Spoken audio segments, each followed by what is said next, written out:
Oh my god, thank you. Toggle glasses on, right? Can anybody guess what I'm missing? What's the one iconic piece of classic NCC bling? By the way, thank you for starting the hype train so early. Wow, jump on board the hype train. That music is like a hodgepodge of 70s spy music and elevator music. Yeah, it's Kevin MacLeod. Speaking of iconic, nothing is more iconic to YouTube than Kevin MacLeod. Oh, speaking of which, if you're on YouTube, I would appreciate it if you'd migrate your mouse cursor over to that like button and press it.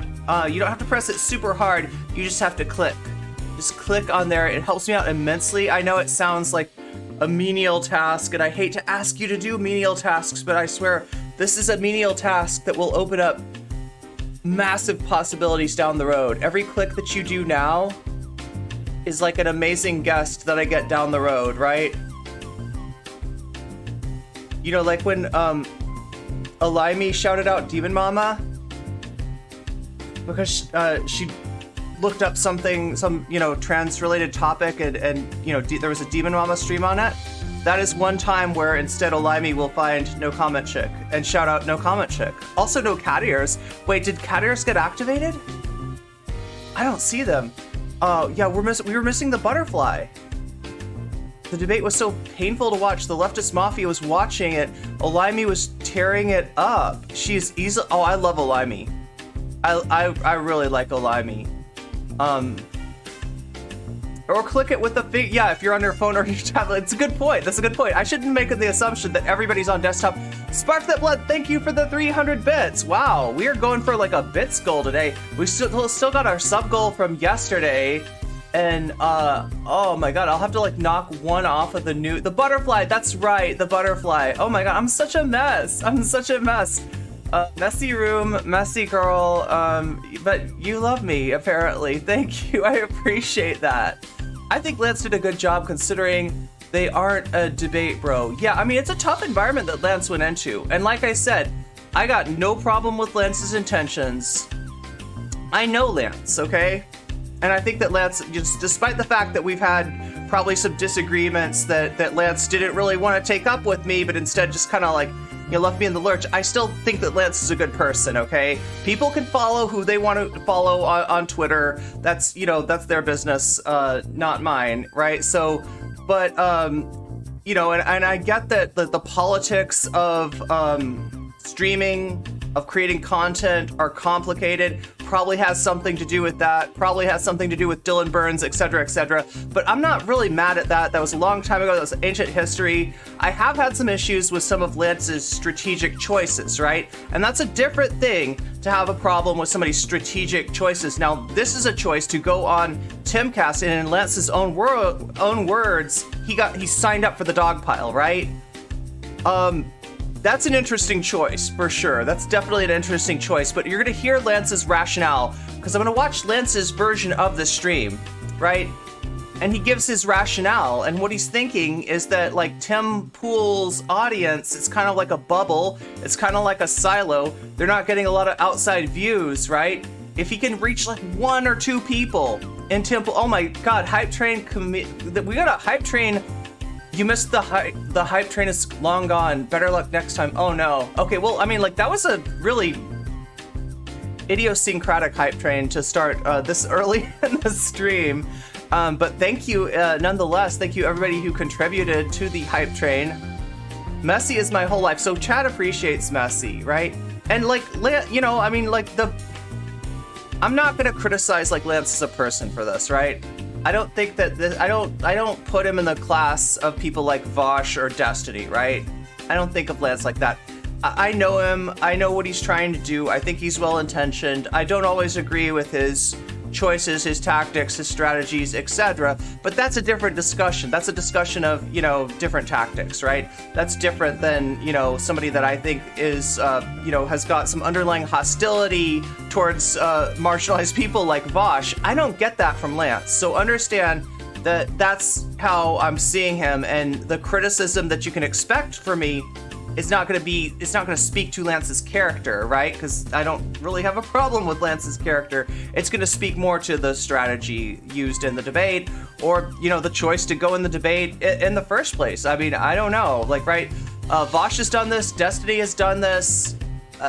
I'm sure other leftists, we all get a little messy, true. I think Lance is well-intentioned. I feel bad about how he got caught up in the Illuminati stuff. Yeah, no, that was, you know, and in that, I think Lance was, like, believing his friend, right? And it turned out that at least on the plagiarism stuff, you know, his friend wasn't somebody that should have been believed, right? But yeah, I mean, I think like overall, I think he's a good guy. I like Lance, right?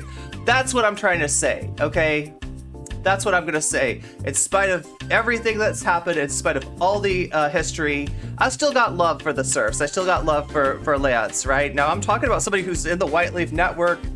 You know, again, we make a lot of choices, and we have different sets of information. I have a lot of information about the White Leaf Network and its sysadmin, which would make me never want to make that choice, right? Never want to give, you know, a network like the Bosch Clout Network power over me.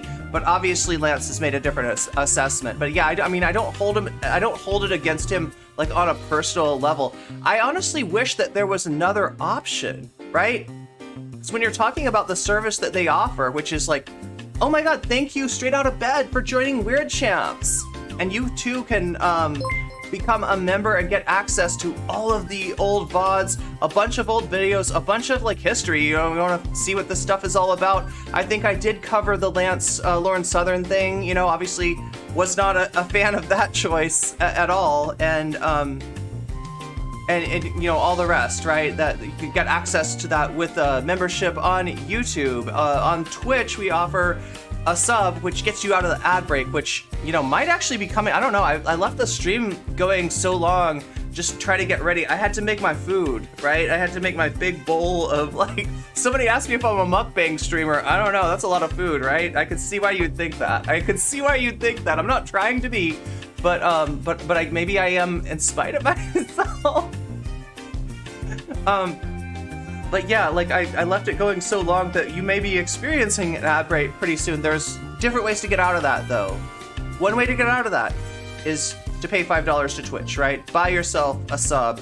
Do something nice for yourself so you don't have to go through those ads, because Twitch puts a lot of ads out there. A lot of people not fans of those ads. If you're one of those people, that's one way to get out of the ad. Another way to get out of it is if you have Amazon Prime. You can link up your Amazon Prime to Twitch and you can get a free sub. And if you park it with me, I appreciate you massively, right? All the people that use their Amazon Twitch Prime subs for me, like that's amazing, because you've only got one of them, and the fact that you use it on me is it says something, right? It says something. So and then the third way is to just be an awesome chatter, just contribute to the chat, contribute to the community, be cool, make good comments, and very likely somebody will see you at some point and be like, you don't have a little Persona 2 character by your name, and I need to fix that. And out of the kindness of their heart, they will bestow a gift sub upon you. And it happens more often than you think. So, you know, that's a way too. Because like, if you don't have money to be able to, you know, get a membership, get a sub, that's totally understandable. I still want you here. I still want you here, right? There are other ways that you can contribute, including the Twitter post, which Jules just brought up, which I usually forget, but this time I'm not gonna forget because Jules reminded me. Thank you. Thank you, Jules. Let's grab that Twitter post and give you a chance to contribute there, right? So this is my post on Twitter. This brings a decent number of new people into the stream, right? If you want to help me out with that and get new people that maybe you know, people that follow you into the stream, maybe even random people, because I mentioned a bunch of terms. Like, I don't know, I wouldn't be surprised if Pim Tool is still kind of trending, right? So if you like that post, if you retweet that post, even if you have a little, like, I think Buffy and Shakespeare and some people sometimes have a little conversation in that post in the comment section, it helps me out immensely, right? There it is for Twitch. I'm gonna pin that, and then I'm gonna give it to YouTube as well. There we go, YouTube. This is the Some of you might have found me through Twitter, so, you know, I am a random small streamer chick on Twitter. I am Irene Geller. Welcome to my stream. Happy Friday, Science Scientist. So disappointed in Illuminati. I hope she does better going forward because I really enjoyed her. Yeah, the now and next do need to be updated. Yeah, because the main attraction today is this debate, and it's a long one. All right, so I'm gonna try not to go as in depth as I normally do because we'll never get through it.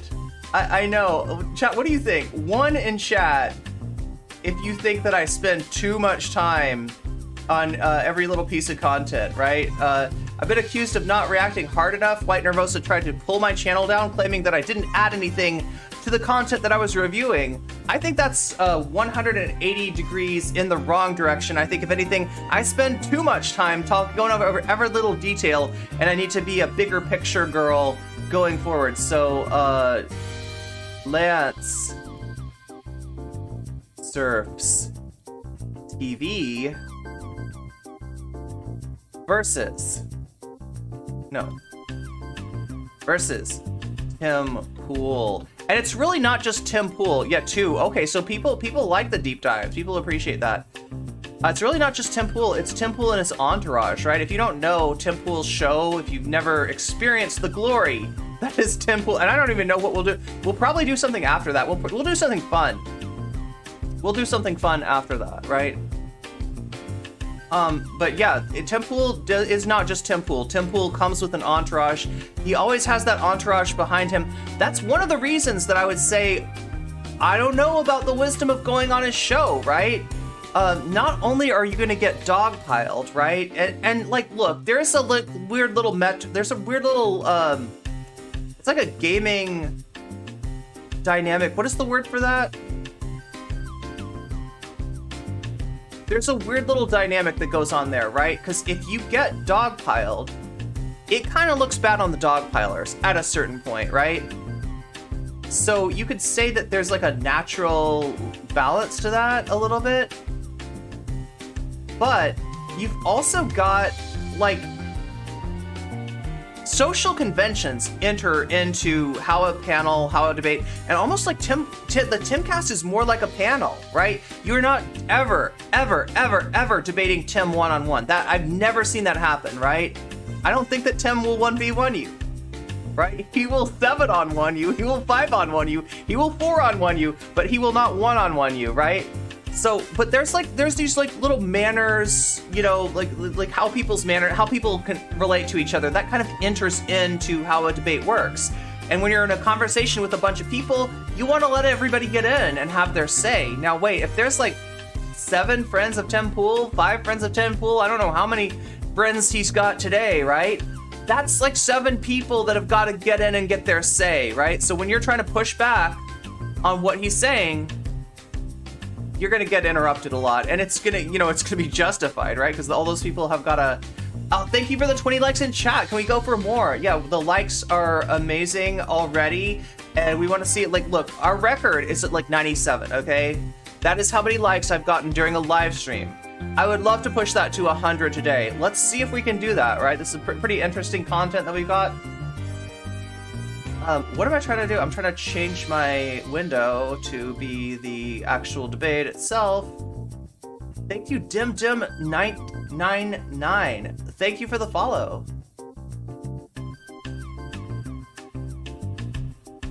God, that's a long title, Lance.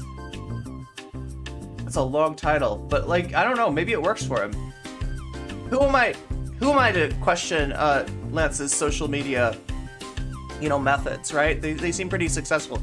Yeah, we got Moonlord, right? So if you don't know, Moonlord, aka Ian, what is his name? Ian something, not Ian Kochensky, but it's a different Ian. There's Moonlord, right? Lance has dubbed him Moonlord. And why did he dub him Moonlord? Oh my god, do we need to go over the history of Moonlord? Can we get... Wait, Fuentes comes in? They got their squad. Yeah, bullied Kanye. Oh yeah. Kanye and, wait, Emlo to walk out? Oh yeah, Fuentes walked out too, yeah.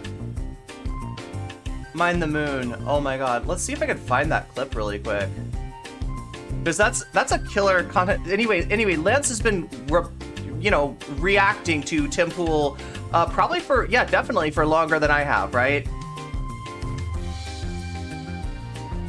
And he's noticed all kinds of little things about Tim Pool's Miners of the Moon, Minecraft animation. No. Mining the moon. Scientists explain how mining the moon would work. No, that's not Moonlord, though. Oh, come on. Why moon mining will definitely... Looks like Moonlord was right. I don't know. Mining the moon. USA's crazy plan to mine the moon in 5 years. Moonlord. Can we just get Moonlord? He's the Lord of the Moon. What is his last name? I always forget. No, there's a boss in Terraria! Moonlord Tim Pool. Okay, not Moonlord Terraria, Moonlord Tim Pool. Apparently Moonlord no longer the most famous Moonlord. Yo, no, this is just a bunch of stuff about Tim Pool. Wow, how hard is this? Anyway, you gotta trust me.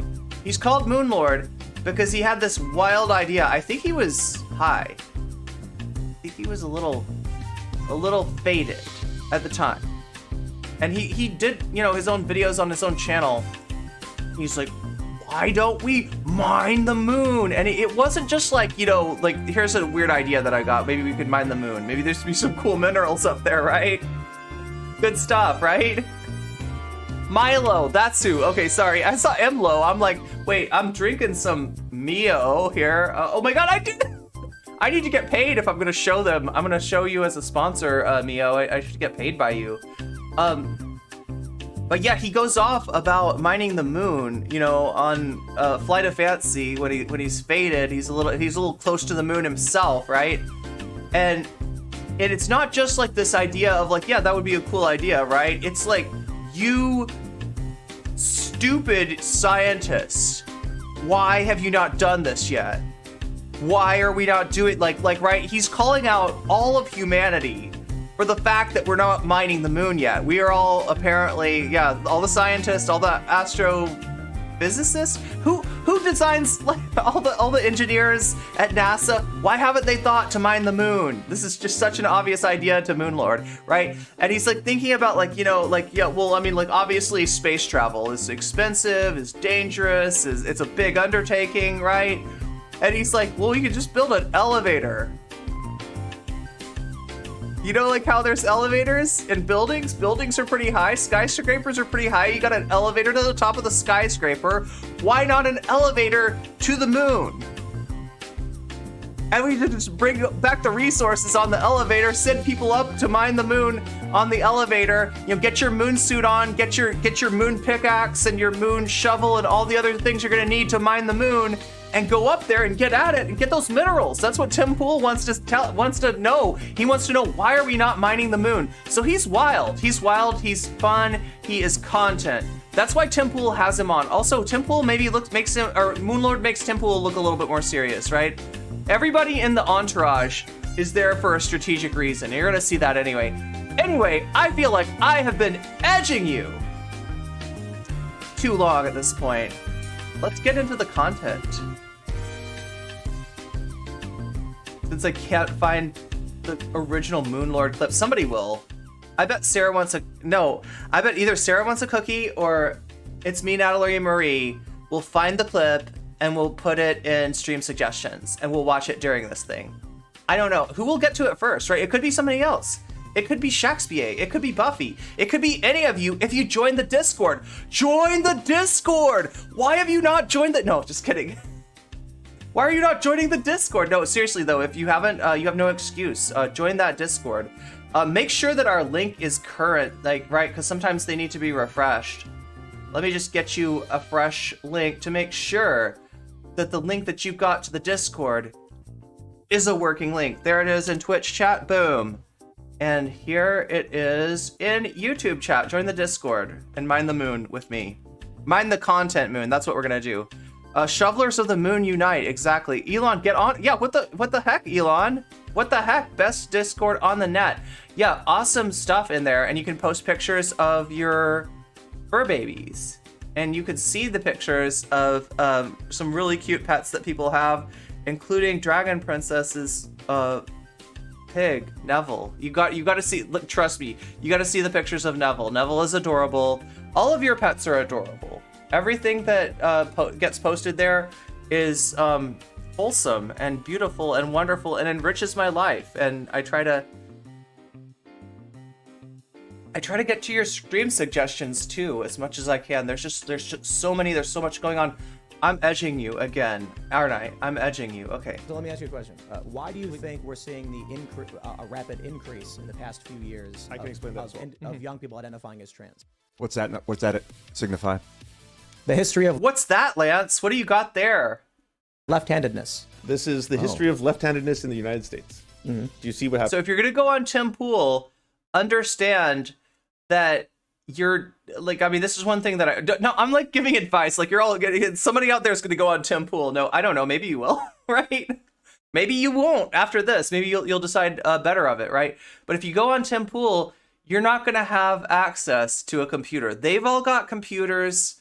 They've all got stuff. They'll pull stuff up, right? You're not going to be able to pull stuff up. If you need anything like to show people, you got to do what Lance is doing and print it out. I think it'd be really funny if somebody brought like a like a science project graph. You know what I'm talking about? Like a cardboard piece of cardboard with the graph on top of it, like a neat like a science project, right? I think that's what you need to bring. But Lance has got a graph of left-handedness, the history of left-handedness, and as you can see, back when being left-handed was associated with the devil, not that many people identifying as left-handed.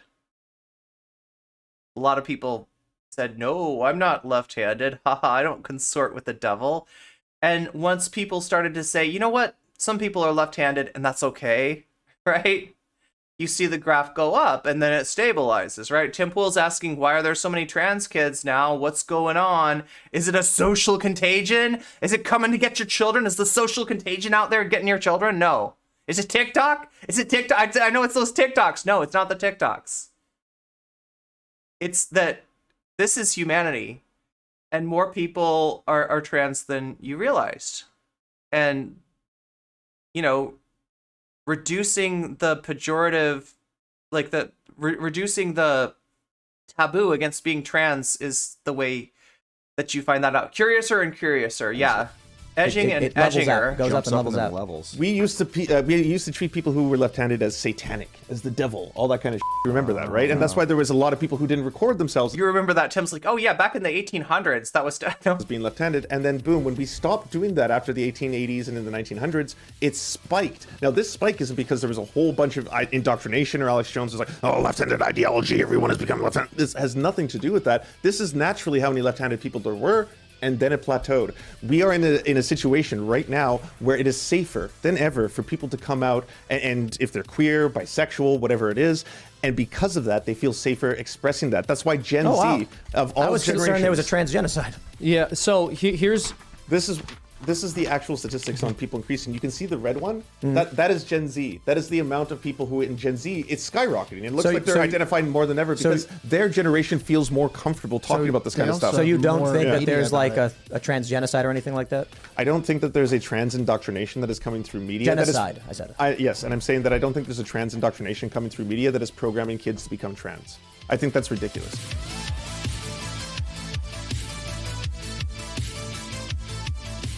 Don't you bonsoir and okay, there we go. Friendly neighborhood Lance here to give you. So here's the sub goal thing for today. Somebody already gave one out. I think Buffy gave a sub out, so I reduced it to 9. We're gonna go for like 10 to unlock the fun half of today's stream. So quick update. I'm about to head out to the Nabil. Good to see you. Meow. Pool compound. I'm currently staying in the travel lodge that they put me up. Also, I never do this, but everybody should go follow Nabil. And some people might be wondering what exactly. And Shakespeare. Oh god, I always think of it at the same time. No, I want to give you all shout outs in your own time, right? We've got several streamers in the chat, right? One in chat if you're a streamer. Because sometimes I don't even know. I've got streamers in the chat and I don't even know that you're a streamer, right? And I want to find out. Yeah, we'll do Nabil right now. We got to make sure to hit Shakespeare as well. One, if you're a streamer, okay, so we got Shakespeare and Nabil. I know about your streams. I can vouch for your streams. I have enjoyed both of your streams, and both of you should get clicked on and followed, right? Stay in the stream, but yeah, go follow these other streamers that actually, yeah, both of you have done amazing content. I've put a lot in, and Zara. Yeah, Zara may not be here right now, but still worth a follow. Still very much worth a follow. 0.05. Go follow Spark That Blood. Haven't streamed in a year, just in case that stream goes live again. You'll be the first to know if you follow Spark That Blood. Shakespeare is hotter than me. Oh my gosh. Oh my gosh. I don't know if that is that. It would be the greatest thing ever if I just sat across from him and said, "You're a goddamn Nazi fascist." I have a list. Off his beanie, and then massive victory for the left. But that's not actually what I'm going to be doing. To me, it's actually way more important. And what I want to try and do here is if I can just make like 1% of his audience less paranoid and afraid of queer people, the way that I think there's this like echo chamber of indoctrination that they kind of. They keep hearing the same things over and over and over. 70 to 85% of people who are trans end up regretting it and want to detransition. Made up statistics like that when they say it enough times, it feels real to all of them and justifies a lot of the bigotry that they actually try to push forward. If I can kind of dismantle some of that, if I can have a handful of people even want to go online for 2 seconds and look up the Cornell University meta-study that shows that it's less than 5%. 55 of the studies that they looked at, 52 of them said that there is a net benefit to gender-affirming care and that there's a very low rate of detransition. And of the 3 that didn't say that, they were neutral. There was no negative effects to come from gender-affirming care. The science and the facts and the figures and the stuff of this is overwhelming. So if just a little bit of that can break through and I can get a handful of the people. Okay, so Lance is anticipating that some people are like, why are you going on Tim Pool? This is his rationale, right? Like, he is going for Tim Pool's audience, right? And he's not trying to change their mind. He's not thinking that he's going to go on there and convert them all into leftists, right? That's probably not very realistic, but he's thinking that there's stuff that they don't hear. Like, when they hear about detransitioners, they hear anecdotes, right? They hear about a sad story of somebody who's essentially being paid by the right wing to give that sob story of like, I was pushed down the medical pipeline to transition and now I'm really unhappy, right? And some of those people later on are going to retransition. In fact, the studies say, the numbers say, the data says that most of the people who detransition are doing so because their social environment is not conducive to transitioning. In other words, their parents, their friends, their school, their job, people are being mean to them. They try to transition and it's too hard. And a lot of those people, when they get into a better situation, they retransition. So people talk about detransitioners. Nobody's talking about the retransitioners. And the data says that that's most often the case. And as Lance is saying, you got to respect people's right to self-ID. What's going on inside of a person? Is a person trans or not? How are you going to find that out? You're going to ask the person. You're going to go to the person. You're going to listen to what the person says. That's the only view you have into that facet of that person's personality. So if they say that they're trans at one point, and then, later they decide, oh, I think I was wrong about that. You just kind of got to go with what they're saying. And then if later they say, oh, actually, you know what? I was trans. It was just really hard for me. And my parents were super mean, but I got my own place and I'm with my partner now. And they appreciate me. They love me for who I am. And now I feel good transitioning again. You just got to go with that. It doesn't have to be this big thing of oh my gosh, somebody transitioned and then they changed their mind. Holy shit, maybe trans people shouldn't exist. No, that's not logical, okay? But that's essentially the line that you're getting from this detransitioner industrial complex. And what they'll do is they'll make it seem like there's more of them. They'll make it seem like that's a more likely outcome by finding those people and paying those people to do that, right? And it's a sad thing that happens, but that's what we're dealing with. So good on you, Lance, for bringing that point up. I hope you actually get through to some people on Tim Pool's stream. The question is, right, So that's what Lance is going for. That's Lance's goal, right? Now on the other side, right? Because like I said, I like Lance. I think Lance is a good person. I think Lance is trying to do right by trans people. I don't perceive the kind of hostility towards, you know, marginalized people from Lance as I do from some of the debate bros, right? So, you know, I'm vouching for him as a person here. Please don't make me wrong. No, but I don't think he will, right? But on the other side, you know, there's a question of Tim Pool is going to use you, right? Tim Pool is going to bring you on in order to show his viewers that I'm not keeping you in a content bubble. Here's somebody from the opposing side, right? And if he can make you look ridiculous, and if he can characterize you in a certain way, if you can, like, just like Innuendo Studio says, if he can put you in that box, right? And define you and give them a reason not to listen to you, he's actually used you. He's actually gotten something out of you rhetorically. And that's the question. Is Lance, like, piercing that bubble of the Tim Pool audience, like, worth how Tim Pool is able to use Lance? And, you know, if you've been paying attention to Twitter, you've seen that post-millennial, other right-wing, you know, Twitter accounts are putting up clips to show, oh man, this lefty, this commie came on and Tim Pool put him in his place, right? So that's the question that we're interrogating today, basically. What's up, Cryptid Mage? Hey, everybody, you should go follow Cryptid Mage as well. We've got another streamer in the chat, right? You got all the e-celebs here today. It's also harmful to use this trans retrans language when the vast majority of times it's really just a pause. Yeah, that is a better way to think about it. Who normally would be very, very afraid and or wanting to pass legislation towards trans folk to double think that, change their minds, or even want to start exactly, straight out of bed, more, that would be a victory. So this is me recording this before anything happens. If I walk out of there and it's an absolute and utter disaster. So yeah, now let me tell you a little bit of I keep on speaking of pausing it, I keep on pausing it. I'm like Sam Cedar over here, right? Pause it. No, like, I just want to give you a little background about how this works, because this is not my first rodeo. This is not the first Tim Pool debate that I've covered, right? When you go to debate Tim Pool, right, most people will debate you over Zoom or on Discord or something like that, right? You know, oh, you live in California, I live in Kentucky or wherever Tim Pool lives, right? Just like, let's hook up our internets and make that happen. Tim Pool generally will not do that, right? Tim Pool wants you to come to his skate mansion, wants you to be a guest in his house, because that kind of puts you in a different psychological space, right? You're like his guest. You're over there at his house. Now, before you're his guest, you're staying at, what is this? He said a travel lodge? I'm not trying to promote any particular hotel, but like, that's what I feel like Tim Pool could afford more than a travel lodge, honestly. But you stay in a travel lodge in wherever he's at, and then you go, I guess he comes and picks you up and you ride out to the skate mansion, and, you know, you're on his turf with his, you know, entourage. Anyway. I guess I failed. If I can achieve a little bit of that, then I guess it was a victory. Either way, this is me going into enemy territory. Yes, it's a little bit nerve-wracking to be on the compound with just myself. There's no one else coming with me. This is just me, but I don't know. It's a fight worth fighting, I think, and I hope I can make you all proud. So we got some protests in New York City.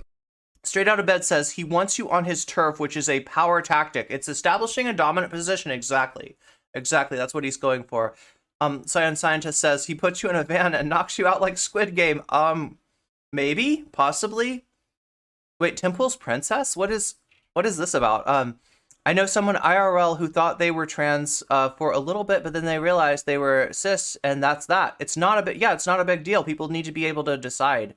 People need to be able to set their own terms for identity. That's what this is about, is respecting the only one with the vantage point, the proper vantage point on your subjective experience, your lived experience, is you, right? So how do we know if you're trans? If, you know, you tell us, right? Tim's argument is, what if young people make the wrong decision and they were too young to make the call? Tim Pool is just a disingenuous right-wing grifter. Yeah, the problem with Tim Pool, though, and you'll see this, right? He doesn't want to call himself a right-winger. He will do everything he can to wriggle out of that definition and define himself as some kind of neutral, objective observer. After a homeless man named Jordan Neely died, he was put in a chokehold. The man, 3 people were trying to subdue him, and then in the effort to subdue him, Jody says, you're his guest and you get intimidated by his sentient furniture. I didn't know about his sentient furniture. Dave Rubin card. the guy died. Craig Ash? It was ruled a homicide, and now you have protesters calling for charges of this Marine. And things are starting to get a little hectic. Police are calling for help as things kind of heat up. But we're going to get into the nuances of that discussion, so I'll save a little bit. We do have news out of Russia. They're blaming the U.S. for the assassination attempt, so they claim. And we've got some news. Barstool Sports fired one of their hosts for rapping lyrics that contained an offensive word. I don't necessarily think it's fair to call what he said a slur, because he wasn't calling anybody the word. But, you know, he said the word, and then Penn Entertainment was like, you're fired. And now Dave Portnoy is like, I don't know. There's nothing I can do. I sold the company. So we'll get into that, plus a whole bunch of other stories. And So I don't know if all of this is going to be, like, I'm assuming that just some of this is going to be part of the debate with Lance. Can anybody give me a perspective on Barstool Sports? I don't know anything about them. But yeah, he's also referring to a situation in New York City that happened on the subway where, like, a homeless person was on there, was really struggling with, you know, just being able to live, was basically frustrated and yelling about the fact that they're basically being socially murdered under capitalism, right? And a Marine and 2 other people felt like this was a danger to everyone on the train. Choked this guy out, but it ended up taking his life, right? And there were no charges, right? They were released by the cops, and a lot of people not so cool with that, right? So that's what Tim Pool is talking about. They'll start off with that. Tim Pool's voice is super annoying though. Barstool seems just boring. Okay. Yeah, like I any content that I don't watch is, I tend to assume is boring. That's what puberty blockers are. I think Tim Pool says he's in West Virginia. Okay, I'm sorry. Kentucky, West Virginia. No, they're close, but not that close. That's what puberty blockers are for, to give kids a chance to make decisions to transition in whatever way that, yeah, that's exactly right. What isn't reversible a lot of times is actually puberty, right? Puberty blockers, if they are desisted, are reversible. But, like, you know, once you go through puberty, certain changes take place with your anatomy and mainly anatomical, that aren't easily reversible, right? So Barstool Sports is just as chuddy as it sounds. Okay. We'll talk about the news. Banks collapsing. We got Paul Stanley, the lead singer. I'm sorry, the frontman for Kiss, is kind of walking back his statement on transgender kids, and a lot to talk about. Before we get started, my friends, today's episode is brought to you by Cast Brew Coffee. Take a look at this bag right here. This is Cast Brew Coffee over at castbrew.com. And you can get your bag of Rise with Roberto Jr. and Appalachian Nights today by going to castbrew.com. And with every purchase of Rise with Roberto Jr., actually call into the show. So if you would like to do that, become a member at least the $25 level. If you've been a member for at least 6 months. Okay, I'm muting your ad, Tim. I'm muting your ad. Yeah, we're not trying to advertise for Tim Pool here. Joining us tonight to talk about this and so much more is Lance from the Serfs. Thank you so much for having me. I'm tripping balls being in this room right now. It feels like I took evil acid or something, because I've been watching this show so much. Yeah, just like everything is here. It's wild. It's bigger than it looks like, right? It's bigger than it looks like, and when you're actually sitting in the room, it's actually, there's a lot more props than you ever give this place credit for. I thought there was just like. Okay, so I would never suggest to anybody that they go on the Tim Pool Timcast, right? But if you're gonna go, please don't do any psychedelics. That sounds like a one-way ticket to a bad trip. I don't know, but yeah, Lance is talking. Oh yeah, Void Coffee, not Right Wing Coffee, only Void Coffee. That's right. We've got our Void Coffee today. Let me take a sip. Evil acid. Yeah. I mean, like, Lance is kind of funny. Lance has got some Some samurai swords, Some ad-lib like the abilities. occasional gun or something. But there's like, if That's a real Civil War rifle. There's a real Civil War. Ian will take care of you. Yeah, that's right. Ian will cuddle with. Oh my God, no. Musket. In the That's right, corner of rifled musket. Yeah. Yep, absolutely. The Yeah, house it's is like Union a, Civil War. It was never used. It's like a museum here. Very cool. Yeah, very cool stuff. He wants to specify this is not a Confederate artifact, right? Yeah. So what do you do? Who are you? I am a leftist commentator. I do politics, comedy from a dumpster fire perspective, and I have opinions. And sometimes people like to hear those opinions, and then they tune in to listen to them. Oh, sounds good. All right. Well, thanks for joining us. I'm sure we have a lot of opinions to go through. We also got the exact inversion of Lance, Seamus Coughlin. That's how they describe me on the streets. My name is Anti-Lance? Yeah, exactly. I thought no, they call him the anti-Seamus. I thought. Oh, Joni's noting that Tim can't say the word, so the slur that he was talking about, right? But it's like, yeah, I don't know if it's a slur, but Tim's not saying it, so it's something. But my name's Seamus Coughlin. I make cartoons. We Yeah, he's call them British. Freedom Tunes, and he's British. Is that why you always got to take it to an ethnic place with me, man? Always ripping on me for being Irish. I was born here, but I make cartoons. I have a YouTube channel called Freedom Tunes. It's the N-word. Surprise. Color me surprised. Oh my gosh. Oh my God. Well, I'm not sure if it's a slur because he wasn't calling it. Okay, whatever, Tim Pool.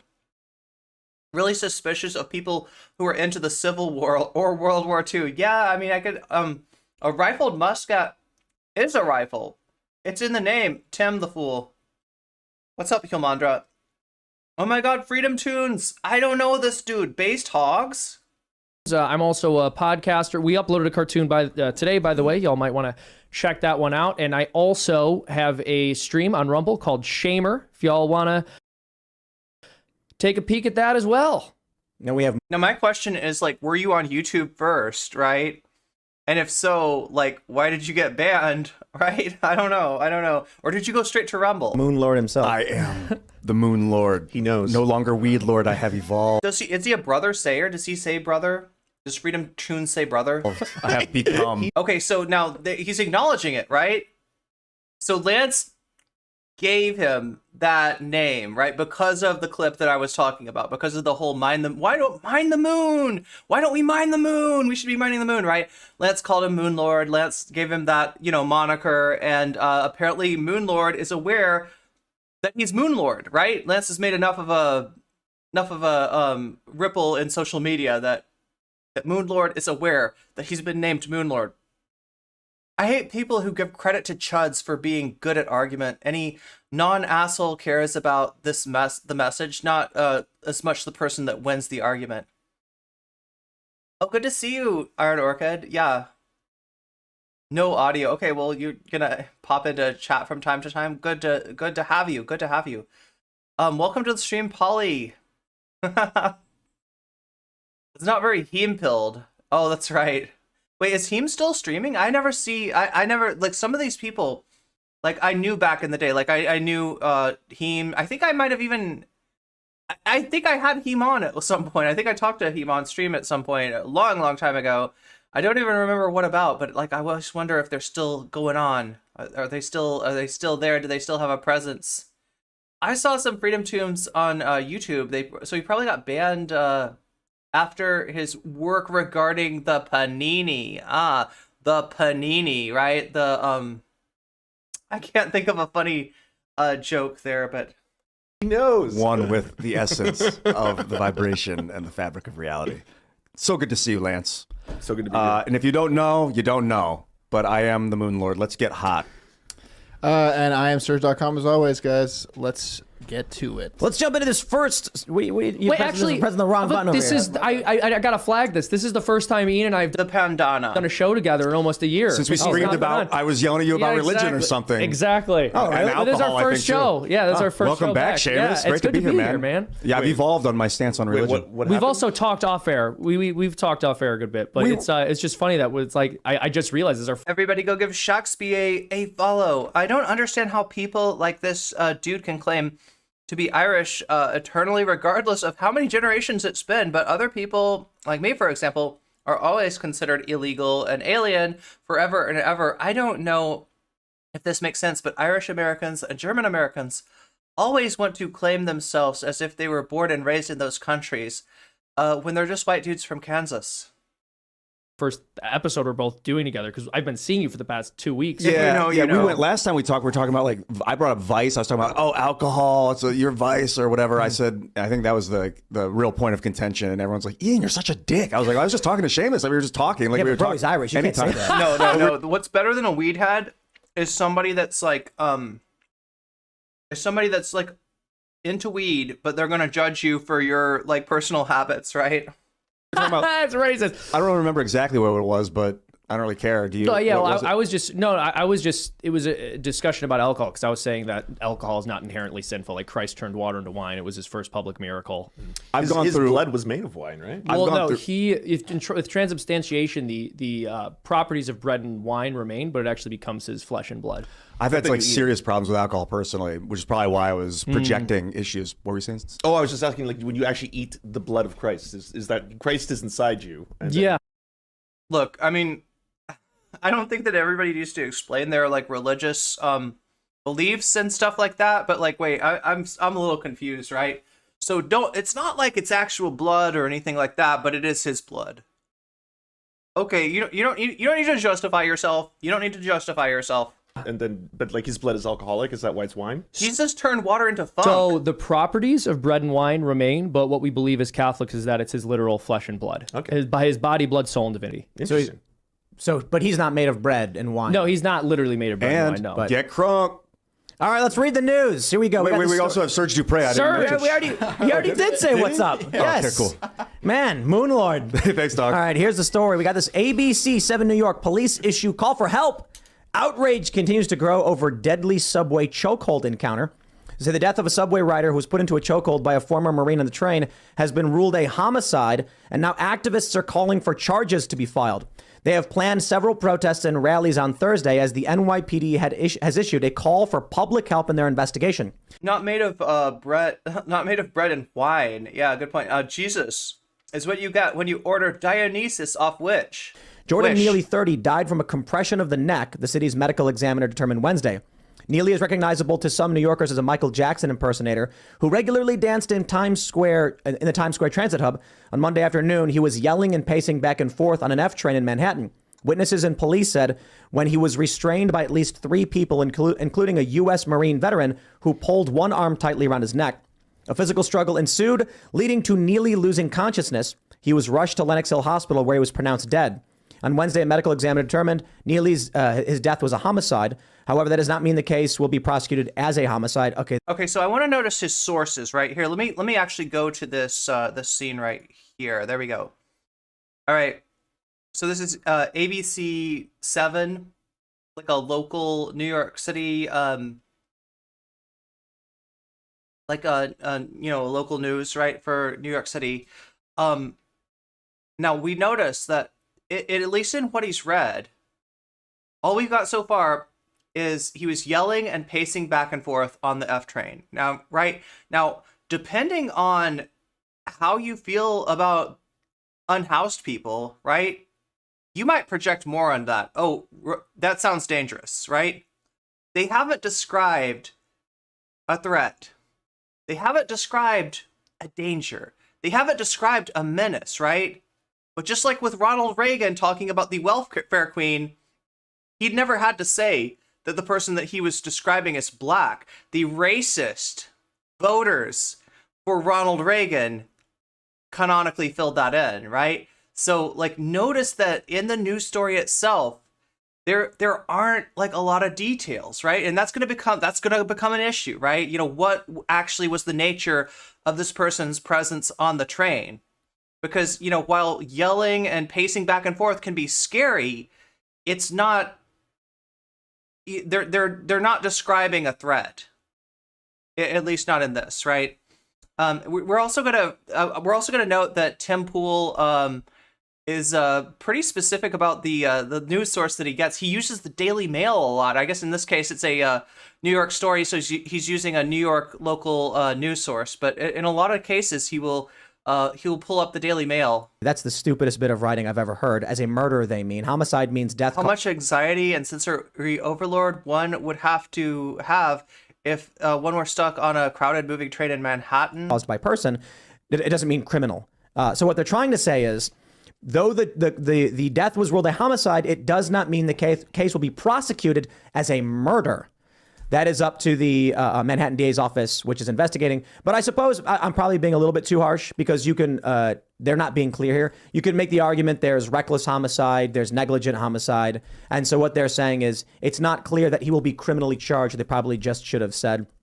They're going to say, as a part of our rigorous ongoing investigation, we'll review the medical examiner's report, assess all available video and photo footage, identify and interview as many witnesses as possible, and obtain additional medical records, read a statement from a spokesperson for the DA. So we've got video coming out of New York.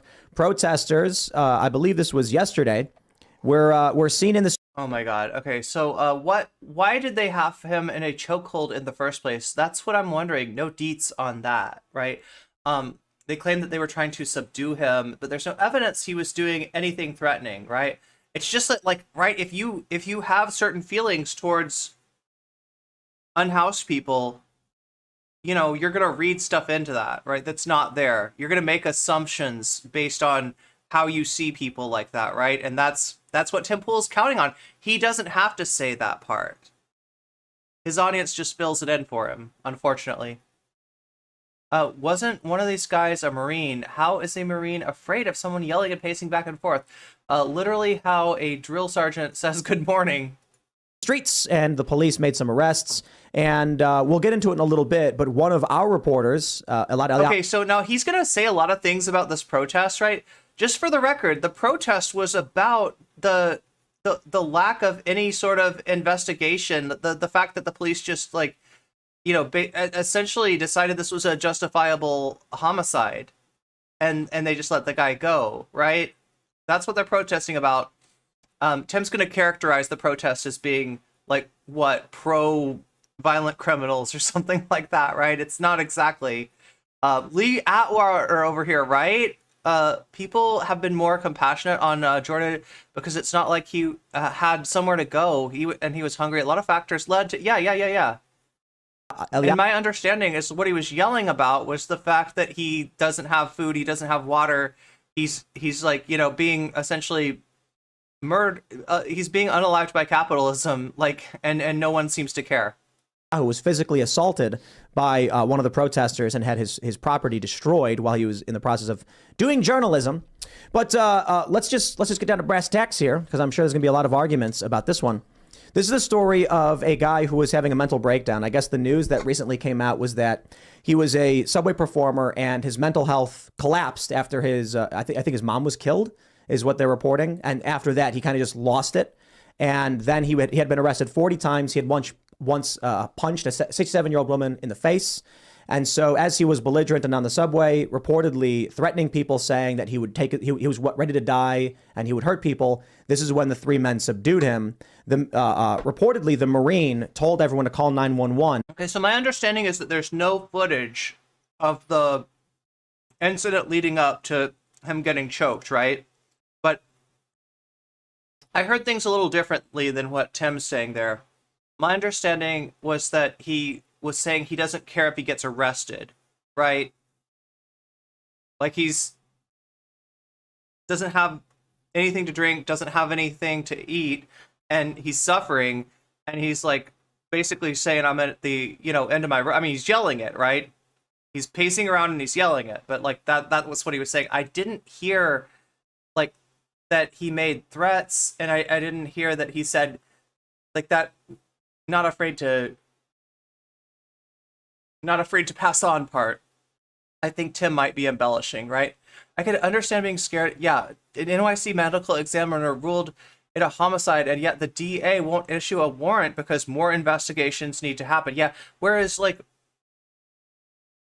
if it was him that was accused of a crime, I feel like they'd be holding him, right?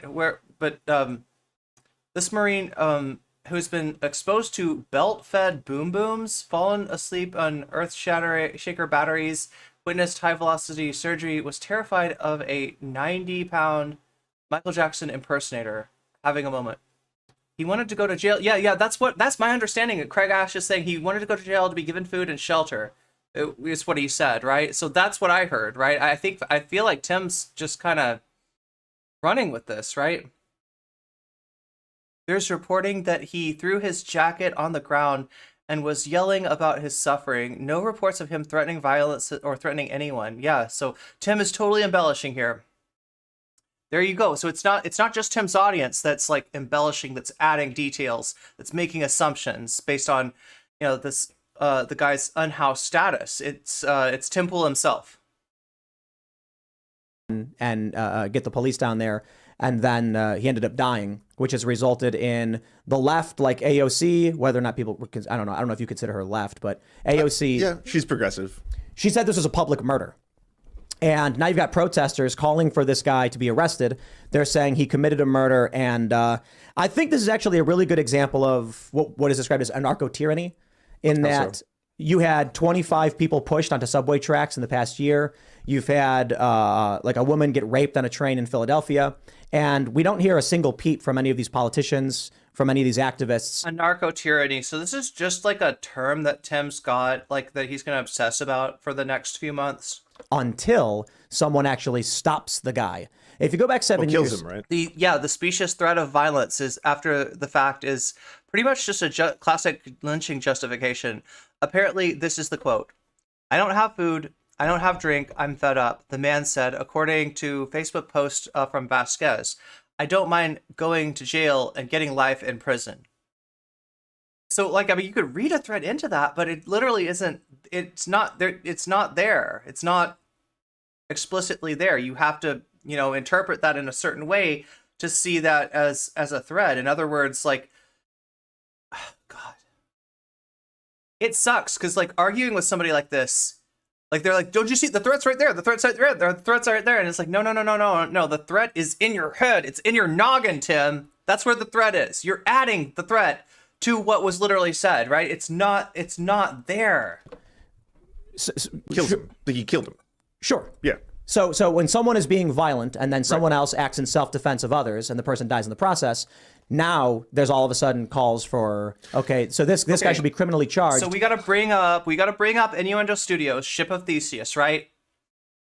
When somebody's being violent. Now watch how he gets to this person was being violent, right? He's Ship of Theseus. If you don't know, Ship of Theseus is a classic thought experiment, right?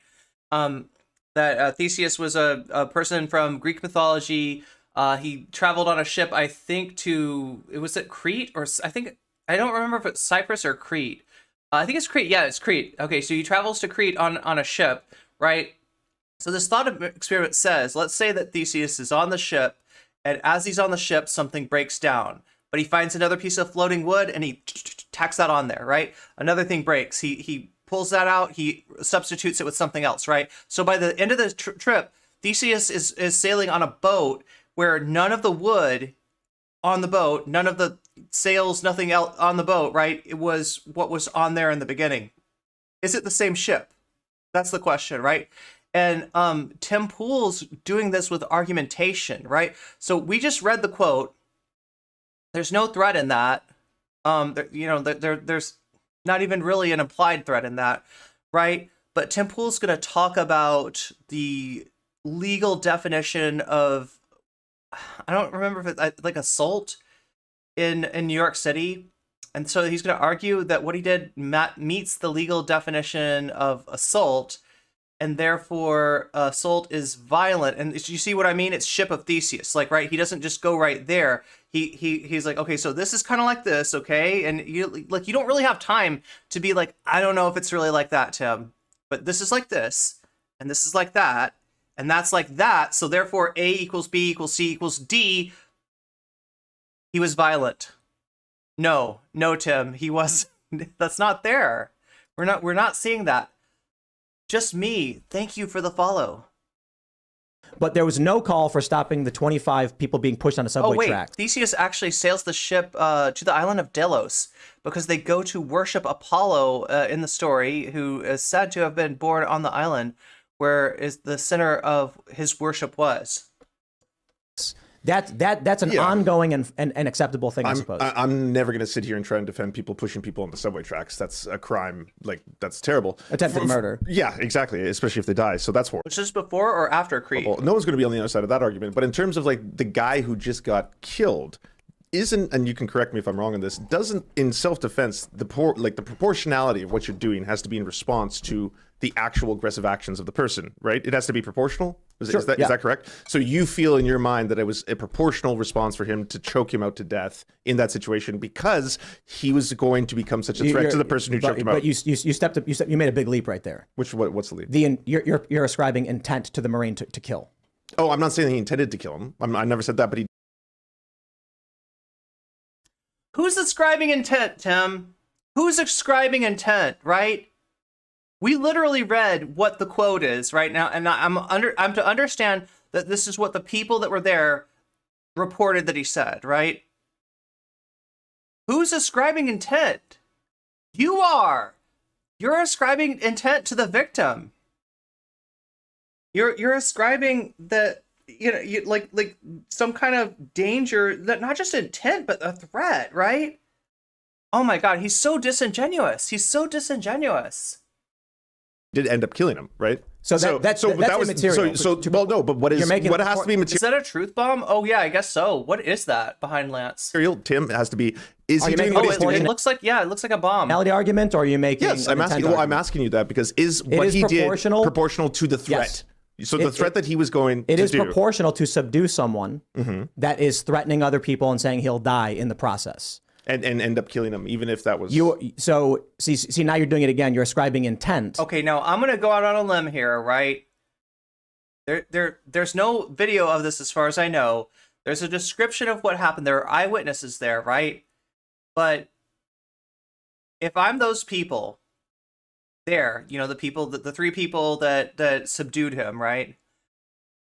And the one person that choked him, and I see him doing what he's described as doing, which is ranting and pacing, right?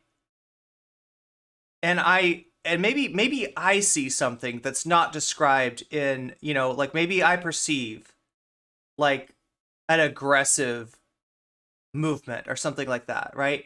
And I think that person X, some person sitting there is in danger. Like he stepped towards this one person. Okay. So if I and this is me going out on a limb, right? Because this part is not in the eyewitness reports, right? But an appropriate level of force is something like standing in front of the person that he's making moves towards, right? There hasn't been like a violent act. There hasn't been a threat. There hasn't been anything other than like that kind of looked like, this could get dangerous, right? If you feel like somebody's in danger and you're a big, strong Marine, stand in front of them. Just your presence there is going to say, hey, if you're going to come at this person, you're going to have to go through me. That, like, if now, again, I'm going on a limb here. I'm making assumptions that we don't know about, but like I'm trying to steel man what he's saying. I think he's wrong here. This is nowhere near an appropriate response, right? There are other interventions that you could do if your goal, and Tim's going to argue this, that these people's goal were to keep not themselves safe, but other people on the train safe, right? Well, if that's really your goal, then, stand up there and present yourself as a barrier to whatever danger you think is going to happen, right? Marines are taught the basic training of 5 stages of escalation, how to walk down that violence. Thank you for the super chat, by the way. How to walk down the violence at each level. People also go limp long before death. Court-martial him for manslaughter at the very least. Isn't this one of these situations where a highly trained person uses a level of force that because of that training they know is excessive? I think it's some statute in self-defense laws. Oh, you know what? I think you're right about that. I mean, I don't know. I'm not a lawyer, first of all. I'm not legal eagle. I'm not a lawyer, right? But I think I have heard something like that like, so in other words, if you're highly trained at like a martial art, right? And you're considered to, not just be using your hands, but you're considered to, be like, you're sort of held to a higher standard, I guess is what I'm trying to get to. He's using conjecture to make his argument of justifiable force. Yeah, there's so much bad faith debate bro shit here. From a witness, Vasquez told New York Times passenger that Jordan was screaming and had not assaulted anyone. disproportionate application of force is what it's called. But different states have different interpretations. So even the eyewitnesses say, yeah, so even like my steel man of the situation, in assuming that there's like some level of danger that we're not getting through the eyewitness testimony, even that seems to be an exaggeration. Like that does not seem to be what happened, right? So, you know, it's No, I'm not ascribing intent. So- I'm saying the results. This is what happened. The guy's dead. He's dead, right? results are right. immaterial to the proportionality of action. So the proportionality of action in your mind was justified to what he was doing, his actual actions. He on held the the guy on the ground while he said call and 911. killed him. reports.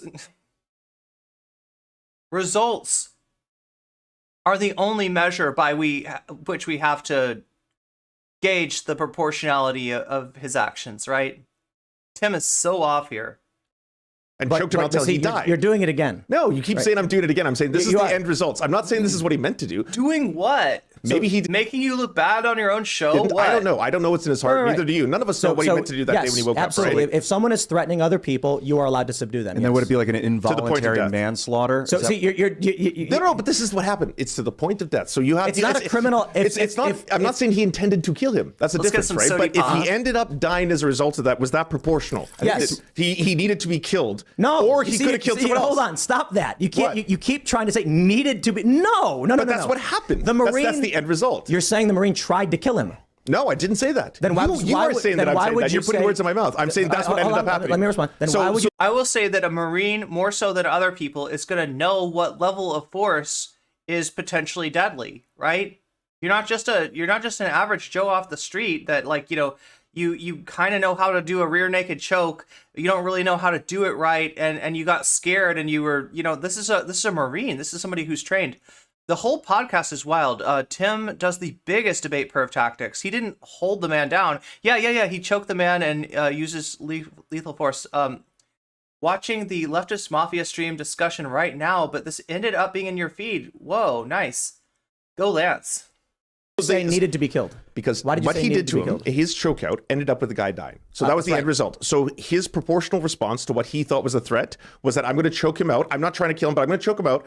Whether or not he dies is going to be something that He's we're just going weaseling. to remain to be on the cards, right? This is chance. We'll leave it up to chance So here. If you think that Tim Pool is weaseling, post your weasels in chat.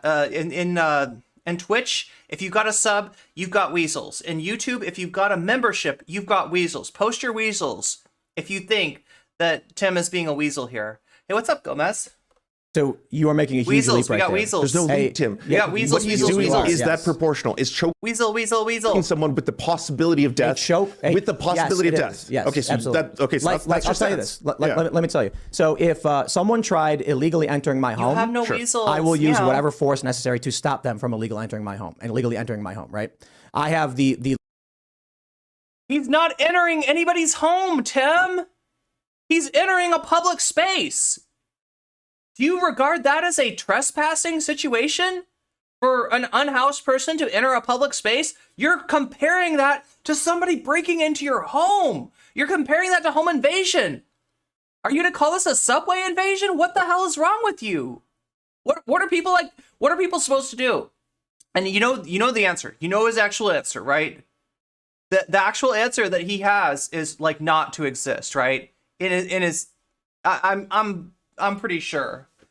I'm pretty sure that's where he's going. Yeah, this is completely off base here. This is not a home invasion. Look, if you're in your home and somebody comes in unauthorized, there's a reasonable chance that they have bad intent towards you, right? I mean, this is not that. This is somebody that is hungry, thirsty, not doing very well, coming into a subway. That's not the same, Tim. That's not the same at all. Dude can't be welcome on a train anymore. Pim Tool said, yeah, Pim Tool said so. Tim is now incorrectly applying castle law. Oh my God. I mean, like, I guess like that sort of thing is like a slippery slope for them, right? I mean, obviously slippery slope's a fallacy, but he's unironically slipping on that slope. Tim, in cases of self-defense, especially in New York, you have a duty to retreat. You have, you have to prove that you couldn't actively get away from the conflict. And I know Tim knows because he's a coward. Kyle Rittenhouse Zimmerman defense. Yeah, but it's like it's metastasized. Thank you, Thomas Jerome, for the super chat. Legal justification in the state that I live in to use whatever force necessary to stop someone from entering my home illegally. Now, you can't invite someone in, and there's actually some legal barriers here. Like, if someone actually walks up to your house and the door is open and they walk in, that's actually not an illegal entry. It is to a certain degree, but it's like trespass. Sure. It's like your door was open, there was no obstruction, and then you'll make an argument about entering the domicile could be considered 4th-degree burglary, depending on which state you're in. If they actually open the door and enter, they've now committed felony burglary. And you are entitled in West Virginia to use whatever force necessary to stop someone from illegally entering your house. That doesn't mean you just intend to actually kill someone. So in terms of we're out in the street, someone is threatening someone else. You are legally entitled to subdue them. Now, even if that in the act of doing that, you could kill them. Yes, absolutely. Okay. Don't let him get away with this ship of Theseus, right? There was no threat. Everybody, go follow Polly People. Give Polly a follow, and you will be glad that you did. Absolutely, because where you're going with it. Tim Pool's doing in your head. Sorry, Craig.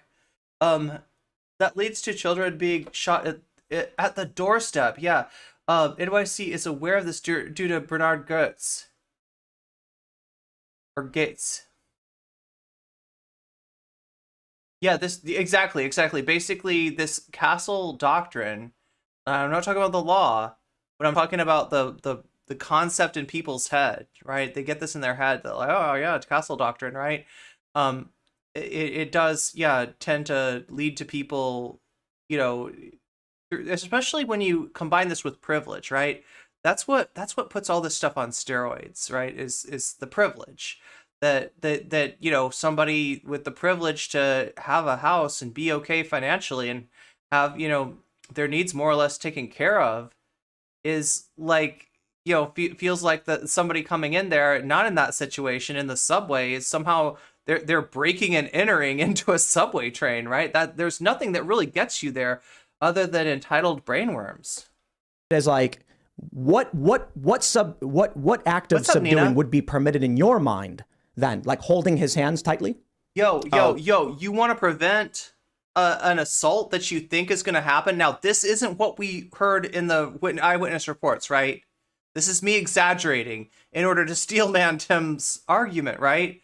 But if you really feel like that somebody is in danger there, and you're a big, strong Marine, stand in front of the person that's in danger and say, use your body, physically position your body in a way that's gonna, say, if you want to put this person in danger, you're gonna have to come through me. Now, that's not what we've heard, though. That's not the eyewitness report. We don't have a report of him aggressively moving towards somebody. This is like a Minority Report thing. Like, if you don't know, Minority Report is like an old movie that I haven't seen, and so maybe I shouldn't be like using it as an example. But my understanding of it is that it's a dystopic movie where the law is going out and punishing people for acts that it thinks that they're going to do before those acts actually happen, right? So they're in other words, like they're anticipating trouble, and that he gets his life taken away as a penalty for the crime that he hasn't even committed, or hasn't even given any indication of committing. In West Virginia, Tim, you overrated Mall Ninja. Don't offend the memory of Chris Farley. Minority Report is a great movie. Tom Cruise did a wonderful job, and so did Firth. Spielberg joint, fun to watch. Okay, so I should check it out sometime, I guess. This is the part that made Olay so mad. Oh, Olay's a lawyer. Yeah. Olay would be yeah. God, I mean, I wish I could cover Olay's. That'd be pretty meta, wouldn't it? Who reacts to the reactors? Meta commentary chick, that's who. Yeah. This dude has a katana, a pirate pistol. I always thought that was funny. Like, right, the katana and the pirate pistol, those don't really go together. I don't know. I wonder what Tim would think if the roles were reversed. That's what I was bringing up earlier, right? He 100% Deem Stars. Fool is 100% incorrect. Look up citizen's arrest and see how it isn't what the fool thinks it is. In public, that is what. Yeah. Okay, so this, the citizen's arrest is kind of like, sounds like what he's trying to do, but stand your ground does not absolve you of that.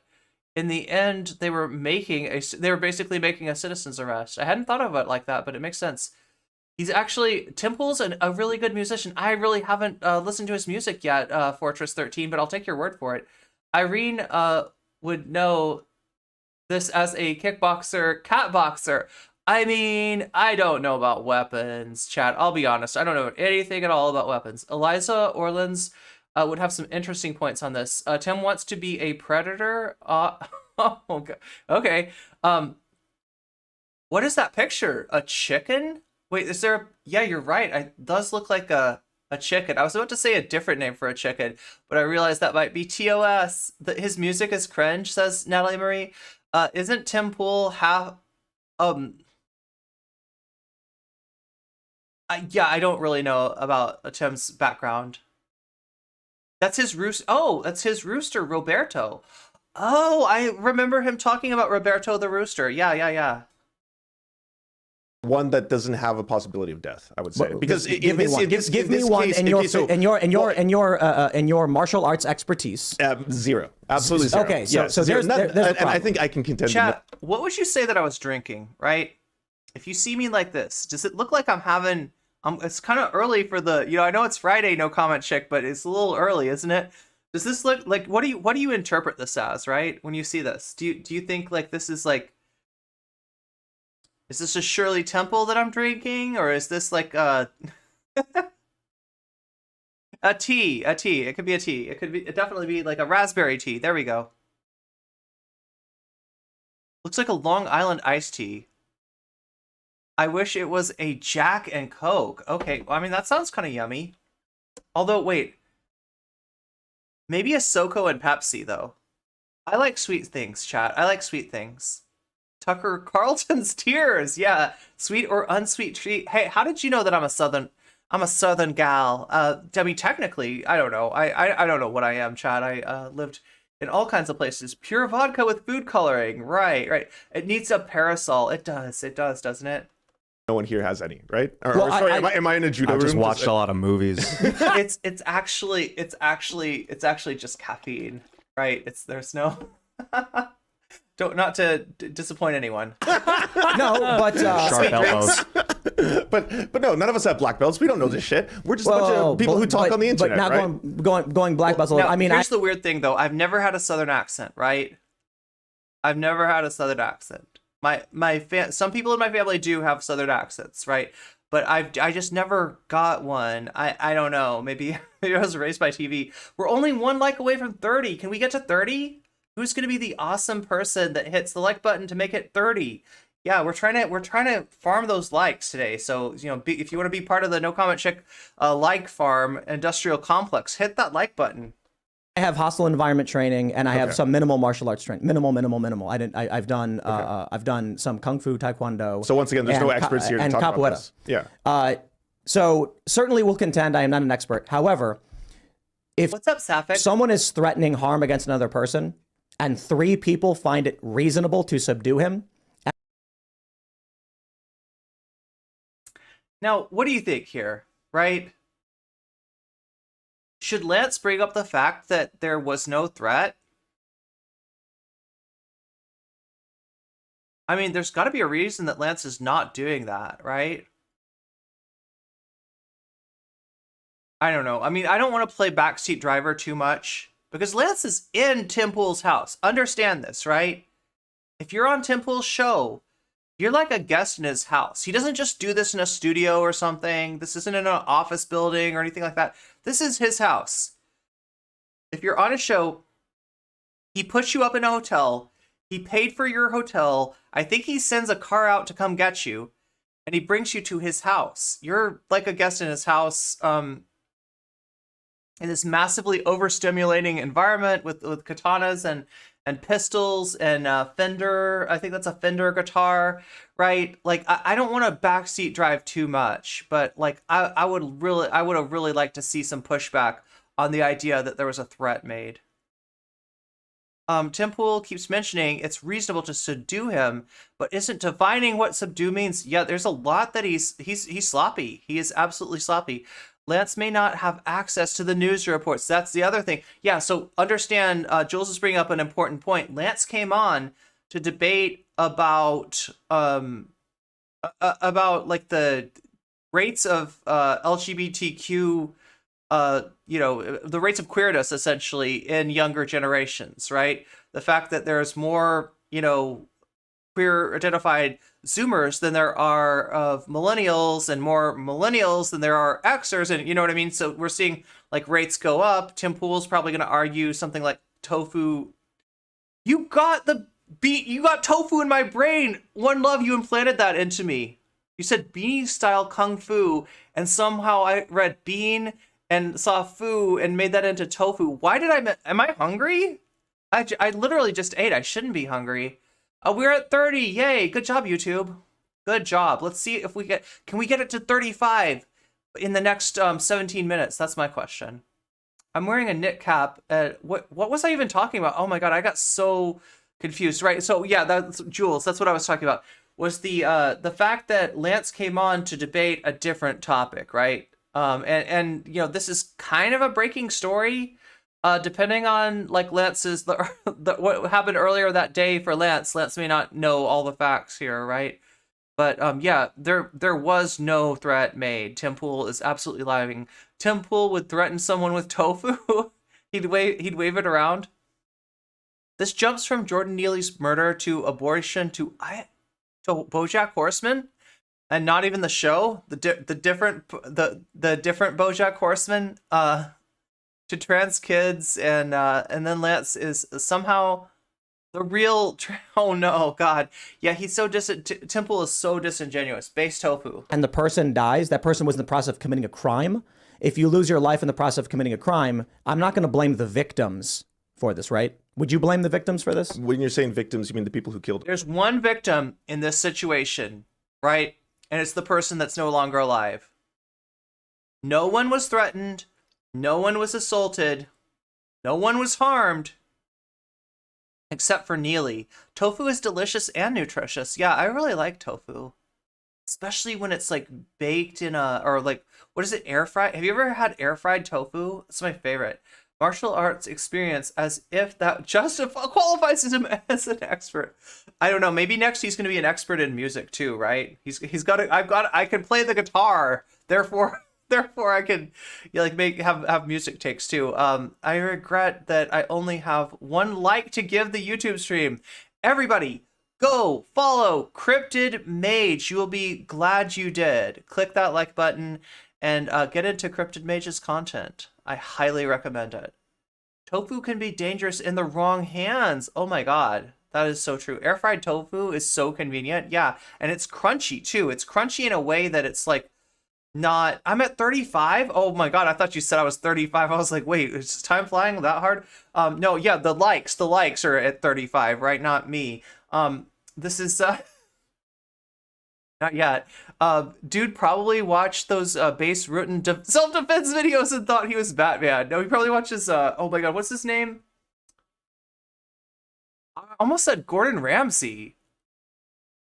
But I'm not trying to say Gordon Ramsay. It's not Gordon Ramsay. Who's that other guy? Ramsay Dewey? Is that his name? The people who are being attacked. But were they attacked prior, or did they try to subdue him? So do we have footage before the event begins? So in New York, for example, if you go up to someone and threaten them, you've committed a crime, right? You've committed a criminal act of violence against another person by threatening them and going up to their face. Right. And so you're saying at that point you have the ability to proportionally respond with violence. Threatening them and go up to their face. Tim, that's not in the story. That's not in the eyewitness accounts. Right? Threatening them and going up to okay, so first, there's no threat. And second of all, I feel like he's like expanding the going up to my face, like that when it's an unhoused person on a subway train, like, going up to my face is like being anywhere on that train, being anywhere near, like walking one step towards I don't know. He's so full of garbage. He's so full of garbage. Can we hit 40 in the next 14 minutes? That is my question, right? What do you mean, those really bad private eye special agent self-defense videos that went viral on TikTok? Wait, which is that one? The Bass Rutten? Yeah, Bass Rutten was like a kickboxer, maybe? If I remember correctly. Try it grilled. It's great in salads. Tofu? Oh yeah, tofu is really good grilled. I haven't had that in a while. Yeah, no pores, you're scaring the yuppies. Yeah, they want public transport that's not really public, it sounds like to me. Yeah, actually, there's a video of this. Myth Informed has it. 7 years ago, this man was called a hero for diffusing violence by putting another man in a chokehold. A man in the subway was getting up in people's faces, and he was threatening them, and another man got up behind him and put him in a chokehold, and he was put on national television, and he was celebrated as a hero for doing so. So this is what I'm talking about, anarcho-tyranny. I feel like you're latching onto this completely from a point of, you don't have knowledge on proper... Ramsey Dewey is like a Mormon living in China that has a UFC or like a UFC, like a MMA studio where he teaches a technique for subduing an individual. None of us do. Nor the legal expertise. None of us do as well. But see that's kind of an absurd thing to just outright. Well, look. I'm going to say this guy... I think he's claiming that yelling on a train about being willing to go to jail and not care. Yeah, so he's reading into that, like, I'm not afraid to go to jail. Like, he's reading into that I am, like, low-key saying I'm going to do something violent. Like, right? So, yeah, like, he's reading stuff into what was said that just is not there. I never heard about that. I need to check that out. He's an interesting guy. He's kind of right-wing. I remember his take on trans women in sports was particularly chuddy. So I'm not recommending Ramsey Dewey. I'm kind of a fight nerd. So I I know about these things. I committed a murder and should go to prison, but I'm not an expert, and neither are you. Therefore, he should be convicted. I never said that. I'm actually asking questions because these are things that I don't fully understand about. Is it legal for him to do what he did? Yes. That's why he wasn't charged. Proportionally legal. Yes. Okay. That's why he wasn't charged. He was released. However, in this day and age, what's likely going to happen is anarcho-tyranny. People go out in the streets, they protest, and the police say, for political reasons, we're going to go find... So here's his definition of anarcho-tyranny, right? He thinks that people protesting in the streets is like a threat. He thinks everything's a threat. People protested because they felt like somebody got away with, you know, what in a lot of cases would be considered an illegal act of unaliving somebody. Things I have to say to avoid TOS. Okay, and yeah, like somebody got away with that, right? People weren't happy about that. They protested. He's gonna make that sound like there's an implicit threat there, right? And the cops are like, well, according to the law, this guy did nothing wrong. But because the mob is out there with their mob justice and they're going to burn down the city, I get, like, right? You know, just apropos of nothing, he's going to see a threat in the expression of our First Amendment rights. These weirdos that are so obsessed with the Second Amendment, right? They give not a flying F for the First Amendment. This guy, and we're going to arrest him. But I don't know. It depends. Unfortunately, we don't have footage of what happened before the chokehold. That's what I'd like to know. But if there's enough people on the train that are witness to what was happening, and they're like, "Yo, he was threatening all of us," then I think the cops are not going to mess with that guy. And that's what was reported. And there were 3 men trying to subdue him as he fought back. There's oh my God, he didn't want to be choked. So here's the deal. Tim Pool just told you, if you're ever in a public situation and 3 guys subdue you and one of them chokes you, attempts to choke you out, whatever you do, don't fight back. Don't struggle. Just be like, yes. No. Take the guy that's choking you and squeeze his elbow tighter. Be like, here, let me help you with that. Here we go. Let's choke me out. Let's make sure. Oh, no, I can still breathe. Here. There we go. Oh yeah. Now my like, you know, oxygen is occluded. That's what, like, what the fuck, Tim? I don't want to live in your world. Like, I don't have a clever name for it, right? But it's some kind of tyranny. Some kind of reactionary tyranny there. Tim Pool never goes on your show. You have to go. Yeah, exactly. No, it was legal to do what that guy. It was not legal to do what that guy did. He did a public unaliving, just like AOC said. Tim lied. Eyewitness didn't say Jordan was assaulting or harassing people. He's ship of thesising this stuff, and you can't let him get away with that, right? Now, I'm not going to put that too hard on Lance, because, like I said, Lance did not come to argue this issue, but Tim is still using him for that, right? So I am going to argue, at least so far, I'm thinking this was a bad idea, right? And that's, that's not to say that Lance is a bad person or that Lance is doing this for, any reason other than he thinks that he's, doing something good. He wants to get through to, he said before, his intention before going through this, right? Before any of this happened, his intention was to try to get to like 1 or 2%, of Tim's audience and make them question what they assume on trans issues, right? So, but yeah, so far I feel like Lance is getting used here, and it sucks. It sucks. I think paras / Hydra do a better job than the police, paramilitaries, or wait, am I misreading that? Maybe. This is the most ridiculous debate on Tim's part. This is all conjecture and not rooted in fact, but unfortunately his audience is eating out of his hands. Thomas Newton hates MMA training ground. Yeah, this is the problem. Even kickboxing, right? I do run into an inordinate amount of like right-wingers in kickboxing. Tim thinks it's the plot to that Keanu movie Speed. Let's should just say that. I think he thinks he's threatening because he's black and unhoused. Yeah, there it is. It's all about privilege. It's privileged entitlement, right? That disallows this person access to a public space, and then therefore justifies this act of violence.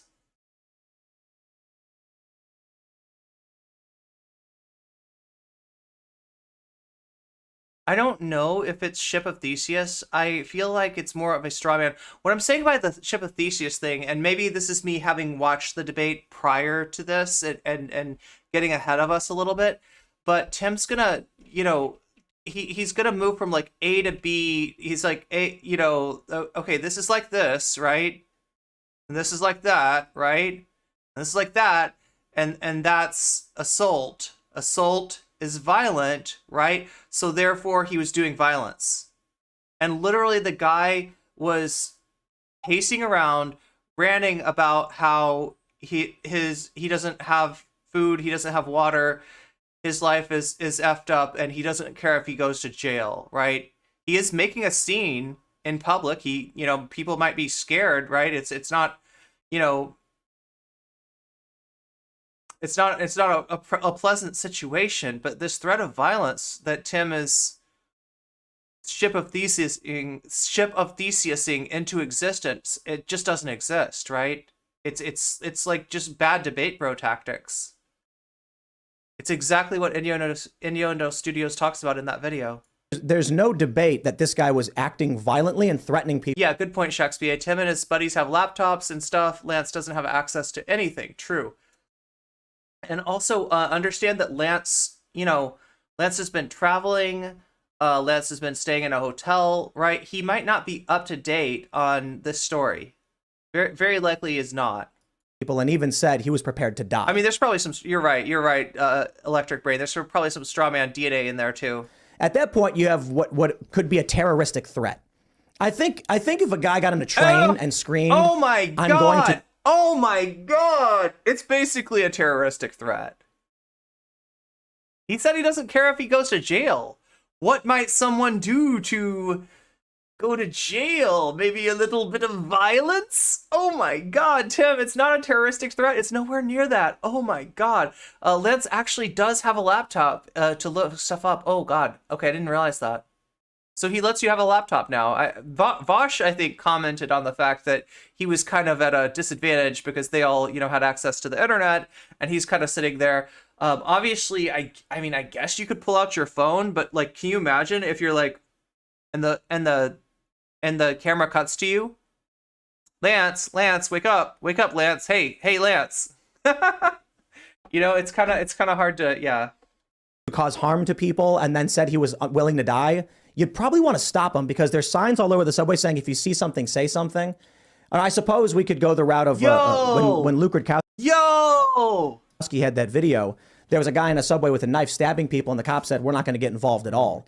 And then some guy had to try and intervene. Oh my God! This is the thing, right? If you were there, and let's say that like it was like Tim Pool and Moonlord and like one other guy on one side, and then it was like Lance and I don't know, like Lance and Mike Figueredo and Olimi on the other side, right? He wouldn't get away with this. He wouldn't get away with this, right? But because of where he is and everybody's just eating out of his hand, he does. This is so wild. This is such bad rhetoric. This is where facts and logic go to die. Himself. It's funny. That guy's a hero. Yeah, that was, I think, oh yeah, here it is. Matt Walsh retweeted Alexandria Cortez's tweet from 6 hours ago and asking specifically, what are they supposed to do? What are people supposed to do in this situation? Are they just supposed to sit there? If someone's screaming, they're gonna hurt somebody. You just sit there and wait. That's not what he said. He didn't say that. He didn't say that. He did not say that. Moonlord, go back to the moon. Blast off, dude. Go mine the moon. You're not needed here. Wait until they actually hurts the person and then you respond. That's not happening. And I'm just curious. Say anything towards that. Oh my God. Read the freaking eyewitness report, right? That's all we have. That's all we have to go on. You're making these assumptions because you hate homeless people and you perceive their existence as being a threat in and of itself. Yeah, that's what's going on here. Honest question. Privileged entitlement brainworms running wild on the show. We have the story from the Daily Mail from October. 25 victims have been shoved. Yeah, there's signs there that say if you see something, say something. They're just like, you see something, say something. Saying something is kind of like doing something, and so therefore it's total ship of Theseus. This is garbage. This is low quality rhetoric. What? Go back to debate school. In front of subway cars so far this year, 2 victims were killed. Where was the protest? Here. Let me bring in a completely separate incident, just in case you might have a chance, just so that we don't give you a chance to debunk the truckload of bullshit that I've just pulled up to this argument and like dumped into the proverbial car, right? Just in case you might have a chance to refute that, let me change the subject on you. You just locked me in a small car with a truckload of bullshit, and you slammed the door on it. Try to get it out of that one, Lance. God, what a jerk. Temple is such a jerk. Where was the video footage of it? There is video footage of it. Is it public? Yes. Public video footage? And I can't play it on YouTube, but there's video footage of people being pushed in front of trains. And where's AOC? Look, if you support actually treating unhoused people like human beings, and when one of them gets unalived, investigating the homicide, that means that you support people getting pushed in front of subway trains. No, Tim, that doesn't follow. So, if you didn't believe what I said earlier, you don't know what I'm saying when I say it's a panel. Let me just show you. You're on a panel show. Right? And I used to do a panel called Bird Brains, where I'd have 3 people on this side that kind of thought this way on an issue and 3 people on that side that thought a different way on the issue, right? I went on panels, which would, kind of same deal, like 3 left-wingers and 3 right-wingers, right? This is Lance and 4 right-wingers. That's the panel. That's the panel. That's the panel that we're doing here, right? Any of these protesters, nowhere to be found. Everybody go follow Xerix if you want to see some cool gaming, some cool games, and just really have some nice vibes. I would highly recommend that you follow Zara. She's taking a little hiatus from streaming to take care of some stuff in her life, but she will be back soon. Go follow her, and you will get those alerts when she goes live again. Anarcho-tyranny is that when the criminals do it, as explained in, what was it, Solzhenitsyn, the Gulag Archipelago, when a criminal does this act in the Soviet Union, that's just a criminal, that's what they do. But when you, the citizen, defend yourself, you knew better. But so you're blaming AOC for not bringing attention to this specifically? So as Blaming? in, like, or you're saying that criticizing. she's hypocritical because she doesn't talk about the people being pushed in front of trains, but she's talking about this now? Is that what you're saying? I'm not saying hypocritical. The reason there's no protest for these situations is because the mayor is actually responding to those incidents. Yes, yes, yes. Show me the incident of someone pushing somebody else in front of a train. It got filmed and they didn't investigate. They didn't try to find out, okay, who's the person that pushed them? Show me that incident. It didn't happen, Tim. It didn't happen. The only reason he's getting away with this is the odds are so stacked. This is why I say don't go on these shows, right? I get what Lance was trying to do. I think that Lance is a good guy. I think he's well intentioned. I think he's a good person, right? But I just don't see how going on Tim Pool and giving him content like this can ever be good. I just don't see it. No, I'm saying I have a question of why now? Why only when people are victimized and they defend themselves we're protesting the legality of vigilantism. Yeah, now upset about what happened on the subway. Keep saying victimized. We're talking about a poor. And look, Tim Pool. What did he say earlier? I'm trying to remember. Anarchic. Does anybody remember? Like anarchic tyranny or something like that. He'll say it again. But right. I mean, like that kind of sounds like more what you're proposing there. He's like homeless person who attacks people. may have been having definitely not an independent straightforward keyword is bias. Bias is anarcho-tyranny. Thank you. Yeah, anarcho-tyranny. Yeah, just like Stalin, right? An famous anarcho-tyrannist episode and died in what ended up being the struggle. That's so why are the people who were subduing him victims? What makes them victims of this? He assaulted them. So you have that on camera, that he assaulted them first. It was Marxist-Leninist anarcho-tyranny, yeah. According to all the news reports and the police and the witness statements. Can we see the footage? I want to see. I haven't seen that yet. I think we can show the choke out. Okay, so according to the news reports, the witnesses and the police, he went and threatened violence against people, which is assault. And right, but you're saying he specifically threatened violence against the people who subdued him. Yeah, that's really interesting because, like, Tim, I feel like you now have an argument to take up with the Channel 7 News. You showed us that article earlier. None of that stuff was in the article. Are you saying that they lied? Like, you don't need to have an argument with Lance. You need to have an argument with the news, right? Because the news disagrees with you, bro. The news disagrees. J-Reg is writing his script for his anarcho-tyranny video as we speak. I feel like Infra Haas would use this useless term. Yeah. He said he was hungry. He didn't make a terroristic threat. But, like, he's just bulldozed over the truth. And that's what he does. And I don't know how you, a single person who is all I've ever, I mean, like, I guess, he had like Kanye, Nick Fuentes, and some other dude on? Oh, Milo, yeah. He has had multiple guests on, but they're never like left-wingers. I've never seen him have an equal number of left-wingers on his panel, which this is a panel show. Like, that's what this is. It's a panel show, but it's Tim and his friends and like a right-wing guest against all dogpiling the left-winger.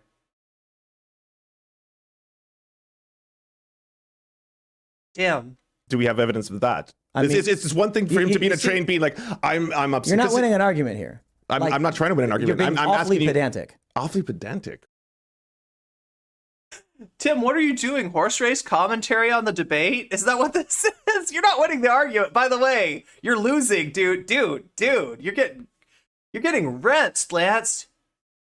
You're getting cooked. Like, all right, do you want to debate me, or do you want to like comment on our debate? What are you doing, Tim? Yes. Why would you use pedantic in this form? As in, like, I'm trying to get to the root of this problem. No. It's absurd to imply that if a guy walks up to a woman and says, Oh my he's God, going to harm her, I don't think he wants to defend the pedantic claim. that another man can't protect her. Right, and so this is why I'm asking. Yo, that didn't happen though.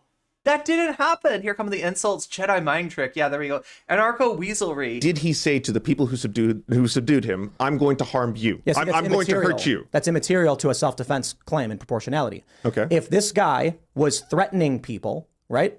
And then someone said, I'm going to stop you before you hurt someone. If this guy was threatening people, you would be describing a different incident, wouldn't you, Tim? We don't have that in the report. That didn't make it into the report. So now your issue is with the reporters of the article you just quoted. Like the article you could have brought up any article you wanted to, right? That was the one you brought up. Or the witnesses. Or you're going and badgering the witnesses and saying, are you sure there wasn't a terroristic threat involved? Are you sure? Oh, I don't know. I kind of look at this guy. Oh, I don't know. He looks like the kind of person that would issue such a threat. Are you sure? Right, Tim, they didn't say that. They talked to the cops. They talked to the news. They didn't say that. That's not in the report, bud. It's sad that his fans eat this stuff up. It really is. It really is. His fans think that he's a great debater. His fans think that he's really smart, like, right? Because he's set up the situation where he's got like a guaranteed win. You can't go on his show and make him look silly. It's stacked against you. That's why I really don't see the point in going in on his show at all, right? Lance doesn't have enough info and taking Tim at his word. Yeah, I mean, like, Lance is in a bad situation. Like, this whole thing is a bad situation. This is just not.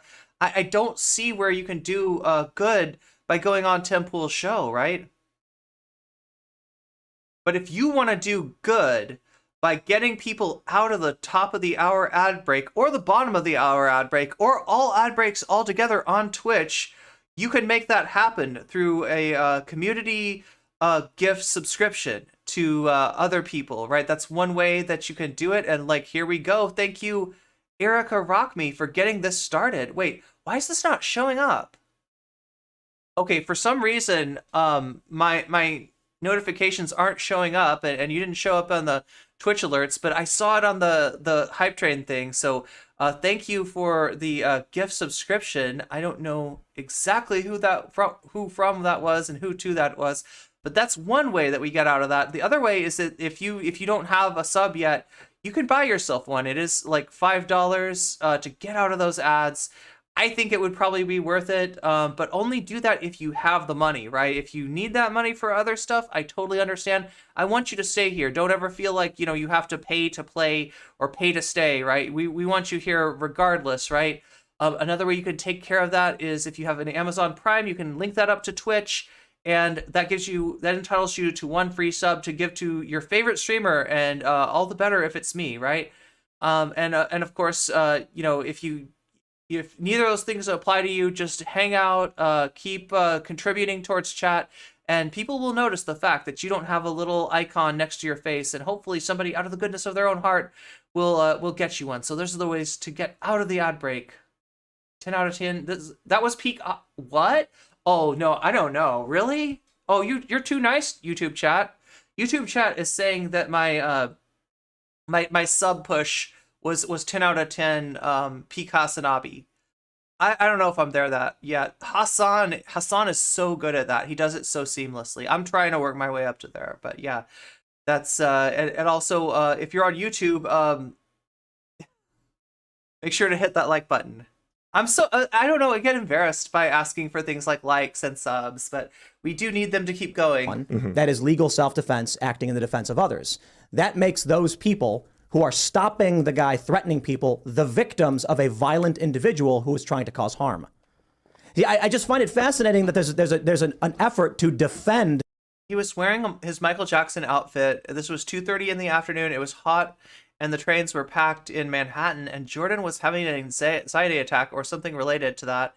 That was exacerbated by his not having anything to eat, drink, or a place to even relax. This was on a moving train. No shame in plugging yourself. Yeah, I have to. I guess it's the occupation I've chosen. So the aggressor in this circumstance, right? Oh, so you're suggesting that the guys, even if the guys that were choking out weren't the ones being threatened, that they're still considered a victim because they stepped in to defend other people? Well, I'm saying outright that if you're on a train, I'm saying that Theseus has a ship, and I'm going to sail that bitch. I'm going to sail it all the way to Delos, which I thought it was Crete. I still don't understand, like, when... Okay, I got to reread the Theseus myth, but apparently Theseus' ship was taking him to Delos, not to Crete, which he also went to fight the Minotaur and brave the maze. And, like, yeah, Icarus and Daedalus were down there, too. God, everything just ties together in Greek mythology. It's like a Seinfeld episode. Yeah, it's embarrassing, isn't it, Shakespeare? and there's a guy, you're on a train, you can't get off that train. You are trapped, Yeah, right? It's okay. I used And to a live guy in this get- area, by and the a way. I guy used to live in Flatbush. I used to take these trains every single day. I have seen this. I have seen this and worse. I have seen people in the middle of episodes where I was like, this person could potentially either harm themselves or harm me. It never crossed my mind that I need to choke them out to the point of potential death in order to protect everyone else on the train. That never even entered my mind. So that's why I'm asking you, do you have specific footage of him threatening the very people who subdued and ended up killing him? But why does that matter? I don't think there is footage. But, like, There's what no footage of is that? it? Okay. What All is right, it? well, then that's all I want to know. But what does All that right. have to do with what I said? I don't. That's why I understand your He thoughts. sails the ship until it sinks. Because Like, I would think that like the Pirates of the proportionality being Caribbean? that you ended up killing them, even if that was not your intent, I understand that you don't think he intended to do that, fine. But even if that was it, were they like threats to him in the immediate like present? Were they on the verge of committing an act of violence towards him that required proportional violence that ended up in death? But it's not a requirement someone threatens you for you to act in defense of others, right? So you're okay, so I'm going to describe an aspect of rhetoric, and there's channels devoted to this, like, right? There's channels like specifically about rhetoric and people that know way more about rhetoric than I do. But I mean I know about it from like a practical approach, from being a streamer, from having arguments in public with lots of different people and kind of seeing how that works, seeing the effect of that argument, seeing when people agree with me and when people disagree with me, right? So for us, you know, for people on the left, generally what we're looking for is who makes the best argument, who doesn't abuse fallacies, who is correct on the facts, and who is making like logical statements, right? That's what convinces us. Now, understand, on Tim Pool's show, that is not how the audience operates. In fact, that's not even how a general audience operates. In general, for a mass audience like the one that's watching you, and even in this case, like a little bit of, or not a little bit, a right-wing audience, right? They perceive winning and losing as being your posture, right? So if you're confident and you're strong and you're upright and forward and you're attacking and you're not defending, you won. You're right. You're the person that's correct, right? Regardless of how silly your claims may be, regardless of how wrong on the facts you might be, regardless of the fact that your argument does not logically proceed from, you know, like your conclusions don't logically stem from your, you know, from your premises, right? You won the argument. If you're in a room with, what was it, 4 other people? No, there's like 5 other people, right? And you look like you're defending, which it's almost impossible not to look like that. If you're on Tim's show, you're going to look like you're defending. And you might be right, and you might be making a point, and you might be, you know, the one who's not abusing logical fallacies, etc., but you just lost that argument. You reinforced the bad illogical stuff that Tim Pool is saying by being there, right? So I don't know. I'm not trying to hammer on Lance too hard. Like I said, I think Lance is a good guy. I think he's well-intentioned. I understand why he did this. I understand what he was going for here. But just like I feel like you're playing a game that you can't win, Lance. The only way to win is not to play. Sadly. That's why there is even a meme of Giga Chad spamming when someone says something that is even the chatter knows is wrong. The name of the meme is ableist, so I went around saying it. Okay. Also, if the Marine is such a good person, why did he go for the most lethal of all options? It was 3 grown men against Jordan. They could, like I said, if there was danger, if they felt like somebody was in danger, they could have gotten in. They could have just stood in the way, right? Like just their mere presence is going to disincentivize any sort of violent act that might happen. And that being said, there was no violence threatened. There was no indication that violence was going to happen, right? All it is you know, somebody you know, yelling and pacing around on a subway car. They had all they needed to restrain him. It would have only been until the next subway stop alert. MTA literally just having Jordan in a chokehold for 15 minutes is beyond excessive. If you're trapped in a Tim Pool in an argument while he's babbling with no way out, you're oh no, justified in that case. Your question is kind of in an unnecessary direction.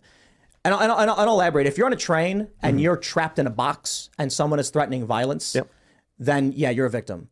Because so I've been a victim multiple times. Then I was in these subways. Absolutely. Yeah. Okay. It's the craziest thing to me. So I mean, I guess Lance is saying that he's been in situations where actual threats were made, right? But in this case, I just want to remind everybody that there were no threats. I don't feel like a victim. I've never been hurt. I never was hurt by people. Yeah, who they're were in the going through those kind of Other episodes. people have been. I'm not saying they haven't. You know, I'm not saying this is a good thing. 25 people were pushed in front of trains. Okay, so these 25 people who were pushed in front of trains, how is that directly related? Were these people also going through episodes? Were they also people who were homeless? Did they have mental illness? Yeah, so Neely Marie's saying, you know, this, I don't see any good that could come out of going on Tim's show unless you count the content as being a good thing. Look, so Lance is making content out of this. Lance has got a video. It's at 9.9K views. It got posted 12 hours ago. Tim is also making content. Should we look at? Oh my God,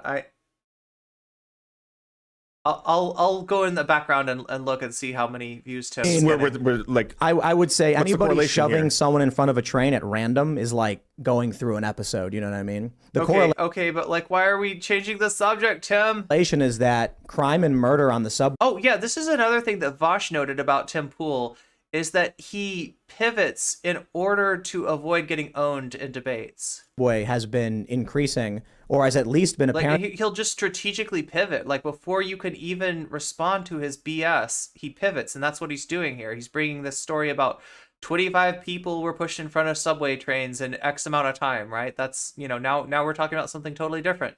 In the press, but I don't see you caring about it at all until it's the aggressor who gets killed. no one, I think, on the left is going to defend this stat that you're pulling. Then why put a guy in prison for finally saying stop killing people? This is like, Tim, if I approached you today and I was like, hey, do you know what goes on in... Okay, you know, see what he did? He just turned unhoused people into a monolith, right? In fact, he just turned like crime into a monolith which contains unhoused people, right? So for finally standing up and saying stop unaliving people, right? That's all this guy did. This guy said he had enough. He was there when the other 25 people were pushed in front of the train, and he'd had enough. He'd seen enough. I know how this ends, right? I'm going to stop this before it even gets going. You haven't even made a threat yet. But I know how this works. I know that you're part of that monolith that unalives people, right? And oh my God, this is so disingenuous. This is so bad. And I don't know what the answer is if you're Lance, right? I feel like you're a fish in the barrel at this point. I don't know how you avoid what he's doing with you. So like I said, You know, Lance made content out of this. He got, you know, a certain number of views. Obviously, his audience is going to see that, you know, some of Tim's bullshit for what it is, right? But I'm looking at Timcast IRL, streamed 17 hours ago, 281,000 views from Tim Pool's side. Now, right, that is...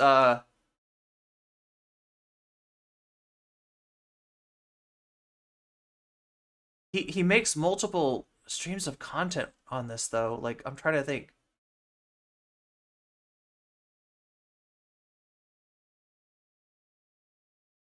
There's like Timcast IRL, and then he's got multiple channels, right? So this is gonna go up in different ways. We look at the videos on here. Okay, so looking at his live, yeah, that's the one with 282 K views. And then oh wait, no, Timcast crew debates the Serfs on late term abortion and my body, my choice. Okay, so that's just the abortion debate.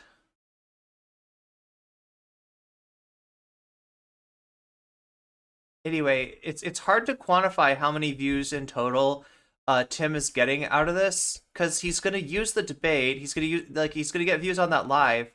He's also going to get views on segments that he cuts out of this live. I see so far there's one segment with 36K, another segment with 82K. So he's made 2 segments so far. I'm guessing that there's going to be more segments made. So far, though, one thing that doesn't have a segment is the trans debate, right? The LGBT, the frequency or the, you know, proportionality of trans people in Generation Z. That the argument that Lance came to talk to him about, the place where Lance really thought he had a point, really thought, where he mentioned, you know, that was what he was trying to do. That was his goal, right? That has not been made into a segment yet. Now it may be, maybe Lance did a really good job on that one thing, right? But Tim Pool, if he feels like he gets owned, he doesn't have to make a segment, right? So yeah, as far as getting through to his audience, I'm just not seeing it. Rikers Island. Have any of you done a show on what happens at Rikers Island? How they hold people in Rikers Island? Do you know what? Good soon. Not Rikers Island specifically, but we talk about prison reform all the time. Right, and okay, do you know about bail reform and the fact that people die in Rikers Island waiting to have their day in court because they can't afford it? And we've talked about it. And you've done entire shows on that. And you've talked about how people literally die in prison while they're waiting for that shit? We talked That's about terrible. Okay, so we actually talked about one guy who got wrongly arrested, lost his job, was kicked out of his apartment, went to Rikers for 3 months, only to be released and then told, sorry, there's nothing you can do about it. The city owes him nothing because they considered the prosecution not to be malicious. But this is the problem, man. Like, we talk about stuff like this all the time. But the example you just gave me was not me talking about the systemic problem of people who are poor being in Rikers Island before they get to trial. They die before they're not released. You just gave me a story of someone who was released prior to that. I'm giving you an example of a specific show we've actually talked about someone wrongly held and had their life destroyed. Okay. Now, of course, we can go on further and say, yes, people have died. Yes, the system is corrupt. And my point is this.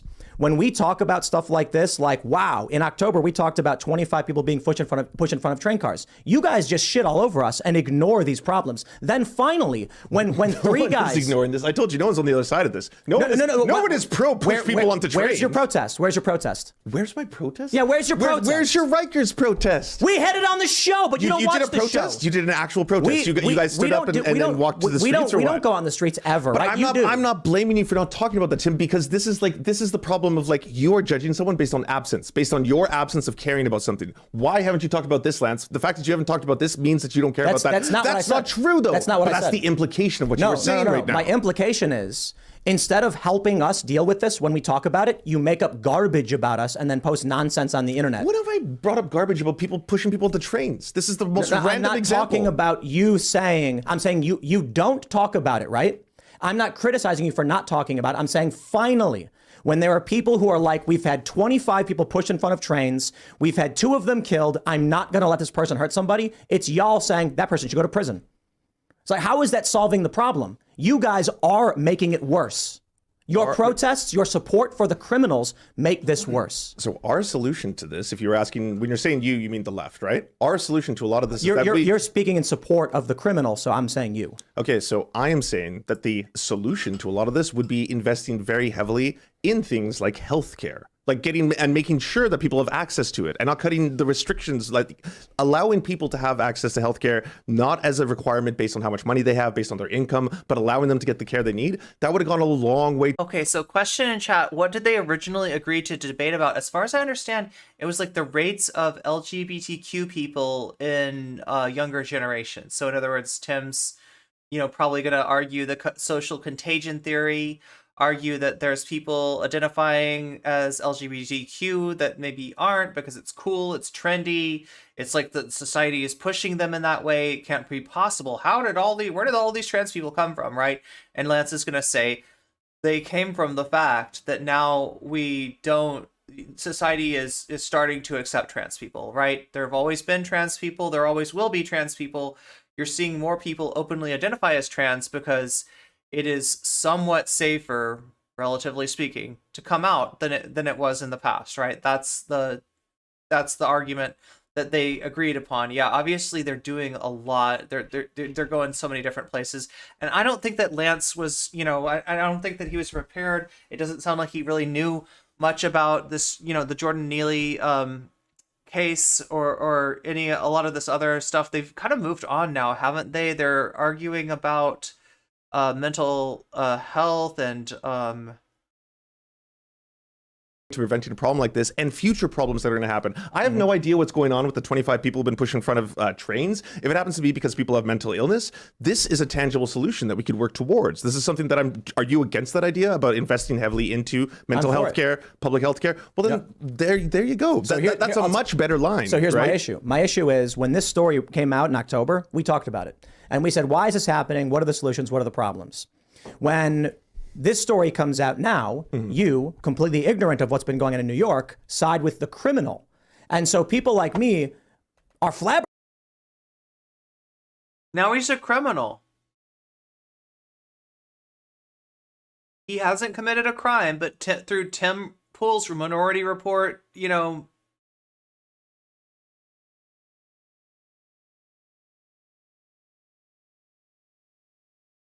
Now we've turned somebody who is the victim of a violent crime that ended in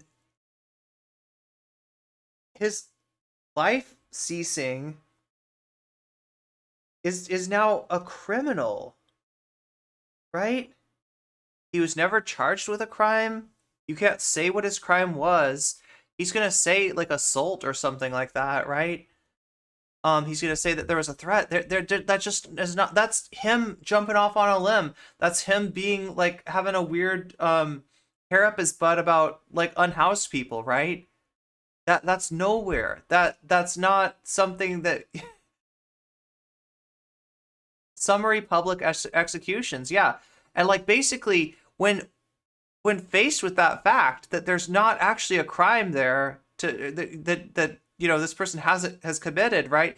He's going to talk about like these other incidents where ostensibly they were crimes and they were prosecuted and we don't even know, like, maybe people went to jail for those, right?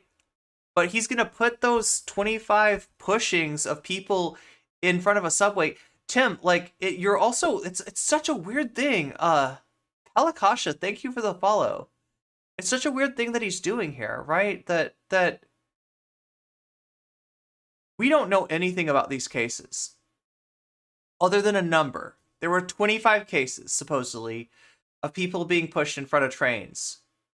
He is relating this to somebody who was stomping around a subway train, saying that he was hungry, saying that he didn't have anything to drink, anything to eat, and that he didn't care if he went to jail, right? Not making a threat, not doing assault, not doing anything violent, but somehow now those 25 incidents, which resulted in 2 people being unalived, right, are Jordan Neely's fault. This is out of control.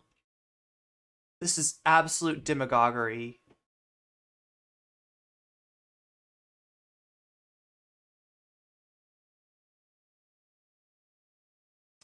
How do you know, Tim, that some of those people that got pushed in front of subway train weren't unhoused people themselves, right? And then in that case, do I get to say, actually, Tim, those 25 deaths are your fault because you're defending somebody who unalived an unhoused person, right? Actually, that's on your side, Tim. I mean, like, look, we don't know what we're talking about. All we got is the number 25, right? And he's saying that Lance is defending pushing people in front of train carts based on the fact that Lance doesn't want to see the summary execution of somebody for being unhoused and agitated in public, right? That's what we have here. A summary execution of a person whose crime was being unhoused and agitated on a subway car. It almost feels like Lance was used for a punching bag to practice on. Exactly. Yeah, this is bad. This is bad. This is why I wouldn't do it. And again, I like Lance. I think Lance is a good person. I think he's well-intentioned. I think he's trying to do the right thing here. I don't agree with his strategy of going on Tim Pool's IRL podcast, whatever this thing is called. Quite frankly, though, the guy had 40 previous convictions and mental health problems. Why was he on the subway? Wait, I'm not sure what your angle is there, Woody.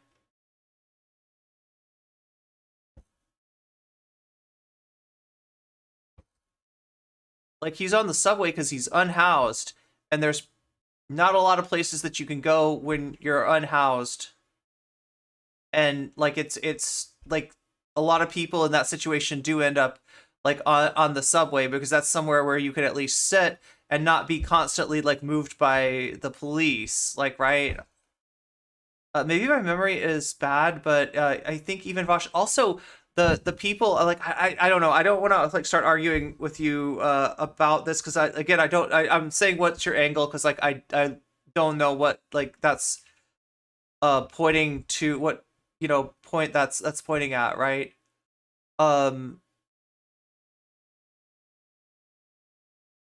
Maybe my memory is bad, but I think Vosh did better than Lance, ignoring things I fundamentally disagree with Vosh about.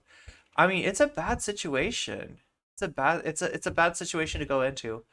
I was about to say that, but I didn't want to mention mention Vosh. Yeah. Also Jello. Jello?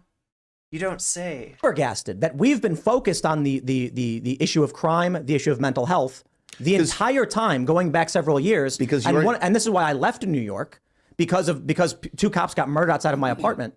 And then what do we hear? Protesters in the street defending the criminal. Being homeless is penalized in the U.S. and the subways have air. The subways have air conditioning.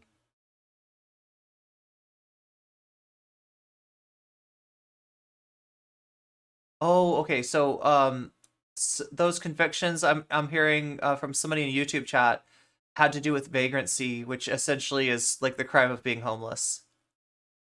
Yeah, I'm not. I don't want to make any assumption about where what those.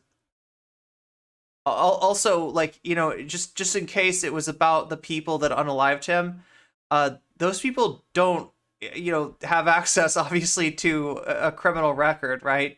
They're not police. They're not a judicial enterprise. They're not supposed to be punishing people, certainly not supposed to be publicly executing people, right? It's not.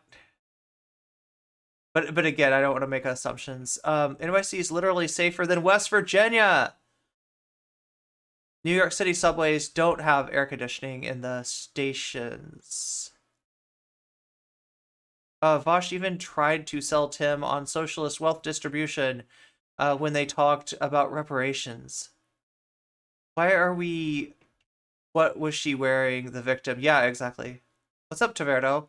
Vosh went on to agree with Tim and Charlie Kirk on class reductionism. Was not a good look. I mean, it is Vosh. Convictions do not mean that you deserve to be treated like less than a person or you're guilty of anything.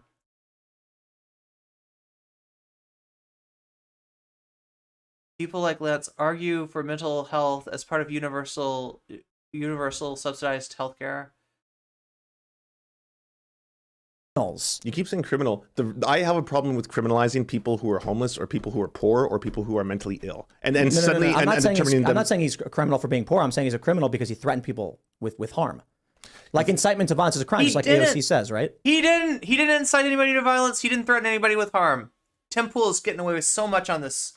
I really want to see this, So this much. video footage. I want to see the moment where he was threatening the very people who tried to take him down. Look, either you accept that the witnesses, the media, and the police say this is what happened, or we can agree. No one has any idea. You're saying in the subway Yes, cars? there's no point in even talking about Well, I mean, like, it's... I think the interesting maybe conflict. You know, like honestly, like being unhoused, you don't really have a place to go. You're not supposed to be anywhere. Anywhere you are, you're gonna be getting pushed out by hostile people and by cops, and told to move along. At least on the subway, if you have enough to pay the fare, or you can get into the you can get on a subway train, you could at least sort of maybe be left alone for a certain amount of time, although that's definitely not what was happening here.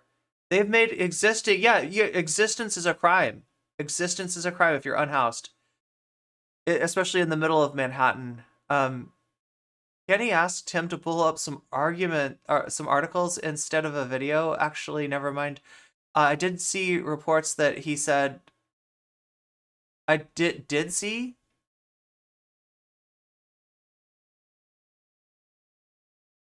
Like, so I'm going off of the article that Tim pulled up, and in that article, it doesn't say anything about threats. The closest thing to a threat that he said is he didn't care if he went to jail, but essentially what it sounds like is that he's on a train, he's frustrated, he's agitated, and he's yelling, and he's saying, like, I don't have anything to eat, I don't have anything to drink. I don't care if I go to jail. That's better than like suffering like this. So basically, he's in a situation where he's preferring jail to his current state of deprivation. I'm guessing that Tim Pool is reading a threat into that, and I'm guessing that other people are reading a threat into that as well. But it just literally wasn't in the report. Because jail is a shelter. Yeah, exactly. Jail is a shelter, and food and water. Yeah, and he doesn't have those things.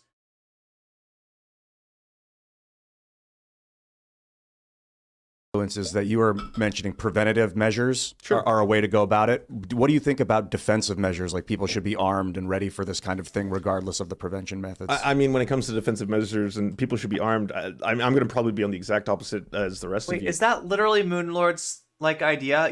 This would have gone so much better if everybody on that train had a piece.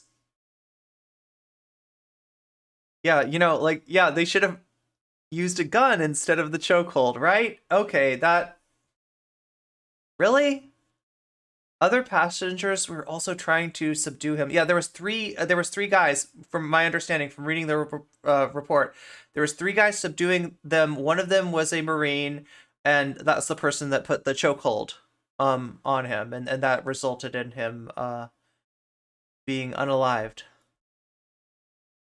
Because you're probably very pro-gun here, right? I'm just making, we don't have the same problems in Canada that you do in the United States for mass shootings, for mass gun violence, for that kind of stuff. You have 30 million people, don't you? Is it 30 million? Okay, so by ratio of the population, Tim. So if you compare ratio of the population, Canadians to America, we don't have mass shootings like you do. No one else does. It's a uniquely American problem. The mass shooting thing is a uniquely American thing. Obesity is pretty heavy here. Well, it's I don't think it's fair to say uniquely American.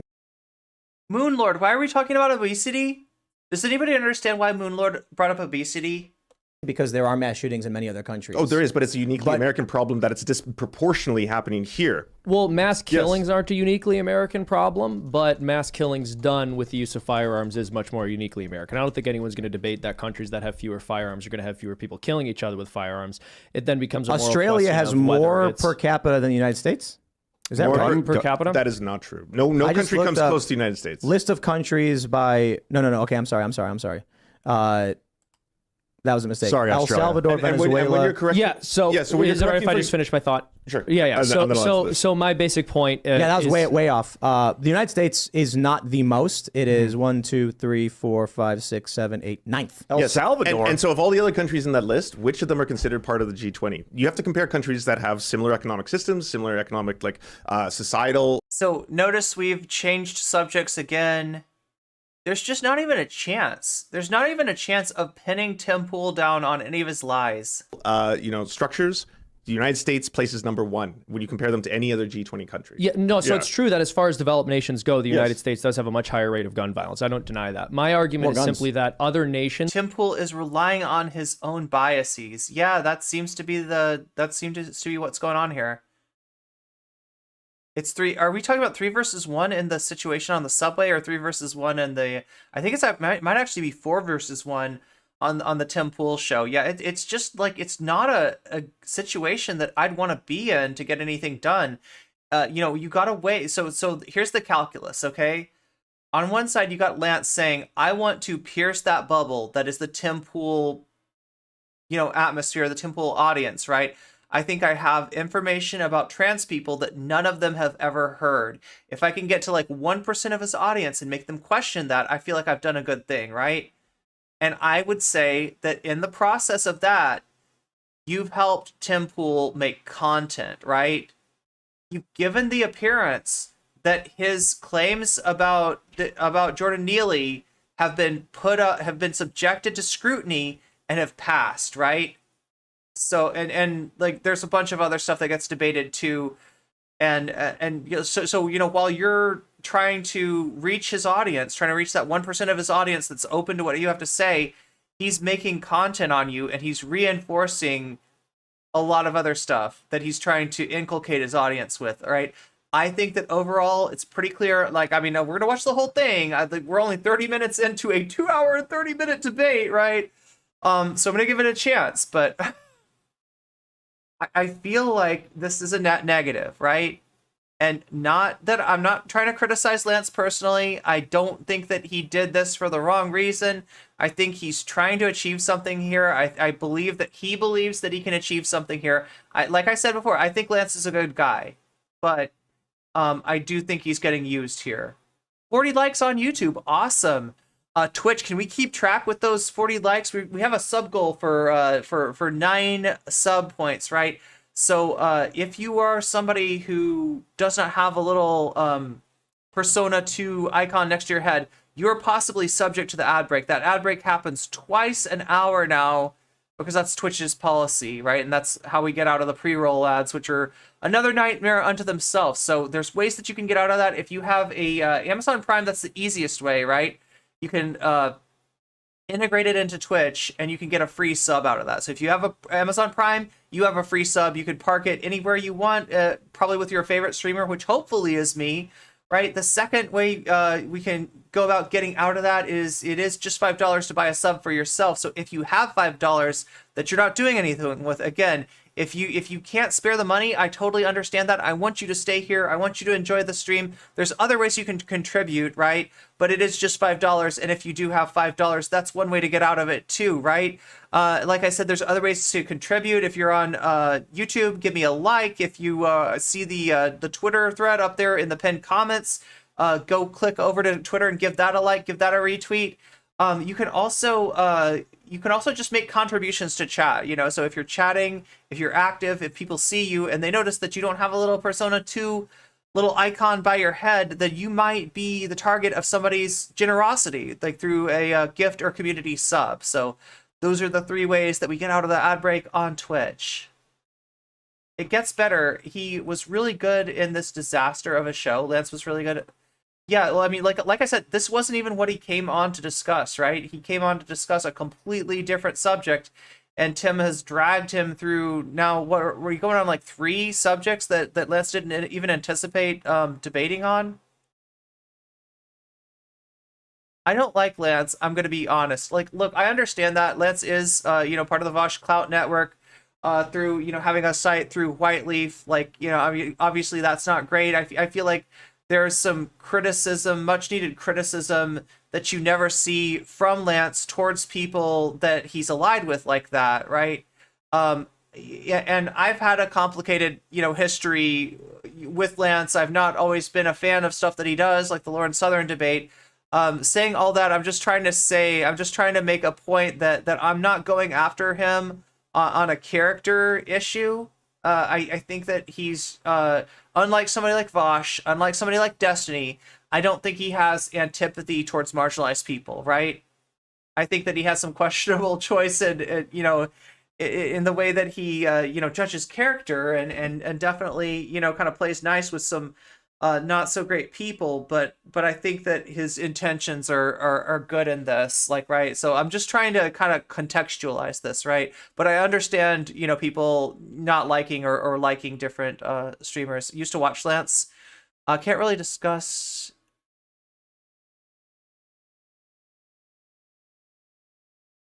Feel like Lance is really good at swimming in a pool, but then tried to swim in an ocean and the surf waves got him. I mean, this is a tough situation. Shout out to Spark That Bled. Give Spark That Bled a follow. Hasn't been streaming in a little while, but if you want to get those notifications the next time that Spark That Bled goes live, you'll get that through following Spark That Bled. I wonder if these guys actually believe what they say, or if they're just taking advantage of ignorance of the right-wing audience. I mean, that's a good question, actually. Michael Seitz says yes. The answer is yes. Do have higher rates depending on the nation that you're looking at. There's still a pretty decently high homicide rate in a lot of developed countries, and there are a lot of mass killings. In the United States, those mass killings are generally carried out with firearms, but according to CDC studies, firearms are used to prevent more violent crimes each year than they're used to commit. So it's a much more complex argument than simply saying the U.S. has more firearm deaths, therefore restricting firearm ownership would prevent those. Let me ask you too. Do you know what country has the most grenade attacks? I only know the answer because I.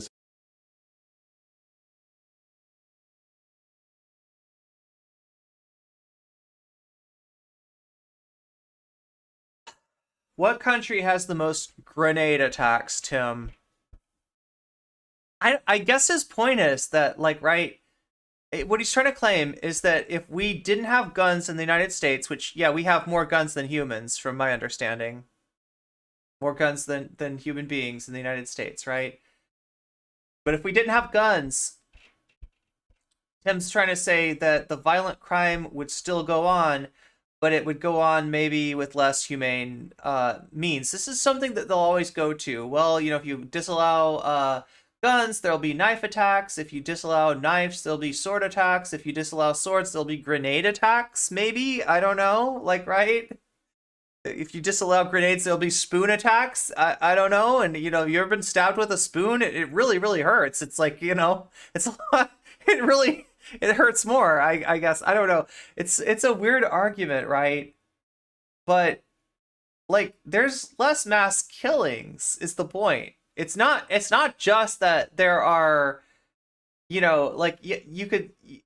They'll just basically, you say, like, there's a ton of gun attacks, no other country has it like this, then they'll point to, like, a knife attack in England or something like that. They'll point to one knife attack and they'll say, see, so what you have is an equal number of knife attacks. No, you don't. You have a, like, much lower number of knife attacks, and they're less often ending in deadly consequences. And his take is that grenades are illegal in the country. Oh yeah, the country. So grenades are illegal in Sweden, but they're still grenade attacks. So therefore, banning guns wouldn't do anything. I don't think that Lance is actually in favor of banning guns, though. It's kind of a weird argument. So you type in it. I think it's Sweden, right? I actually didn't type that in. I searched for. By the way, decently I would have no high idea. murder rate was a very clumsy. I don't want to cheat, so I saw you type in it, but yeah. I didn't type in Sweden. I typed in most grenade attacks by country, and Sweden is the most grenade attacks by country, and what? Sweden?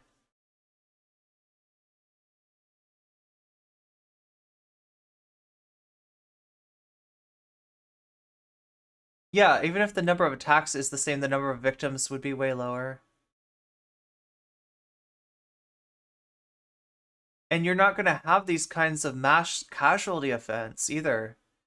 I don't know. Like, look, my take on guns is kind of weird because, like, I feel like we're in a situation in the United States where there already are a lot of guns, right? And if gun legislation would result in police confiscating weapons, with our police institution, those weapons would be confiscated disproportionately from black people, from non-white people, from marginalized people, right? They're not going to be taken from the people that we're actually worried about having the guns, right? So it's kind of fucked in the United States, actually.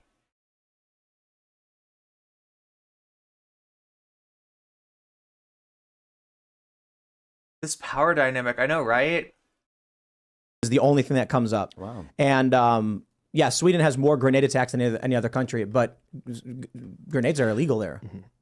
Okay. I've got a feeling that What do you make of that, Lance? What do you make of that? Grenade attacks are illegal. Grenades are illegal in Sweden, and there's like 3 attacks in 5 years or something. You know what I mean? Like he hasn't told us what the incident of grenade attacks are, right? Why are there grenade attacks okay, in Sweden? so yeah, I would love to answer this question. So if we're going back to guns, I'm gonna guess, right? And this is from having heard a lot of statistics in Scandinavian countries. I'm gonna guess that maybe other countries do not feel it necessary to count the number of grenade attacks that take place. Just a guess. and the U.S. versus Canada, when I said that there's G20, if we look at all the G20 countries, Sometimes statistical differences like that can actually be chalked up to the fact that some countries keep this as a statistic and other countries do not.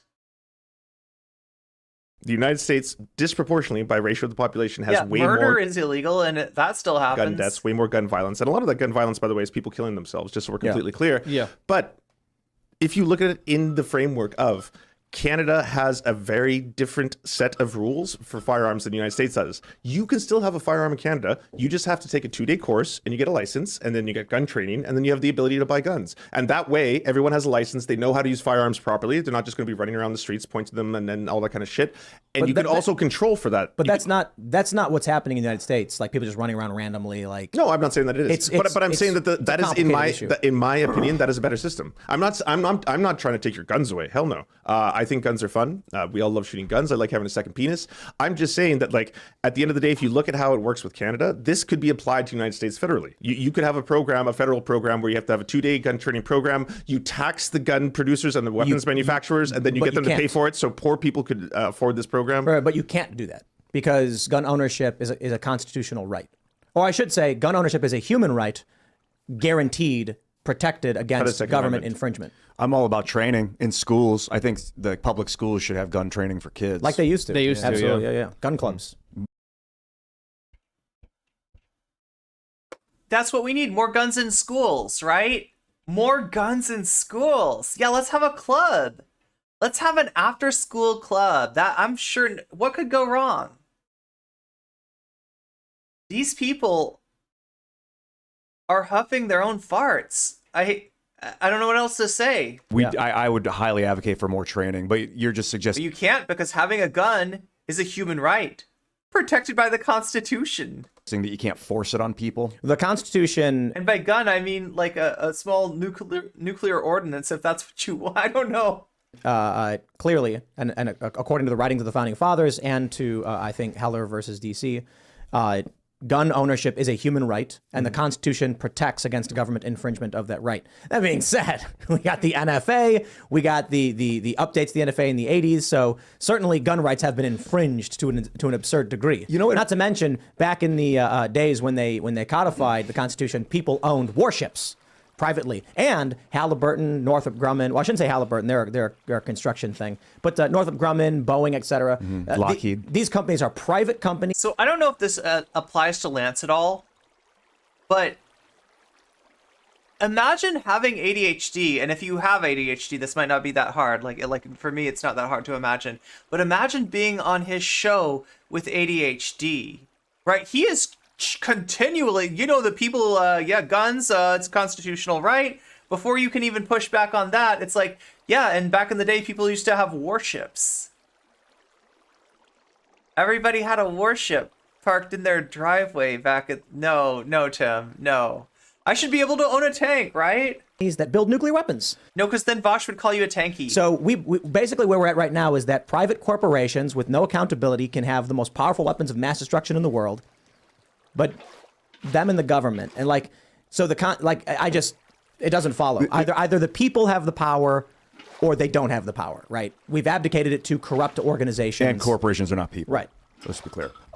This regarding this dude that choked the guy out, I think what's going to come up is was it adequate force or was it too much? And I feel like if he had punched the guy directly in the face, that would have been worse. Because although that's not your only option. they got no fifth. Like I said, if they're really in a situation now, from what we read, there was no threats. There was no danger, there was no aggressive movements, right? But if that were to happen, so we even take this situation and we embellish a little bit to Steelman Tim's argument, right?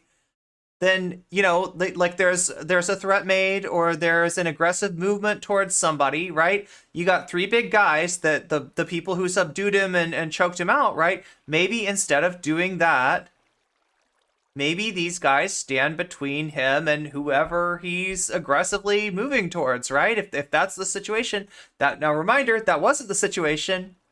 That's not what happened. There was no aggression. There were no threats. There was no assault. There was no anything, right? These guys are all making this up based on their own fear of the unhoused, right? And reticence and inability to actually do anything about that. Their belief that they just said they don't like corporations. They just said the corporations have too much power.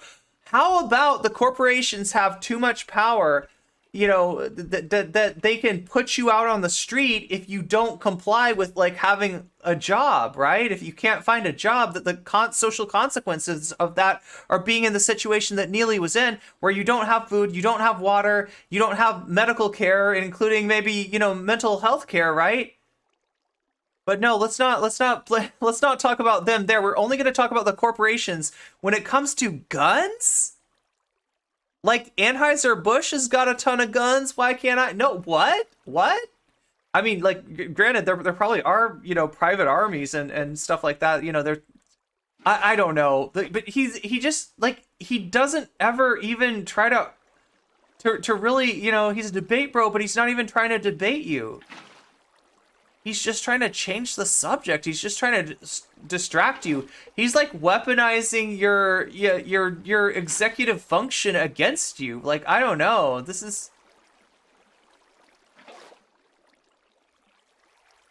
Where did we get to the point where this venue is considered a serious,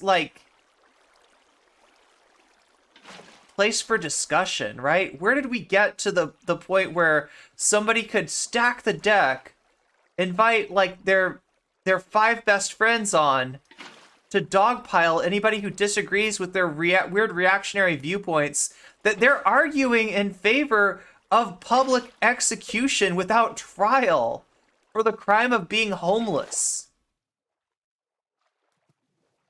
How did we get here? How did we even get here?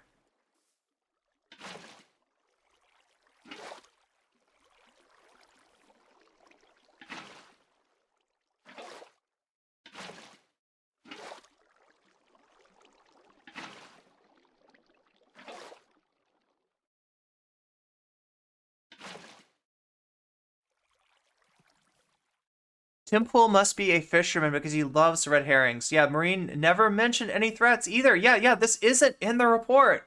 This is just not there, right? These are people, basically reading into the story based on their bias against the unhoused.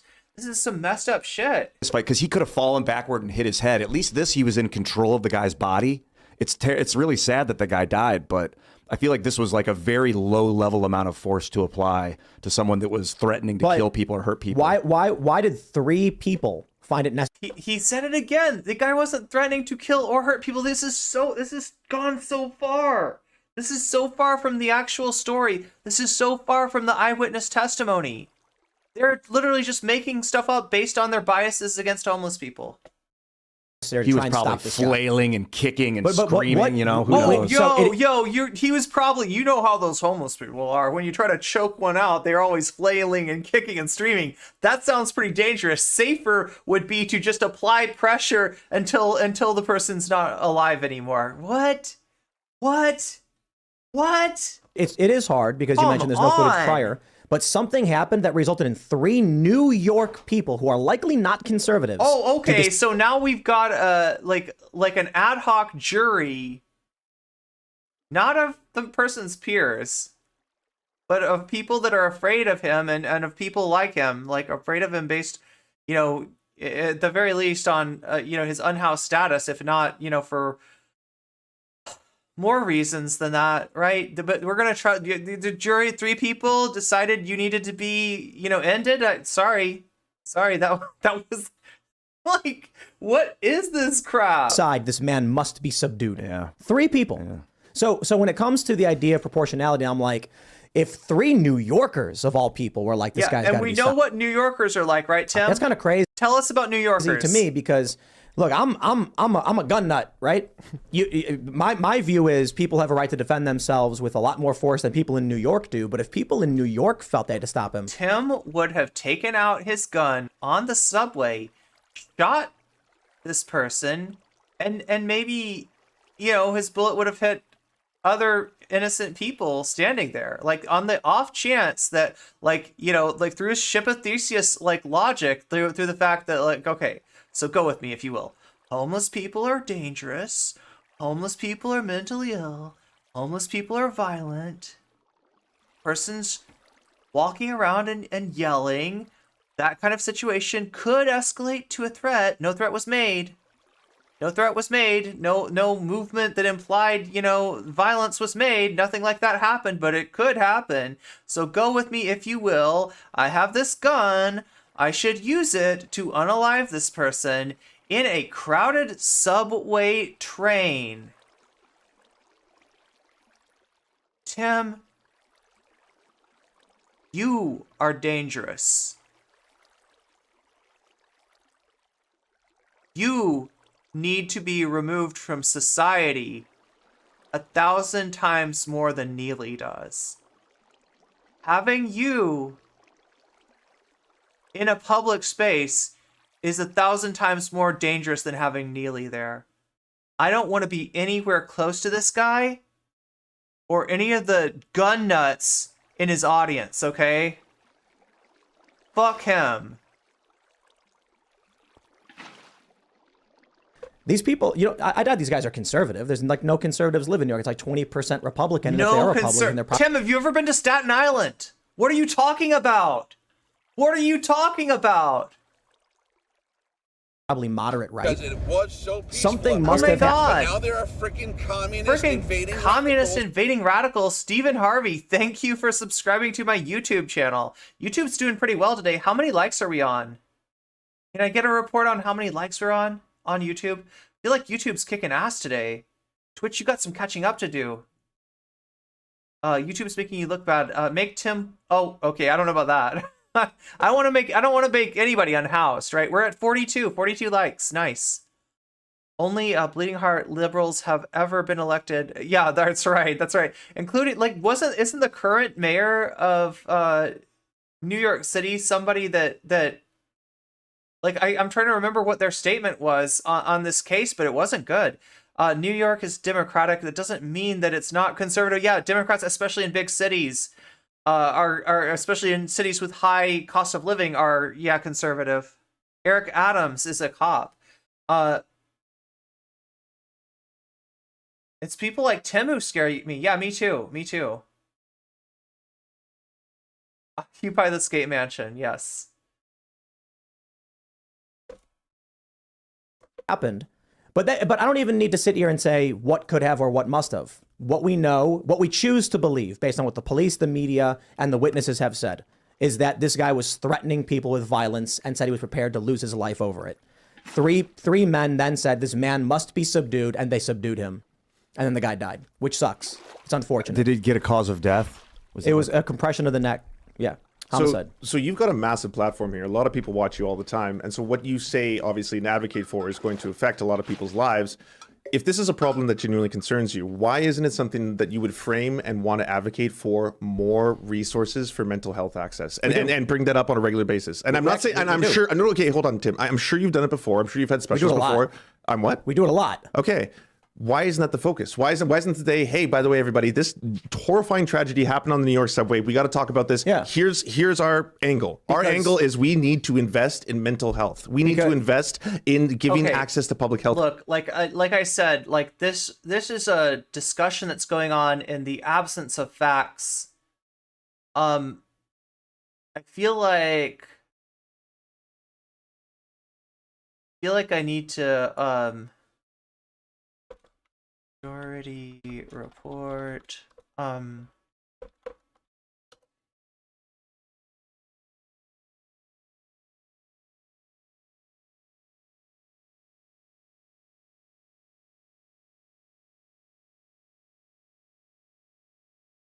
feel like they've done a few stories on this issue.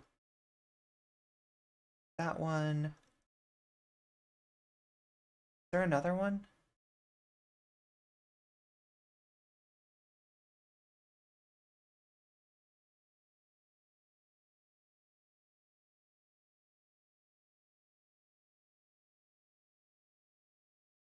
This is Matt Walsh defending Tucker's racist text. There we go.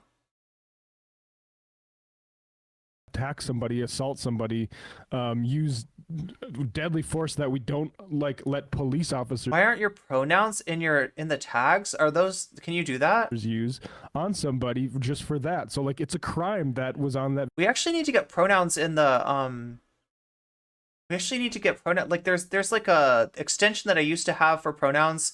I got my computer fixed and they wiped the entire thing, right? They were supposed to just wipe the C drive, but they wiped everything. So I didn't even get to keep like my settings, and I need to get that reset up. But yeah, I didn't realize you could put them in the Twitch tag. Are you talking about the Twitch tags? Video. It's also a crime that the police did not arrest him and just let him walk free immediately afterwards, because they're kind of in favor of this. I mean, we see that. If anything, they want to celebrate this guy. Yeah.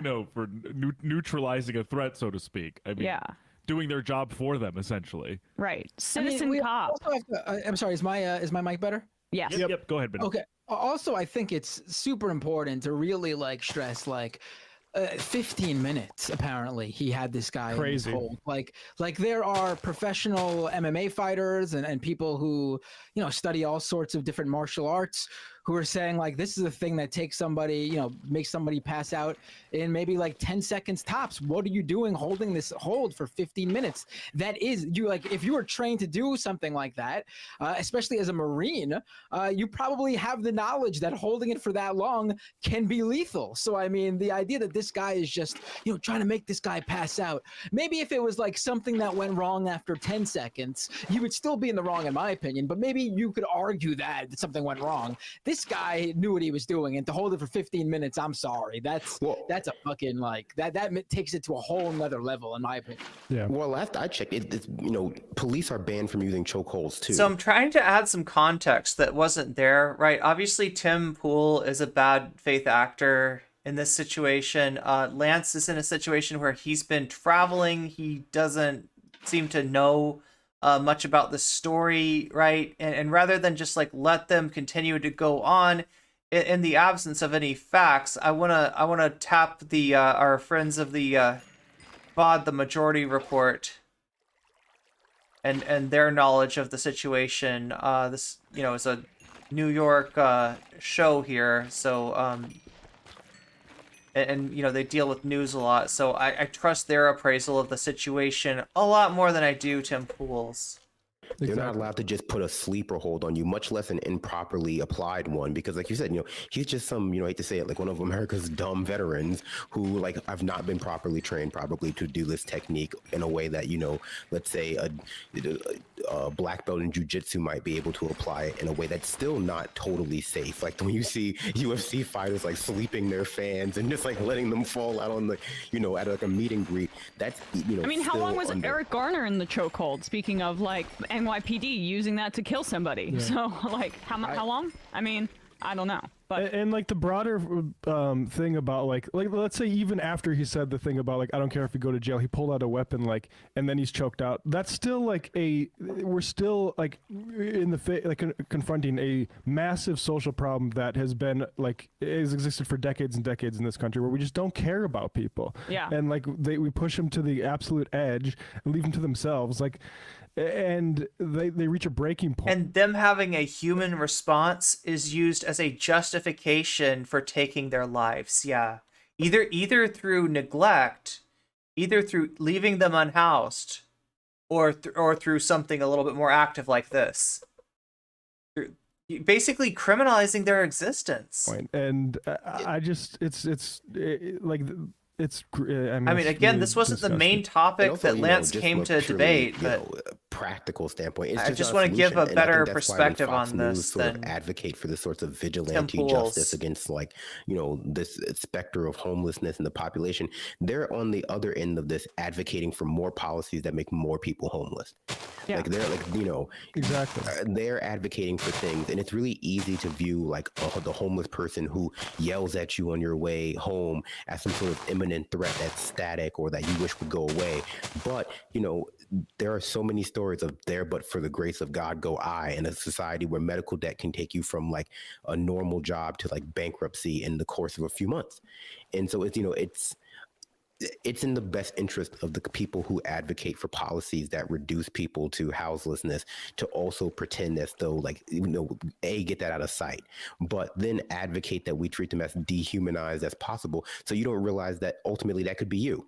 And then you'd be arguing for the same people, rather those people who you're supporting would be arguing for you to be choked to death in the subway. And just to say, Eric Garner was in a chokehold for about 9 to 10 seconds. Wow. So there you go. I mean, let's play the rest of this too, because that's kill me. How long. Yeah. I mean, it's 15 minutes. There you go. Well, and I haven't watched the full video, but there are I think it was a 15-minute interaction and a 3-minute chokehold. Is what I see. But even I guess 9 to 10 seconds compared to 3 minutes. Yeah. And the only two people who intervened on the subway were to hold the guy down. Yeah. And I mean, like it was said, I didn't watch the full video on this, but it's quoted somebody concerned about is he okay? And then the guy holding the hands down says, "Oh, he's not squeezing anymore." Yeah, we have more of this. Let's go. Something prior to that. That is why Mayor Adams responsibly said, let's wait. And the other thing is, too, do you want to wait for him to pound people like they did Adam Klotz and just have everyone just sit on the sideline and you're critical of those passengers? You have a 24-year-old who we trained in the military, lives on Long Island, hopping on a subway. Do you realize how the argument that he just made, oh, you're going to wait for him to pound people, right? A guy says, I don't have any food. I don't have anything to drink.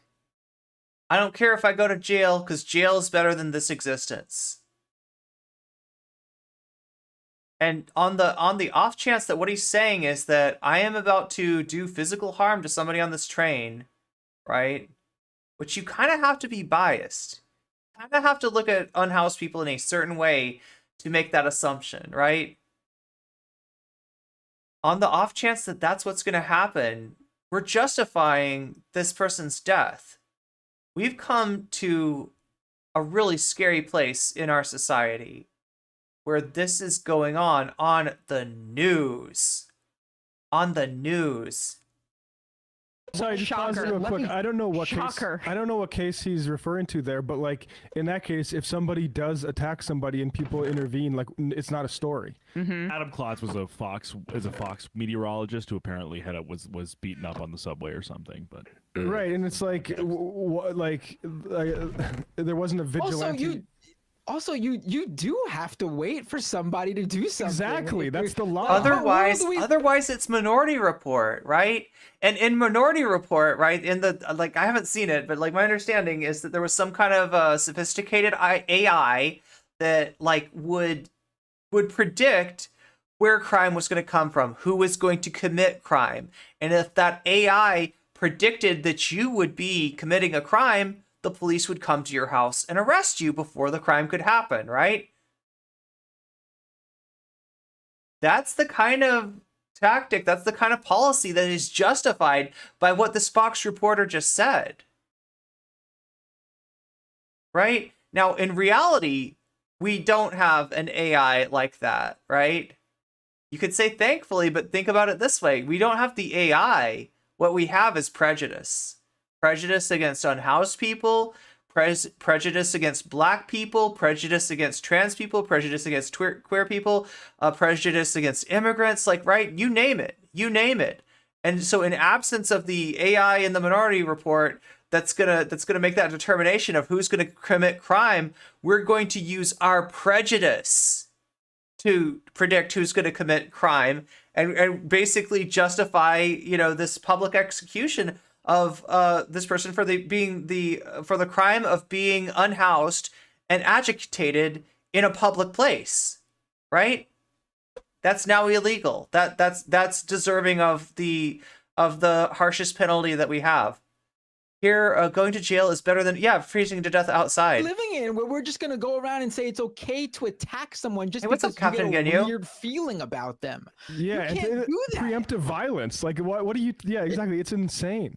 It's just like this toxic self-defense that has like perforated our society with this kind of like, okay, well, anything you do to protect yourself, even if it's just like paranoia, you know, assuming the target is within a certain group or type of person, totally justifiable. We just saw a few days ago. I mean, I wasn't on the show at the time, but there was like an ex-fire chief in San Francisco or somewhere in the West Coast walking around like pepper spraying homeless people. Oh yeah, who was like retaliated against by one of the people he was attacking, only for this story to come out that, you know, this person being held up as another victim of the homeless epidemic was just another vigilante. You know, like taking it in his own hands to clean up the streets. You know, it's a very sick cycle.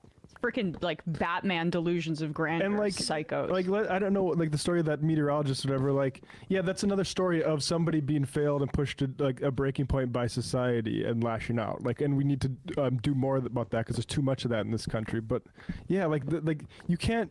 Yeah, you have to wait until somebody acts violence to protect people from violence. Yeah. All right, here we go. Help out the American people again when I'm not in Afghanistan. Let me just grab this guy and hold him down. No cops around because they're understaffed and they're not on the trains. They're upstairs. Not true. And this guy takes action, and now you have people protesting for the homeless guy.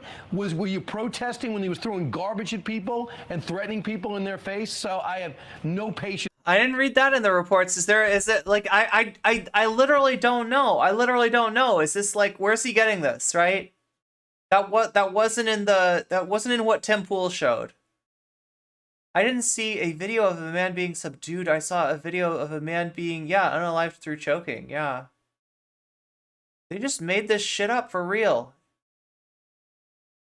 Well, they're making it up, and normally, like something that's pulled out of somebody's ass, somebody's was gonna say, "Hey, you're pulling that out of your ass. Like, where'd you get that? That's not true. I don't see that anywhere, right?" But why doesn't it happen in this case? Why is it less likely to happen? Why are there people agreeing rather than challenging? And the reason is because the victim of this attack was unhoused, and people are prejudiced against the unhoused, right? And I mean, they're but for fortune, especially under capitalism, right? As AI and automation reduce the need for labor, there's going to be more and more of us facing that situation. Now, it shouldn't need that. I shouldn't need to say that they're but for fortune for people to care. I shouldn't need to bring you into it or anybody else into it, because it's bad enough that this is happening to somebody else, even if it could never, ever, ever, ever, ever happen to you. You should still care. you should still care. But for those people who don't care, you should still care. Even if you don't have a fucking, even if you're an immoral person that's okay with this happening to other people, as long as it's not you or anybody you care about, you still should care. You still should care. Yeah, ChatGPT will make us all unemployed. I mean, they're legit though. There is like less need for labor. Like now, there's two ways that could go in a society with regulation, where the people, at the very least, even in a capitalist society, where there's enough regulation, where the democracy is driving the train of capitalism, then you might be able to have a situation where the regulation says, these are the minimum wages, you're going to reduce their hours, and you're going to pay them the same amount, or you're going to pay them more, right? That's not where we live. It's not democracy that's driving this train. It's capitalism. It's capitalism. It's capitalists. It's those with power. They have the leverage. And the problem with New Deal, let's take New Deal, for example. The problem with that kind of, I wouldn't really even call it social democracy, right? Some people do, right? But even like a Scandinavian style social democracy is that even in that situation, the people with money, the people with capital are able to get more leverage. And when they're aggregating leverage, the rest of us are losing. And losing in terms of our own self-determination. And when you have the situation where our labor is like the only leverage that we have on these people. They need to hire us. If we all get together and decide we're not going to work unless you give us a living wage, then they give us a living wage because they have to. But if they've got like less need for labor, we've got less leverage. We need to take care of this leverage disparity while we still can. Time is running out. Time is running out in so many different ways. Like look at the climate situation. Like we got several clocks running out, right? Okay, for Americans. First of all, when it comes to the issue of violence in this country, conservatives have been screaming about mental health for decades. Reagan is one of the ones that No. the institution. Conservatives bring up mental health to distract from the issue of gun violence. That's when conservatives bring up mental health. Conservatives never follow through with, and here is the bill where we're going to fund mental health. They don't want to fund healthcare. What's wrong with you? In America, yeah, Reagan's one of the worst presidents this country's ever had. No fault divorce. Oh, How about that, James? Yeah, Oh my god. Yo, I didn't even realize it, but I pressed the play button and I'm playing Tim Pool. For these people. Yeah, I agree. I mean, think Okay, so I want to get through this majority report stuff just to give us a little bit of better insight on what Tim Pool is talking about, since I let him just run off the mouth with this BS. Yeah, no fault divorce. Sorry, that was I played the Tim Pool thing again. Underneath. Yeah, he's mad about no fault divorce, right? They want to lock women into marriages. If politicians are allowed to accept bribes, then it's not democracy. It's indirect plutocracy. I mean, yeah, look, what you're saying is that we have not democracy, but rather a dog and pony show. I am inclined to agree. Boy, remember we had her on a few weeks ago. And we're wondering where the help is. But someone died here. And Brian, the help isn't cops though. Like the help is to again materially support these people and give care to them and have a society that provides it. Like I remember those also isolated. They keep acting like they did, nothing was done for this guy, for the what's his name again? Neely? I'm sorry. Jordan Neely. Yeah. Jordan Neely. They're acting like nothing was done to stop Jordan Neely. Here he was 40 times. Yeah, 40 times they arrested him apparently, or detained him for various different reasons. And 40 times he didn't get any help. 40 times he was punished under whatever law. Because if you look at somebody pointed out that like a lot of those arrests were for vagrancy, or basically his crime was being homeless. Things. They're all small things, like you said, like throwing trash. What good is funding mental health care of structural violence of capitalism? And that's what he was talking about. That's literally what he was saying on the subway, right? His crime was to not hide his socially enacted execution from the rest of us. Yeah? He wasn't quiet. He didn't go quietly into that night. He was making noise. That was his crime. For making the rest of us aware of what capitalistic society is doing to him.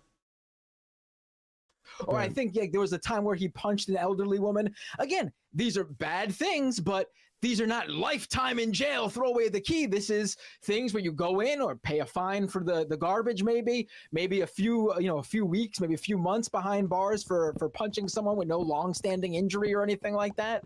Like that is the law.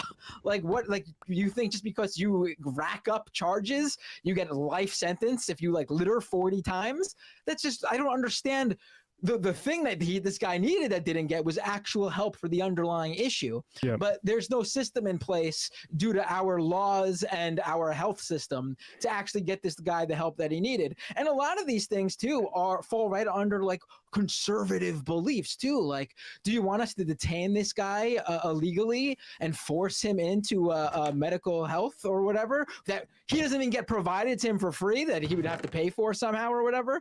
I mean, I don't understand what they want, because none of their ideological worldview feeds into what this guy needs. I'm telling you what they want, though. They want to be in an urban area where they can have fun and go out to dinner, and they want to be in a vibrant urban setting and be around people, but not those kinds of people. Yeah, it's Westworld. Hey, let's go to a Broadway show. But if there's a vagrant, I might just fucking kill that guy. Yeah. No, it's the purge. No, it really is the purge. No harm, no foul. I'll get released. It's so interesting, because when Michael Bay's classic The Purge came out years ago, people knocked it for being not very subtle. Hey, what's up, Kaiputer? Welcome to the stream. Capitalism threatens you with homeless, starvation, and death. Pretty compelling. They want to eliminate people who make them feel uncomfortable. Yeah. They don't only, they're not, it's bad enough. Yeah, everybody go follow Kaiputer if you are not already. You will thank me for that later, once you hang out in Kaiputer's stream for a little while. So this is...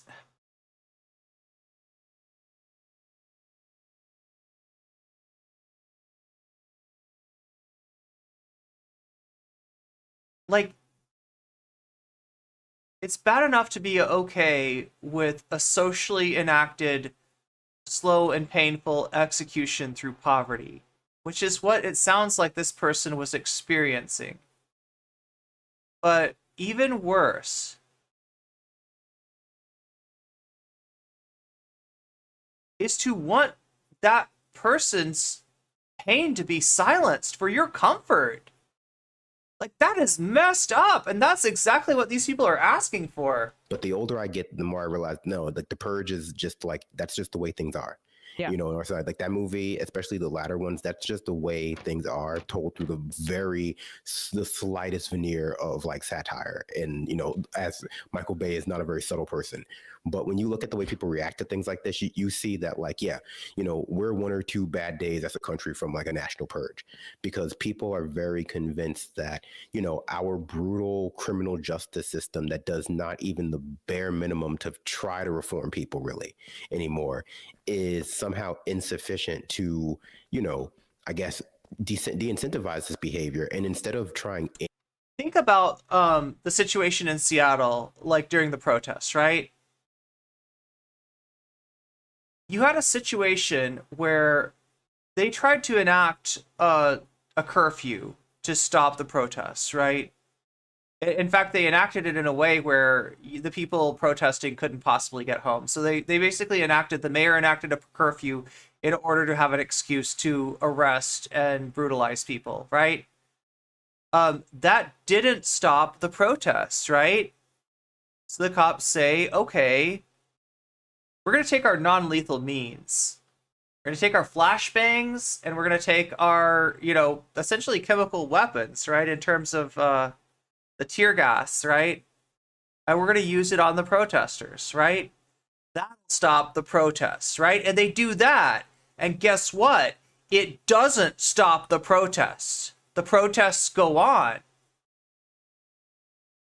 They used up their gas.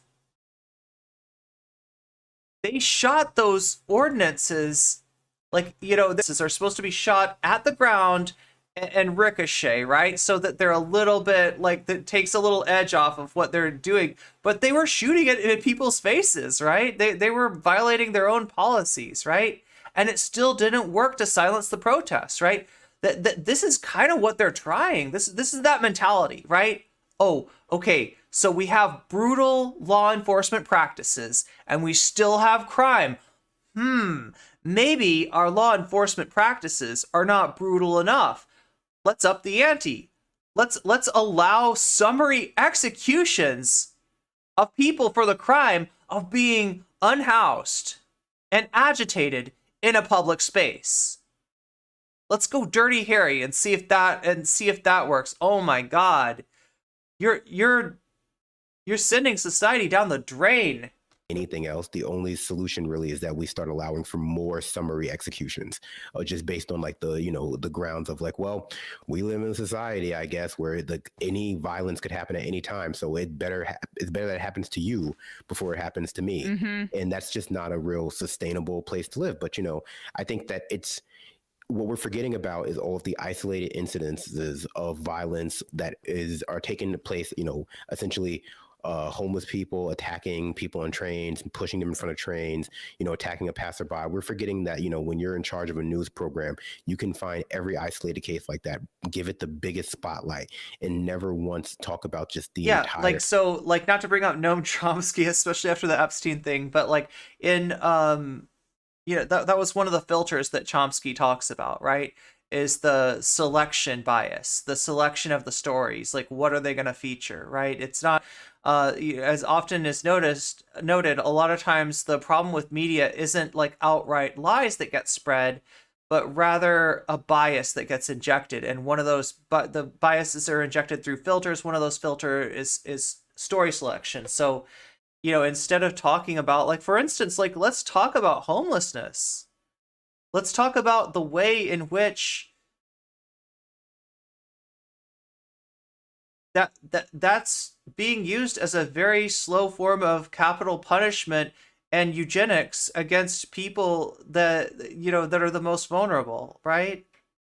No, we're not going to talk about that. We're going to find some examples of dangerous homeless people. So instead of thinking that the problem is homelessness, like you should, now you're going to think that the problem is the homeless, which allows us to deal, with them in a completely different way. Instead of the slow, death through deprivation, now we're justifying somebody being, choked until they can't, until they're no longer alive. Epidemic of houselessness that exists in this country, and like the many people who die as a result of that structural violence, as opposed to just like the isolated incidences of interpersonal violence. Because ultimately, we know if this was like an epidemic, if people were really being killed every day by homeless people in this country, we would hear about it. Exactly. But like all they can do is but remember that one time that one of our weathermen was attacked on the train one time? Remember that person last week we found that this happened to? That's news, right? That's not like an isolated incident. Yeah, I just told the story, but I have... Like, I mean, you've heard of the phrase "man bites dog" story, right? That like, if you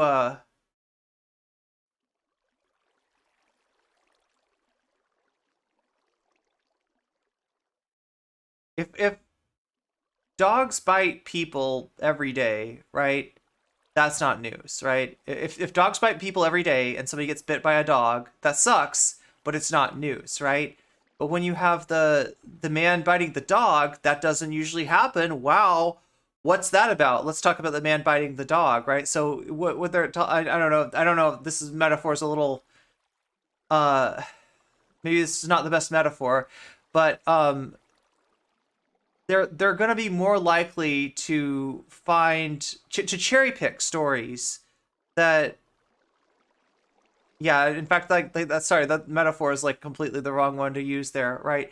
They're gonna cherry pick stuff that doesn't necessarily happen all the time, and they're gonna cherry pick it not because it doesn't necessarily happen all the time, but because it tells a certain narrative that reinforces their biases, right? That's the problem with bias in news media. I've been hit by someone who had a mental episode who sat down next to me on the subway and in my face and in my chest. The idea that I see that as a consequence of living in an urban environment. I interact with people, and that is a part of the that is a part of what I have bought into when I said I want to live in Brooklyn, right? I want to live in this area, and I know that I live in a society where we don't provide mental health care or health care for people, so that's what happens. But I don't want that person freaking executed or any violence happening to them, because this is what I feel terrible for that person. But, yeah, but I hate to even bring up that story. But it's just, we've all had these interactions. Yeah. Well, listen, we don't know who this individual is. The guy who put Neely in a chokehold. We don't know who he is. We do know now. How do we not know?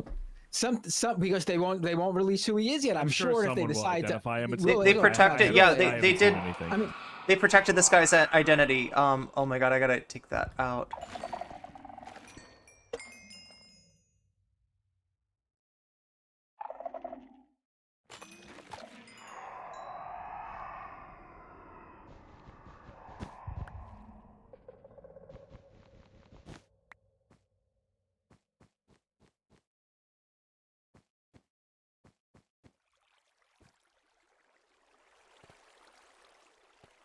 God, I was so lucky there. So if chat doesn't know what that sound was, it's the shrieker box. The shrieker box is that which summons the warden. The warden is a big nasty mob which I can't possibly fight, and all I can do is run away from, so that's why I'm running. Let's put it this way. It won't surprise me at all to find out that this guy was visiting and does not live in New York City. Yeah. I mean, I don't want to speculate, but it seems Man Bites Dog, didn't Wick do a stream about that?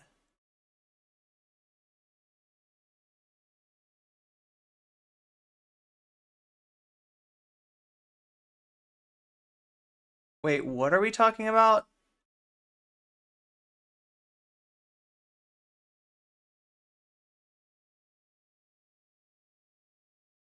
I'm sorry, if there's any mods in chat, can you figure out what's going on? Because it looks like something is.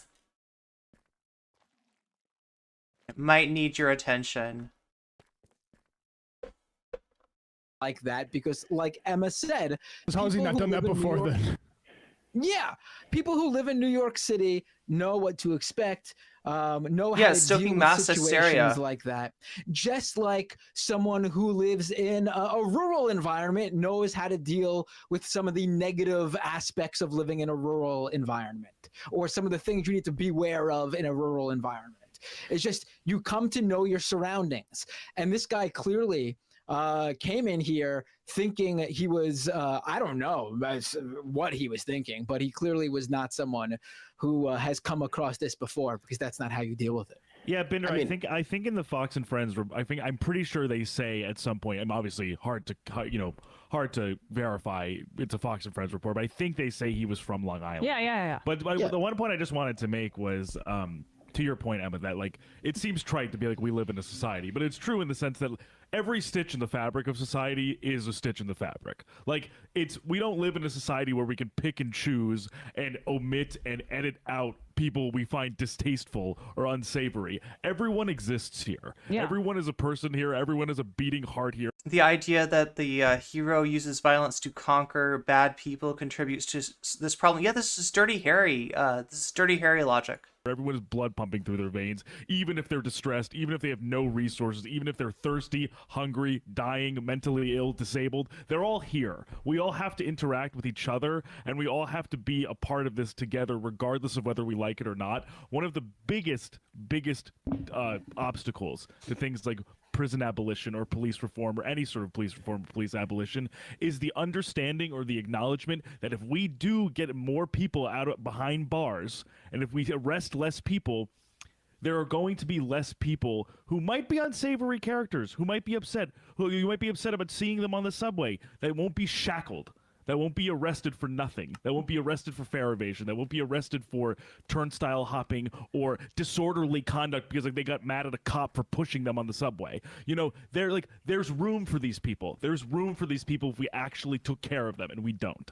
I would be more distressed to see a Fox News anchor on the train than any unhoused person. Yeah. That, you know, that's what I was saying about Tim Pool, right? He's basically starting a moral panic. He's, you know, spreading like fear about unhoused people.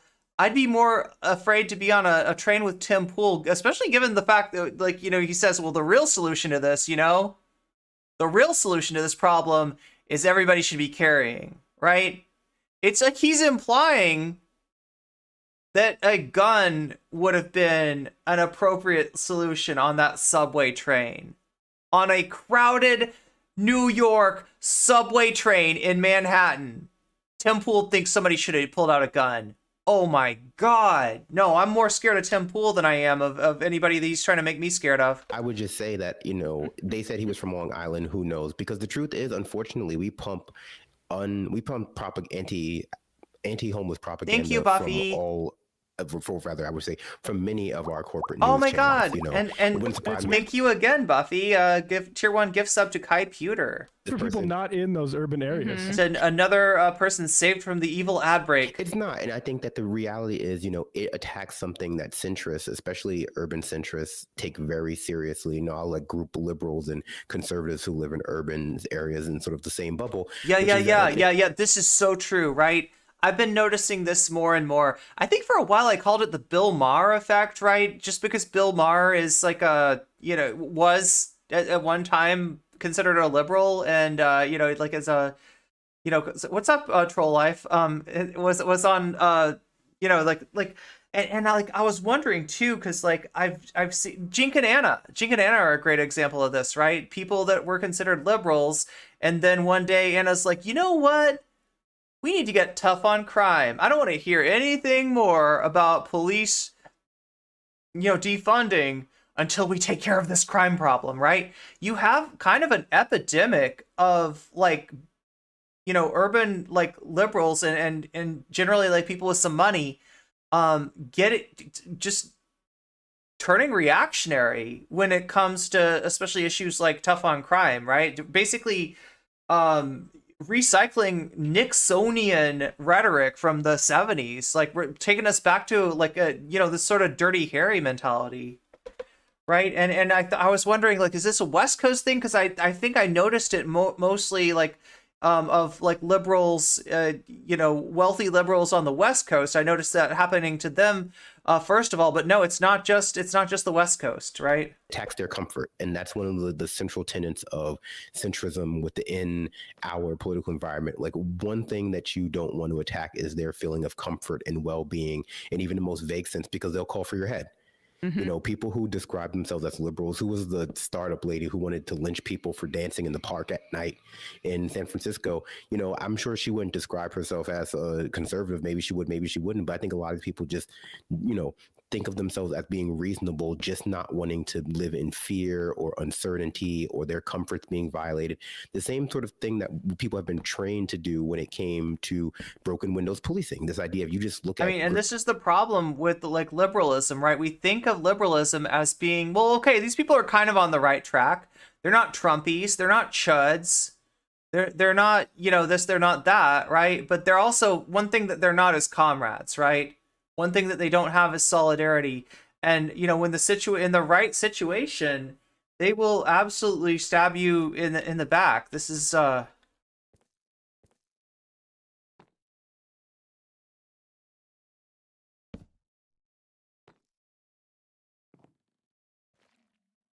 we're starting to see those situations like occur more and more.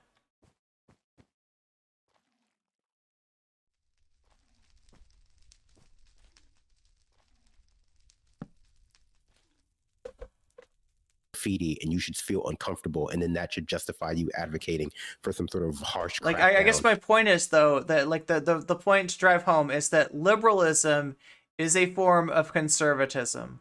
We're really not used to thinking of this in the United States, right? We see like, you know, you think of it as like liberalism, conservatism, leftism, reactionary, right? But in truth, liberalism is, you know, okay, so what, like, there's this phrase about conservatism. What does conservatism conserve? And the answer, I think, is hierarchy. That's how I answer that question. Conservatism conserves hierarchy, right? What is liberalism? It's a form of conservatism that maybe sometimes sees the value in throwing some breadcrumbs to the masses in order to mollify them, in order to de-radicalize them, in order to you know, cut out, to make revolution seem less necessary, right? That's conservatism. Any way you cut it. On whatever populations you think are lending themselves to creating this sort of, you know, stimulus essentially. And I think, you know, when you're watching that from the suburbs, there's a lot of that mentality already there. We see it take over, not just in the men, but in the women in their true crime fascination. And it's really easy for them to imagine themselves being okay. That was a practice timeout, right? About okay. The specter of crime, I was like, or the specter of random violence, and therefore something just has to be done about it. We've done a really good job of dehumanizing certain populations across the political spectrum within our society. Even when you hear people say like, well, we just have to have mental health treatment, it still does the work of like otherizing these people, as though like people require mental health treatment who would have otherwise never thought that they would have needed it, you know, yesterday, a week ago, a year ago. And, you know, unless we start treating both of these sort of states of being, unhoused and mentally impaired, as just what they are, like states of being that you could transition to, especially in our society at any time. I'm going to be quiet. People are still going to be willing to dehumanize them in ways that ultimately just lead to them not getting the services they need. Yeah, well said. I mean, for all the talk of destigmatizing mental health, it's all talk. I mean, that's what, you're practicing. Yeah. To, like, it's not necessarily intuitive. Conversations that are so detached from the actual like impoverishment and material underinvestment in people, like, and make it about personal things, like this is like, and to like what you said, Emma, about like your experience, like that stuff is a societal problem that exists too much, and it is because we do not care for people in this society and we leave it up to themselves. Like all the people that say like, well, you shouldn't have been acting like that, like there are consequences to making people like it's a no, there are consequences pathology to living in the city. You wanna be here, fucking be here. Right, but like that's it though. It shouldn't be that bad. Like it shouldn't. But be... I know, but like that. But in the immediate, like just fucking be here, and then also advocate for people to have housing and health care. Right, like you said, like New York is not a playground. Like people live here. There are citizens of this city who have lived like Binder. Like Binder, you have lived here your whole life. Like you are a citizen of you're a citizen of the city. Like the mythos of the city on across the political spectrum, but especially on the right, is just like New York is this great tourism hub, but it's totally sandbagged by crime and it's dirty, and it's like, first of all, no one would ever be able to say this on the other side of that about like Topeka, Kansas, for example. But second of all, it's not even fucking true. I mean, this is why Elon Musk hates public transportation, I think, is because it does bring you into contact with parts of society that a lot of other parts of society would like to be insulated from. Exactly. You know, they're trying to bring back the narrative of like sleazy, dangerous from the 80s New York. You know, you see in movies where there are like porn theaters in Times Square, and that's just not where it is. And I agree, you know, there can be consequences. And I think that that's one of the central misunderstandings of prison abolition that we saw when it was becoming really popular in the aftermath of, another unarmed, shooting or choking out or like murder, as it could become, you know, fill in the blanks, whichever one is appropriate at the time, is that like it's not that there are no consequences, it's that the American imagination for like criminal justice has been entirely hijacked by the punitive, by the most punitive solutions. And so when you say we have to do something about the homeless, the only thing they can think is like putting them in camps or like shooting them in the streets. It's like there's a whole bucket of solutions that fall under prison abolition, but people just think that there is a, you know, either have people in jail or you just let them roam the streets like committing crimes or something. And it, you know, it shows that the right has been just lets him done like a really track good me job all those little co-opting the narrative about all those little leafy things. Criminal justice system, Leafy is here, you know, one at that, because no one can even consider. I think we're gonna get away. I think we're gonna get away. What do you do about this? It's like literally. I definitely summoned the warden that time though. Yeah, I mean, well, and also, like, let's also not throw them into Rikers. Like, it's wild we're having this conversation as if there's no like, accountability or like sort of the state is doing too much. Yet people in North Dakota know what Rikers is. Like, Yeah.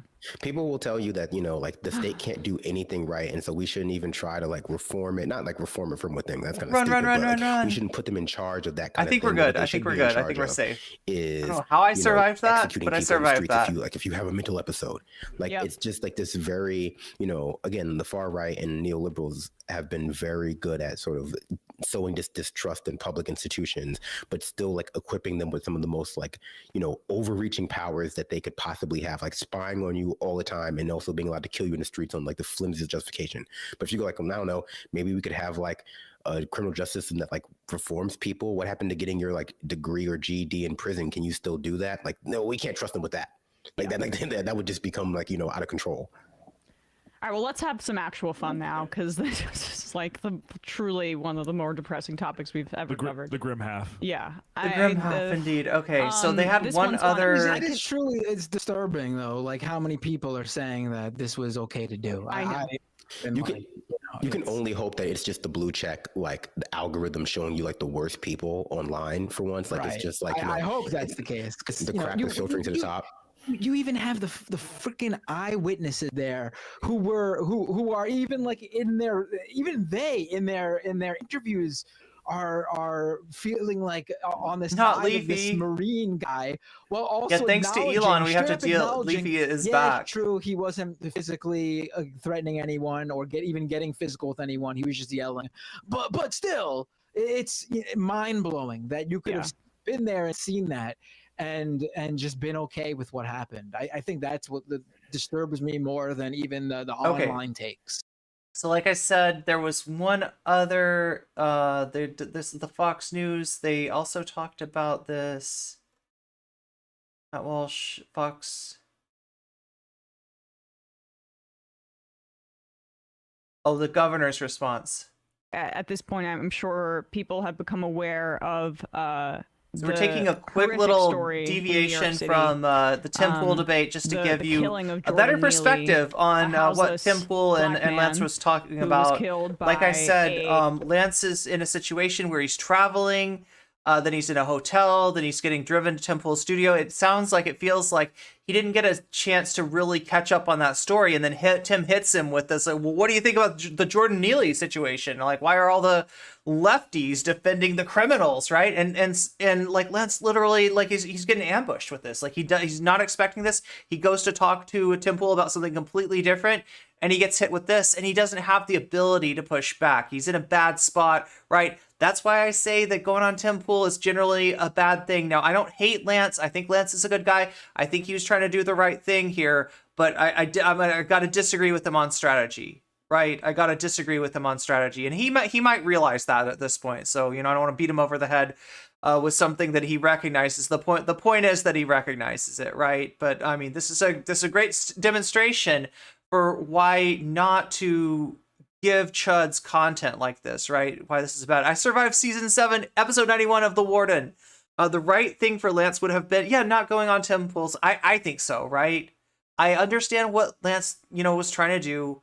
I'm going to give him the benefit of the doubt. And just from knowing him, I don't think that he was being, I don't think he was doing this for the wrong reasons, but yeah, it's definitely the wrong strategy. A subway rider, a Marine, former Marine, via chokehold. The cause of death has now shown that it was the chokehold that killed Neely in this instance. Is there a option to say I'm not here to discuss that? That's a good question, Strudel.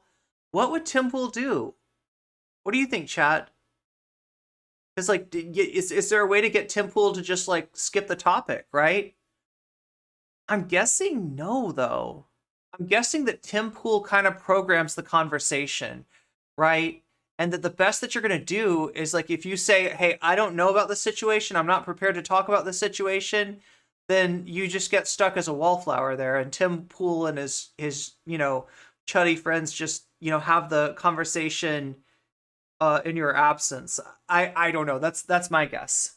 Neck compression was Yeah, Lance is a the cause sweetheart. of death. And Tim Pool is, yeah, there was a gonna lot take advantage of of that. outrage about this because the video is graphic and horrific, and because outlets like the New York Post were openly celebrating the murder of this unhoused man on public transit. So there were protests at the Broadway Lafayette station yesterday. I actually caught some of them because I was transferring to the 6th there. And the people Look, kind of I gotta say, out of all this, right, there's a lot of doom and gloom here. This is not a nice story. This is sad that we've gotten to this point. It's sad that people don't have more compassion for human beings in our society. But I am glad to hear that there were protests, right? At the very least, like the people, you know, it sounds like the cops did the wrong thing. The mayor did the wrong thing. We're going to hear about the governor's response, which was also messed up, right? But there are people out here that have the right reaction. Leaving at that point. And Eric Adams responded to this.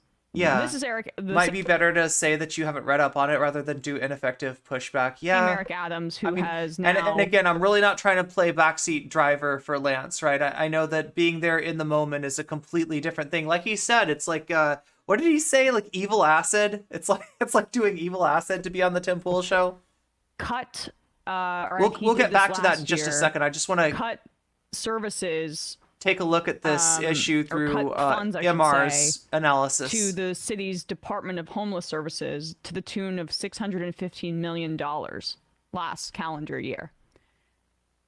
So here he is responding to this story. This is his statement here. Any loss of life is tragic. There's a lot we don't know about what happened here. It's on video. So I'm going to refrain from commenting further. However, we do know that there were serious mental health issues in play here, which is why our administration has made record investments in providing care to those who need it and getting people off of the streets and the subways and out of dangerous situations. Let me just now say... Okay, so unfortunately, one dangerous situation that you're not getting them out of is capitalism, right? The danger is the system. Blah, blah, blah, blah, blah. The system's not saving us or protecting us from danger. The danger is the system. All elected officials and advocacy groups to join us in prioritizing getting people the care they need and not just allowing them to languish. What he does when he's referencing getting people out of those dangerous situations is he's referring to his program of involuntary hospitalization, where police have essentially, because there have been cuts to these mental health care services and homeless services, they have been dropping them off in the ER and letting essentially medical professionals just deal with this. If homeless people are, in cops' estimation, exhibiting signs of mental health issues, they are involuntarily detained and taken to the hospital. This is not a sustainable program. What we need is housing and healthcare in this city and in this country. And he's also at the same time militarizing the police in the city and increasing the number of cops in the subways. And I mean, these incidents are still happening. So what we really need is, again, housing and healthcare services.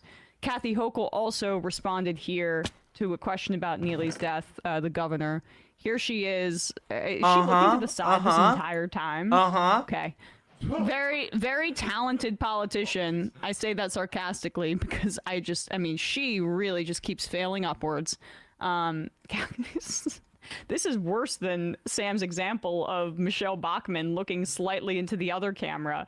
She's literally at a 90-degree angle. All right.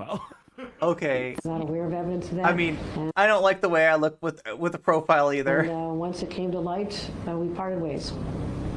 I don't know if you saw the video of the man who was killed in a chokehold on the subway here in New York City this week.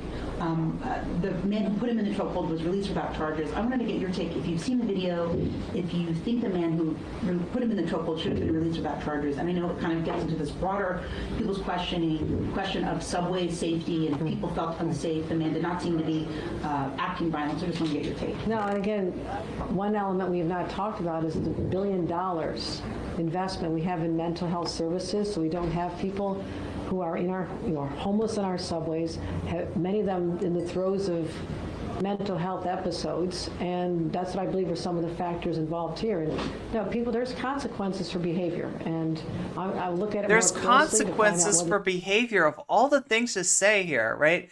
They were able to get people off the streets in NYC during COVID. Why can't we do that? Yeah, in terms of housing them, like right now, understand what she's saying when she says get people off the streets. I think that's a very different thing. I think she's talking about like involuntary, mental health services, right? Getting them out, right? Like taking them out, like removing them from society, right? But I get what you're saying, Jules, is different in terms of getting people getting unhoused people housed, like, right? Housing is a human right. People should have access to it. That's one of the main issues here. The state has a role. People have been out on parole. You don't like your profile either? Yeah. And a judge can make a decision. I'm not a fan of mine. To hold someone, or DA can make a decision to charge them. But in a case where someone is on parole, then the state has an ability, as we've done before in more serious cases, to ensure that someone is held during pending the outcome of the episode. But no, that was deeply disturbing, and that causes a lot of fear in people. And actually, the mayor and I are working so hard to restore that sense of safety. We have the cameras on the subways. We have more police officers. We're assisting with overtime. We've been doing so much, and the numbers. They want what Candace Owens wants, which is bringing back mental health asylums. I think Tim Pool speaks to that too during this Lance and the Serfs thing. Improving. The number of crimes on subways has been declining. Good point, Natalie. And I don't want people to feel anxious again when something like that comes to light. It is deeply disturbing. That's my opinion as well. Governor, the mayor just. So notice how, nothing about the victim, nothing. It's about how people are feeling in the sense of like feeling a little bit uneasy. We've all been there. We have all three of us in this room have been there. Sorry, Matt, go ahead. Just to outline the story for people, this is from the New York Post story, the original one, which is enough details where people shouldn't be morally confused about this, but he started screaming in an aggressive manner. He said he had no food, he had no drink, he was tired, and he doesn't care if he goes to jail. He started screaming all these things, took off his jacket, a black jacket that he had, and threw it on the ground. Now, like you said, I've seen this a lot of times in New York, which is not to say it should be immune to it. It's somebody basically desperate saying, I'm being socially murdered. I'm being murdered by society right now because I am not being cared for and I'm impoverished. And, like, we need to deal with that. Yeah. Like that thing, and of course, like, and instead of dealing with that sort of thing, we have this people like Hochul catering to fear, and to the point where this guy wasn't acting violent. He was yelling. And look, things happen where people do get violent out of desperation, and like that's why you don't let people get to this sort of broken, uncared for, left adrift by society condition that they're in. And like, and then when you have politicians like Hochul saying like, oh, actually the thing is we need to make sure people don't be so afraid. Well, like, no, like you have like contributed to this atmosphere of fear where a guy murders somebody who's yelling about how hungry and poor and desperate he is. And there's a few people on that camera who are like, I'm worried a little bit about his well-being. And then at one point, like there's another line from this New York Post story where he says, none of us thought he was in danger of dying. We thought he just passed out or ran out of air. And it's like, what is being run out of air? Yeah, what does that mean? Ran out of air? I can't like imagine running out of air and it not being an emergency situation where I'm afraid for my life. Well, this is, as you say, the result of a mass dehumanization campaign that politicians like Eric Adams and Kathy Hochul both fuel and feed into. And they'll never get credit for being as right-wing as they can be on homelessness or crime. And yet they still do it every time because, frankly, so these are Democratic politicians for them. that we're talking about, this is right? Endemic with a lot of Democrats in blue states with large cities. They ride a wave of dehumanization of people who are struggling the most, as much as possible. And so she doesn't even acknowledge Neely as a human being in that statement. She's She says, quote, "There's consequences for behavior." Did you hear that? Yeah. So there's consequences for having a mental health episode in the form of death. Yeah, and execution, public execution by a subway rider. And you know who actually should bear some of the result of these consequences is Kathy Hochul and Eric Adams. Not only politically, because them Kathy Hochul's the governor, Eric Adams is the mayor. Not the crime wave, but the crime reporting and talking about crime Yeah, wave. it causes a lot of fear. No, that's you. You're causing the fear by continually maximizing these incidents as if they are happening constantly everywhere, and they are not. And then people, and ultimately, like, whether you're a Democrat or not, this is a right-wing talking point. This is a Republican talking point that you're helping spread, right? Right-wingers from the middle of the country, you know, when you tell them you live in a big city, they're like, oh my gosh, isn't that dangerous? Oh, but I've heard stories. Isn't there like constant violence going on there? And yada, yada, yada, yada. They think that, like, and they'll use that as like, the Democrat-run cities are violent and dirty and and it's not even true. It's not even true. No, actually, let's look at your state's statistics. Per capita, your state has more violent crime. What now, Nebraska? What now, Indiana?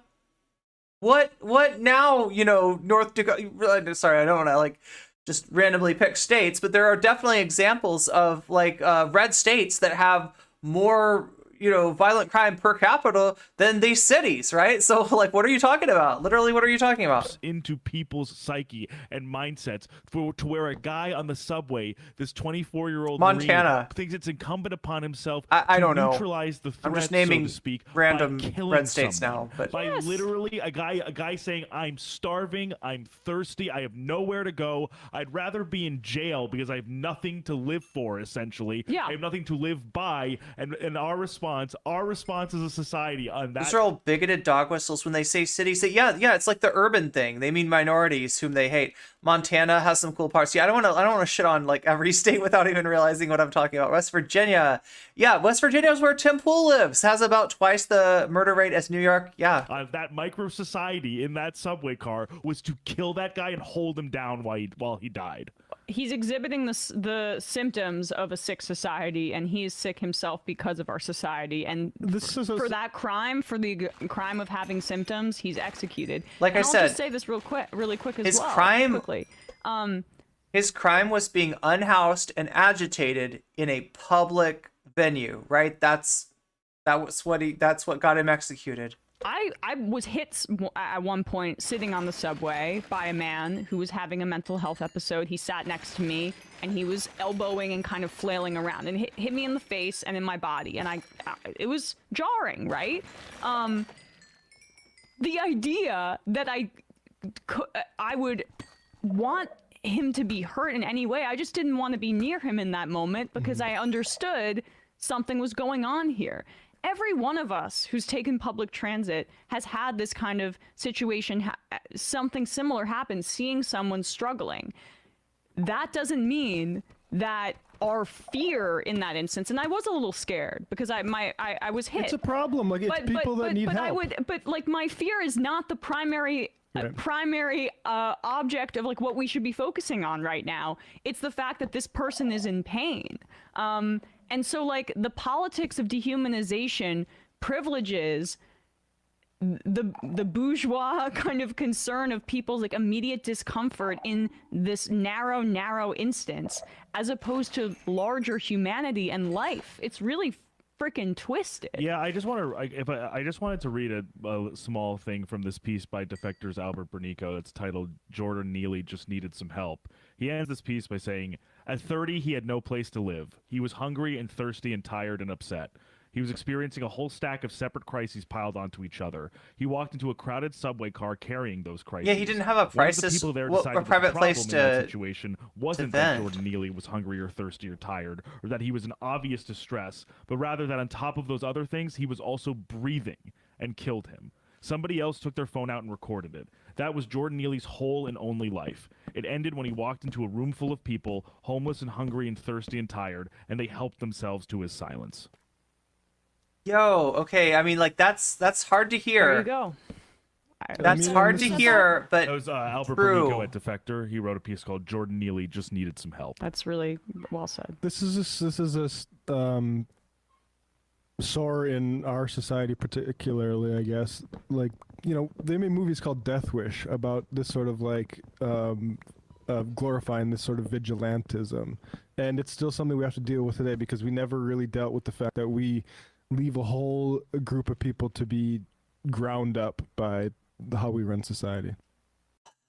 Oh my god. Okay, well, there we go. So there's what we're missing in the Tim Pool Lance debate. Let's go back to that. Gun control. Yeah. I don't know why Republicans like that guy. The reason that they like him is because of the way that he stood up to communism, but I totally agree that he had a lot of really bad policies, and I'm not a stan. But conservatives have taken the stance of gun violence and mass shootings as an issue of mental health. Mm-hmm. And then the left takes the opposing But do they issue. invest in that? Do they vote for it? Well, of course not. The Republican Party's garbage. When I look up the votes of the Republican Party, they're not voting for amendments that are actually going to like give people more access to mental. Okay, let's take a minute to talk to chat. How are you doing, chat? Lance got brutally destroyed. He should have never showed up to a debate. Again, he got ambushed, right? They were planning on debating on something completely different. This is a breaking story, right? You could make fun of Lance all you want, but at the end of the day, like, this was a beatdown, yes, by a coward who like 5v1'd Lance. So let's not place all the blame and the hate on Lance. Like, I don't think this was a good strategy. I don't think Lance should have gone on Tim Pool. I would have said Tim Pool is probably going to use you. Tim Pool is probably going to be bad faith on you. Tim Pool is probably going to say like a million different lies that you don't have any way to push back on.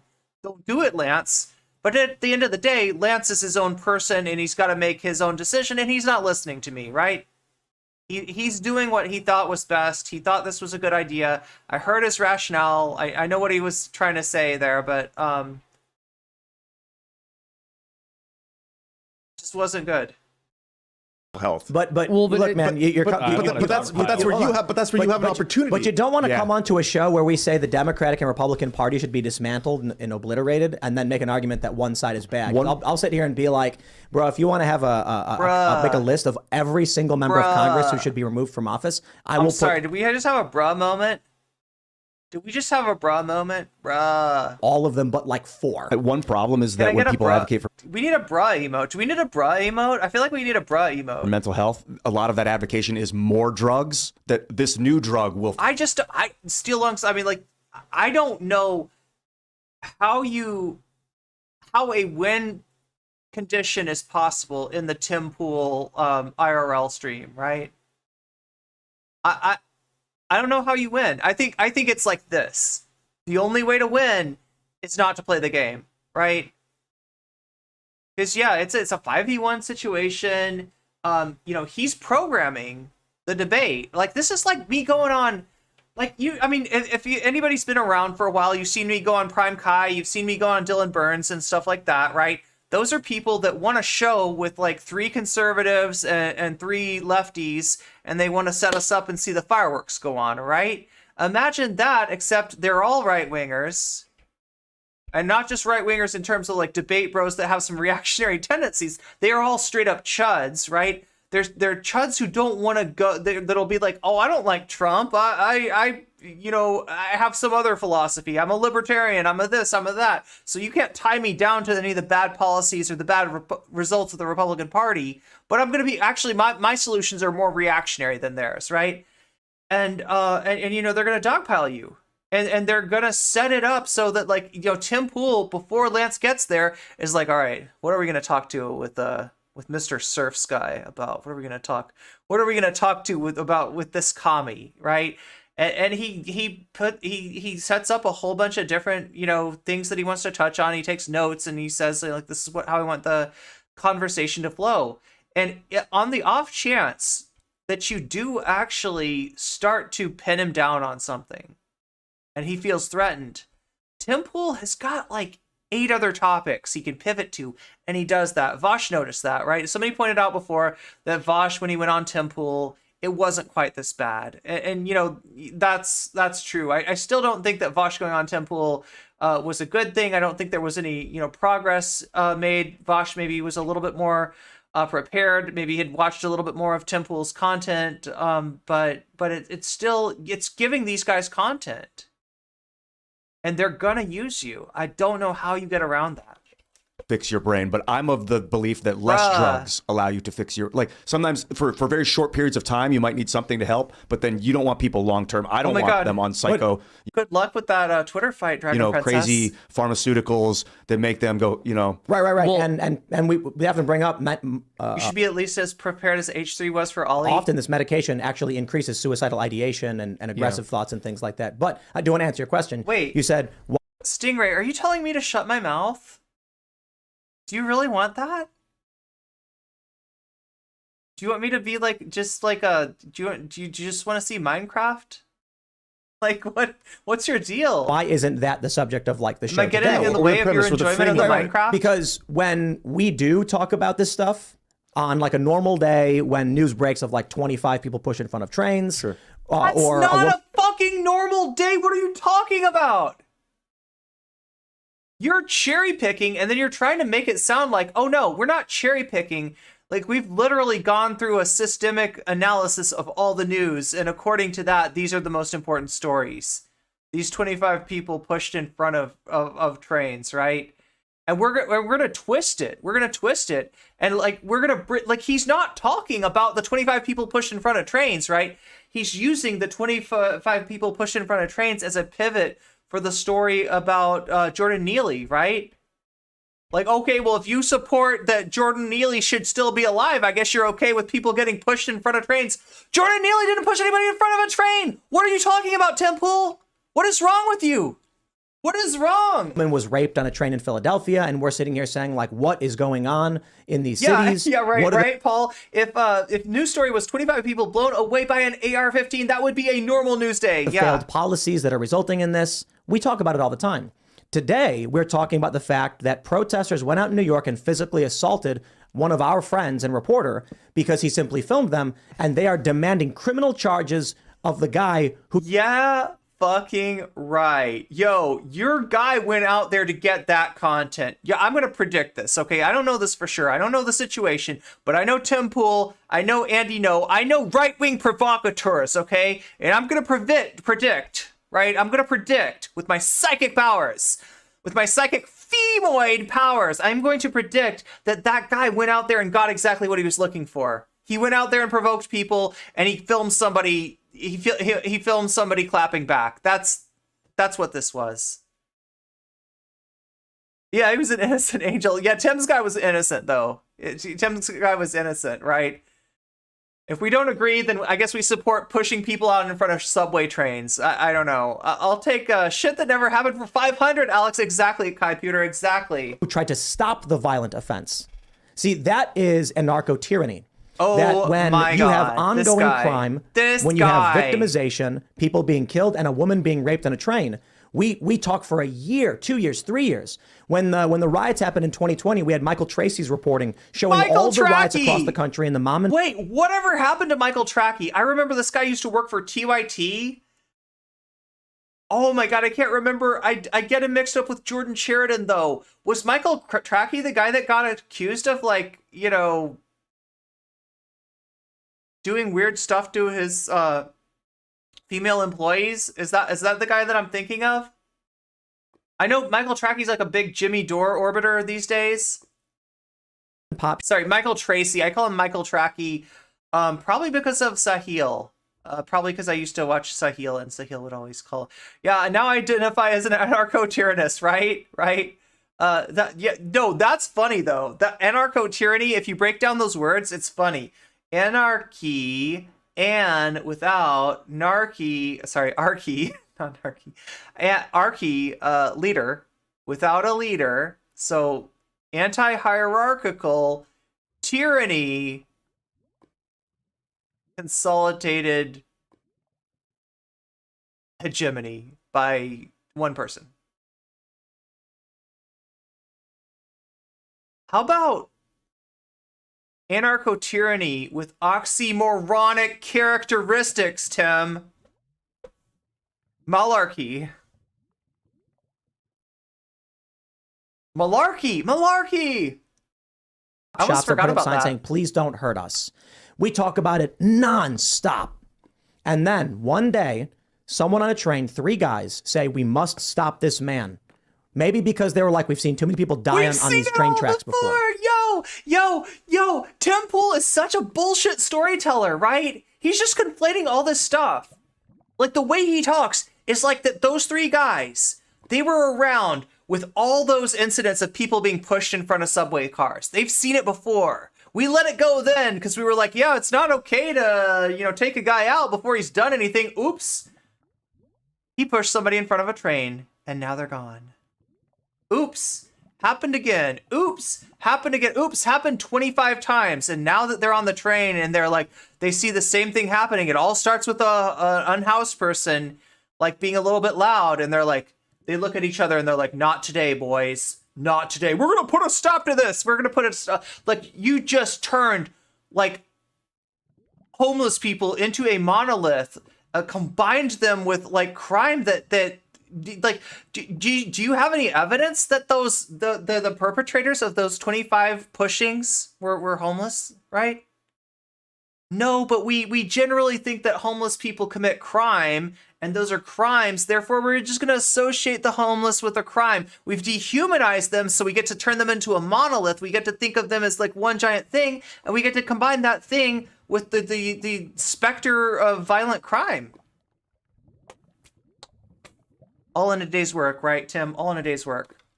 And now we've got leftist protesters saying that guy should go to prison. Now we've got communists invading and AOC radicals. calling it a public murder. I'm like, yo, AOC, I didn't see you call out the public murder in the subway trains. And again, maybe it's ignorance. But the problem I see is, this is why I refer to the left as... No. She literally is calling out a public murder on subway trains. What are you talking about?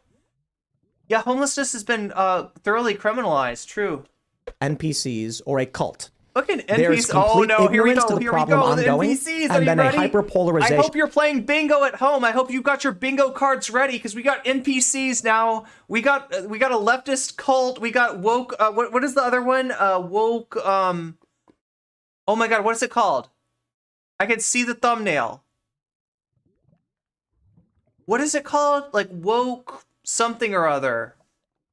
The woke mind virus. Yes, we're gonna have the woke mind virus pretty soon. And in a single moment in the wrong direction, which makes the problem worse. You know what's so wild is the other side feels the exact same That's way. what I'm talking In the other direction. In the opposite direction. Except we're not conservatives. In the exact same. You see, that's the problem. Okay, so Is it alright if I jump in with something, right? Because I've been reluctant. He's a conservative. He's a moon lord, and I'm a traditionalist. I've been reluctant to interject because I don't want to just dogpile. And so I didn't want to get in on it. Oh no, I'm huge here, part of that I'm argument. here for the dog but pile. I signed you're up. Not, I I'm promise. sitting in I promise Ye's chair, you're not. right? This I is where promise Ye you're sat not. and Ye sit here. No, I'm here for the dog pile. So I think when you talk about mental health and trying to solve the problem of mental health in this country, that is a deceptively simple way of putting it, right? Every single person in this room would have a very different idea of how that problem should be solved. And I agree with you that right now Republicans aren't doing a whole lot to talk about mental health issues, at least with respect to whatever mental health issue that this specific person is dealing with. But New York is not a Republican place. No. I totally agree with that too. But I'm saying he was saying, why don't Republicans do more to advocate for mental health treatment? My point, however, is that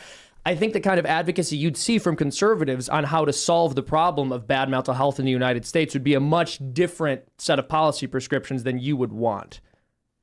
So one example of this, right? Actually, what Ian said. So what Ian said. And there's a number of different directions you could take this in. My fundamental belief is that we live in a culture that encourages man to live in ways that man is not meant to live, and you just see negative health outcomes from that. Both return to monkey, return to tradition. That's the answer. That's the answer. Oh wait, no, is this the transubstantiation guy? We need to be eating more Jesus. That's the problem, right? It's like the body and the bread and the wine and the blood, and we need to eat Jesus. Our diet is too low in Jesus. Mental and physical. Oh However, my God. when you look at traditional psychological definitions of mental illness and how we used to treat it, back in the 1950s, you had about 500,000 people in the United States in insane asylums. By the 1980s, it's about 100,000. Okay, so there we go. Without There we even go. There we adjusting go. for the increase in population size, there's a significant... We need to involuntarily commit, the lefties are anarcho-tyrannists, right? But we unironically need to commit more people to involuntary institutionalization like they were doing in the 50s. Yeah. Significantly lower number of people who are committed. And part of that is because the requirement to get somebody committed involuntarily to a mental health facility at that time was they can't take care of themselves. Today, they have to demonstrate that they are a danger to themselves and others first before they can be committed. Now, is someone not being able to take care of themselves necessarily the perfect indicator of whether they need to be committed to one of these institutions? I have no idea. However, what I do know is once we push the goalpost all the way in the other direction and say they have to demonstrate that they are a significant danger to themselves or others, oftentimes they don't get... Do you see how this is set up, though? Do you see where this is going? Right? We're in a capitalistic system which is constantly consolidating not just capital, not just resources, not just money towards the top, but leverage, power towards the top, right? And so as there is more automation, AI, etc., etc., etc., there's less need for workers. That leverage is getting consolidated more and more. There's less and less work. You have to work to take care of yourself. This guy has proposed the idea of going back to a standard of you get involuntarily committed, you are a mental health danger to society at the moment that you cannot take care of yourself. What happens when more and more of us can't take care of ourselves because there just aren't jobs for us? What happens when the rate of pay keeps on not keeping pace with the cost of living? Are we all mentally ill at that point? Do we all need to be committed? Do we need to expand these mental institutions that he's come up with? It's Lysenkoism for evangelical libertarians. Republicans are too busy dumpstering trans people. They can't be bothered right now. True. Conservatives be like, no, but yes. But yes. The woke coronavirus. Oh my god. This is hard to take. This is hard. Yeah, the mind virus. Uba flies on it. Yeah. Lance goes on there, lets himself be used, and when he shits the bed, it's marginalized people who suffer, and Lance's ego, all for Lance's ego to have the chance to look like a debate hero. Yo, I hope that's not what Lance is thinking, right? I do see him as being fundamentally different than your Voshes and your Destinies, although, yeah, he does, work with Vosh. There's maybe a lack of criticism for people like Vosh. He's definitely been critical of Destiny, right? But I do like to think of him as somebody who doesn't have the kind of antipathy and low-key hate for marginalized people as somebody like Vosh. But again, I don't know what's in his heart, right? And, at the end of the day, it's the impact, not the intent, that really matters. I definitely do not agree with his strategy. I think this was a really bad idea. I think that he really fed the hogs today. I know what he was trying to do. What he stated he wanted to do was to poke a little hole in that bubble of Tim Pool's audience and let a little light shine in and say, hey, I've got this point about trans people. I know this narrative that Tim Pool's giving you. Let me see if I can poke some holes in that, right? And I do think he was trying to do the right thing there. And like I said, I know Lance. I think he's a good person. I don't class him along with people like Vosh or Xander Hall, right? I just don't think he sees what's wrong with the people like that the way that I do, and the way that a lot of marginalized people do. Unfortunately, they still feed into the right. Yeah. Makes them look way better. But yeah, at the end of the day, you got to really question what Lance is doing here. You got to question this strategy. And I'm making sure to be really specific about what I have a problem with so that somebody like Lance, worried to run into this content, isn't able to just push it away and say, well, she hates my guts. I don't hate his guts. I like Lance. We were friends for a long time, and I still hold him in a different, regard than I do people like Vosh and Xander Hall, right? So I think the strategies have to change. And I would hope that after, what we've seen so far, and oh my God, we've got 2 hours left of this chat. How are we going to make it through this? Oh my God. I don't even know if I can make it through this. Like, chat, I almost don't have enough time. Okay, so we've got this sub goal on Twitch, right? If we make this sub goal, then we can make it to the end of this debate, okay? We've got 7 more subs on Twitch, and we've got, what, an hour and 36 minutes, an hour and 35 minutes to do it, right? Thereabouts. Can we make this happen? Also, on YouTube, if you haven't already liked the stream, I would appreciate it if you hit that button.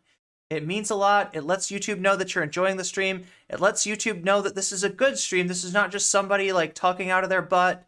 This is somebody contributing something that you value as a viewer, and you can let YouTube know that by hitting the like button. Also, it opens up new possibilities down the line, right? Getting those likes is crucial for us to expanding the reach, and expanding the reach is crucial for getting better guests and better content down the line. So if that's meaningful to you, if you believe in what I'm doing here, if you want to see me go even further, please hit that like. Anti-grape?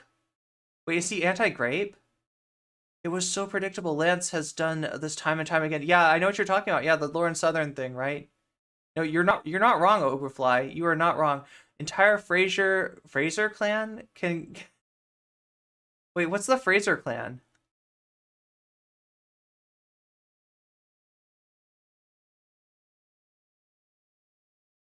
The booty do be talking, yeah. No one told me that there would be butt talk. Yeah, sorry I didn't mention that. I should have put that in the title. Committed until after they've already hurt somebody. So it's a much more complicated situation than saying we just have to throw more money at this system. Brendan Fraser, right. When we don't even have a solid definition of what good mental health is, and also at which point someone should be committed. So I think this all stems from female novel reading. The important point, going back to what I agree. This is not a conservative show, but if you are in a cult, you wouldn't know that. Listen, it's not a conservative show. It's a reactionary show, right? You just platformed the idea that no-fault marriage is a problem. Yeah, you're right, Tim. It's not a conservative show. It's a reactionary show. A conservative show would try to conserve tradition. You are trying to return to the Dark Ages. You are trying to return us to the 1950s and trap women like Steven Crowder's wife in marriages. Butt stuff indeed, yeah. Tim, when do we start committing people? Me, as soon as they start watching you. You would only hear what the cult says. So here's what I have to respond to that. If an objective person, say an alien, just showed up and looked at your channel, Tim, and went through all the videos, and you were to ask them, poll them, is this person and his views, where would you place them? You're gonna be like, yo, aliens, what do you think about this guy's ideology? You think he's conservative? You think he's centrist? You think he's a libertarian?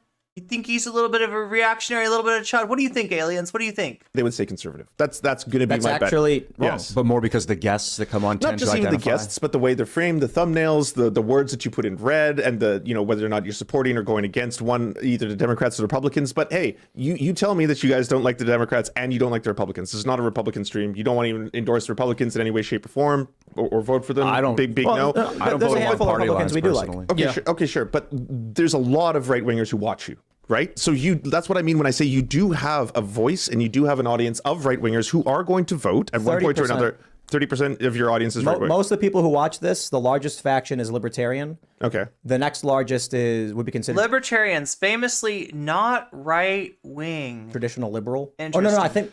Traditional liberal, famously not right-wing.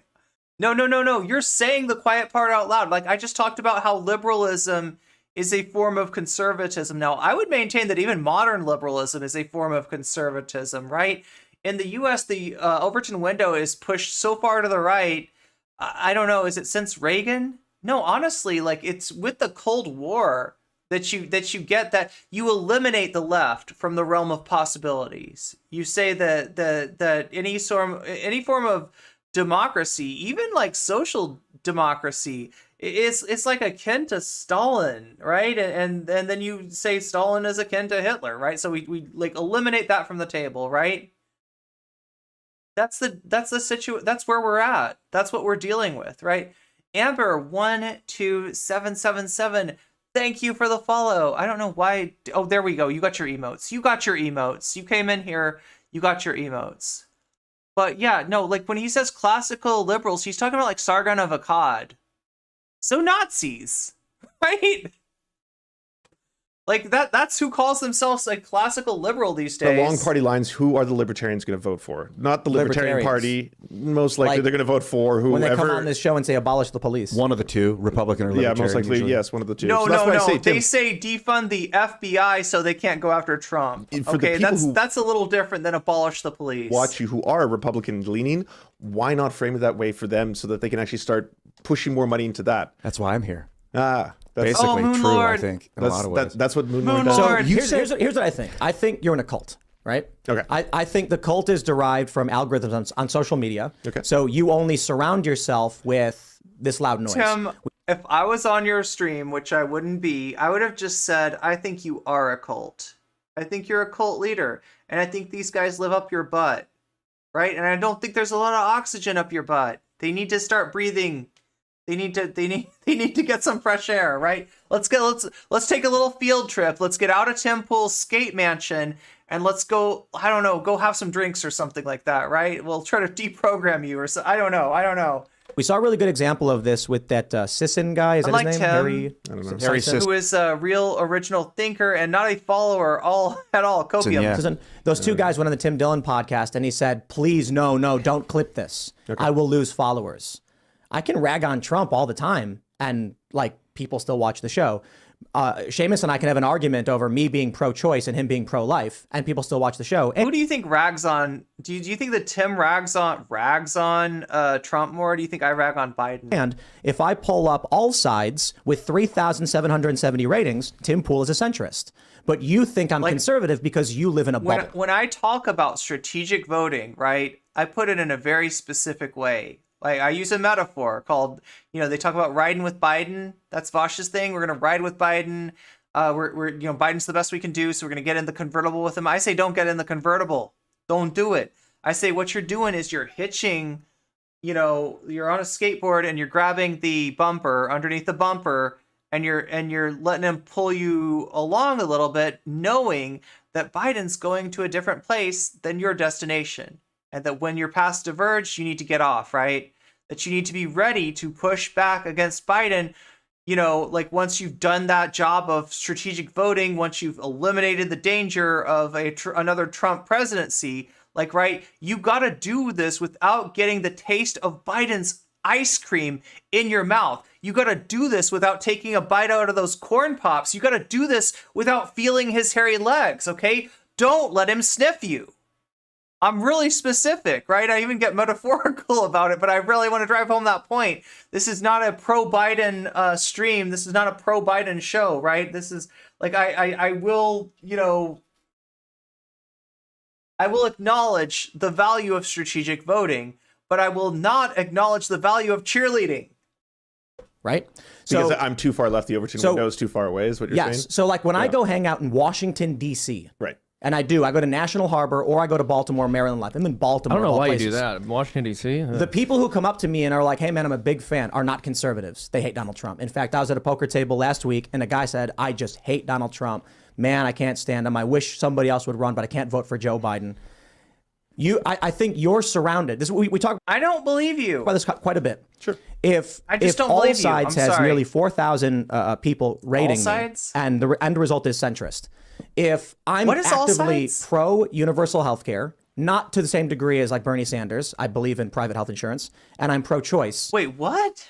I am absolutely not a conservative in this country. I've listened to your debates on pro-choice, though. You're pro-choice from a Tim Pool's perspective. I'm pro-choice from a traditional liberal perspective, as traditional liberals not have from been. what people who would define themselves as pro-choice would say, right? Like you concentrate very heavily on the 9th month abortions and baby guillotines and stuff like that. Here we go. What's abortion? Yeah, I remember watching the debate on guillotines. Yeah. Okay, so baby guillotines is my own personal interpretation and joke of it. But you were talking about how women, how like disgusted you are that women may have an abortion in the 9th month, right? Or even a viable baby of a viable baby that could live. I wanted to scream at that time, being like, women who have abortions in the 9th month, they're not doing that because they got bored or all of a sudden they're like, oh, I don't care anymore. They do that because it's a fucking tragedy. Like statistically, women who are getting abortions in the 9th month, it's because there's a medical complication that could kill them. That's why they have to do it. What do you false mean argument? False. That's the real world. I already said viable.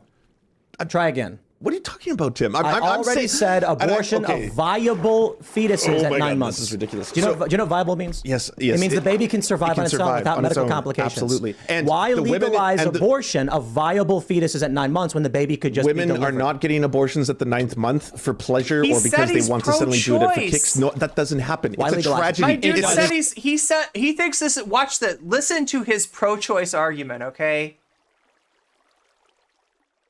He thinks he's pro-choice, and he's about to talk about unaliving babies here, right? Pro-choice. Tragedy of the highest, because there are medical operations that could kill the mother, and they need to get an abortion. Why legalize? I just told you that's the reason why. So all right, I'll try and break it down for you. Can the baby survive?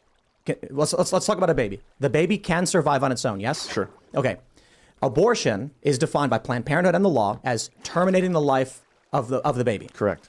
Why terminate the life of the baby if it can survive on its own? Because it could kill both of them. That's why it is done at that stage. So how do you kill one or the other, and they have to make the tough decision at that point. So how do you remove the fully formed 9-month baby at that point? Oh, I don't know the science of it. I've never performed that operation So before. shouldn't the law then be, if the baby must be removed and it is alive and capable of survival, all actions must be taken to preserve the life of the child and the mother? I would say they'd probably choose the mother first, right? Why? And this is such a strange scenario. How often do you think that this happens and all of a sudden they're like, the baby could have lived. You could have done it. Why did you choose the other option? It's like, this is a tragedy of the highest order because they want to have the kid. At 9 months pregnant, a woman is on her way to give birth. So it's like, it's the worst possible fucking thing that can happen to her. Yeah, and I'm not going to yell at Les for this, right? But we do need to get in the practice of talking about, even if you have to say birthing people, right? I know it might piss off Anarchist-Arian. All the better, okay?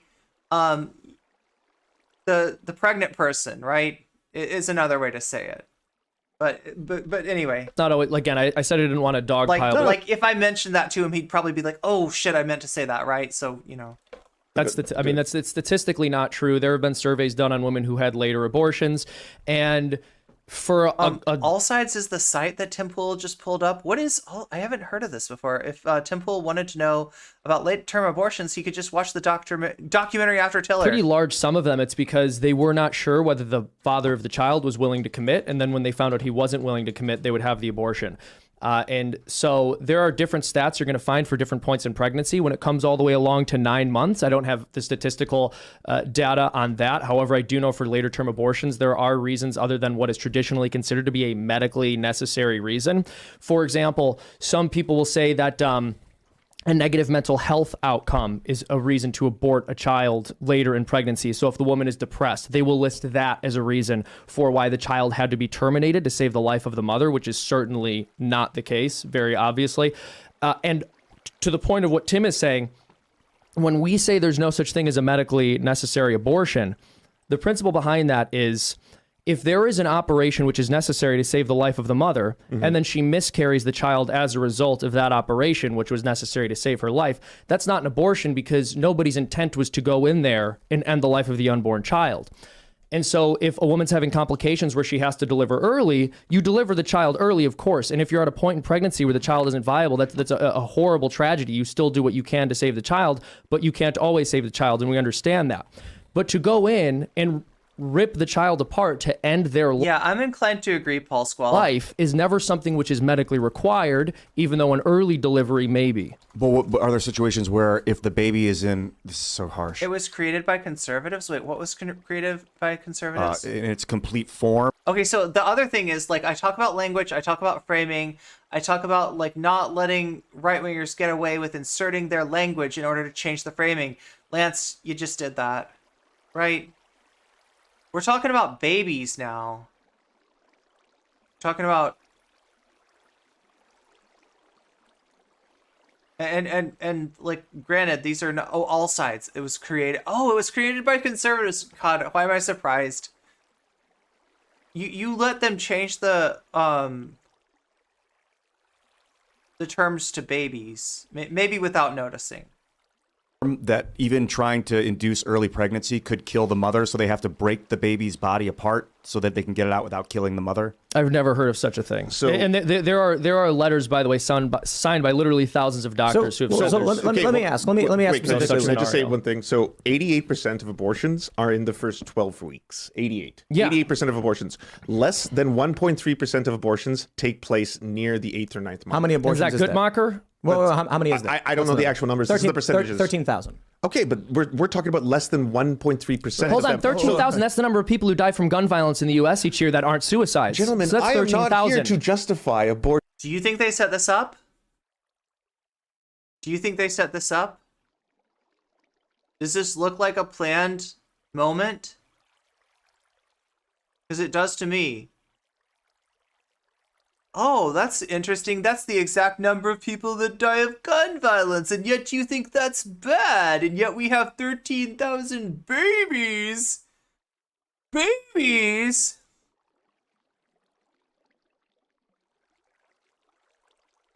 Look, here's the fact of the matter, okay?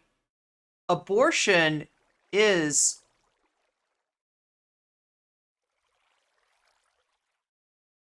an issue that people have different feelings about, that people have different ways of looking at. And, like, on one side,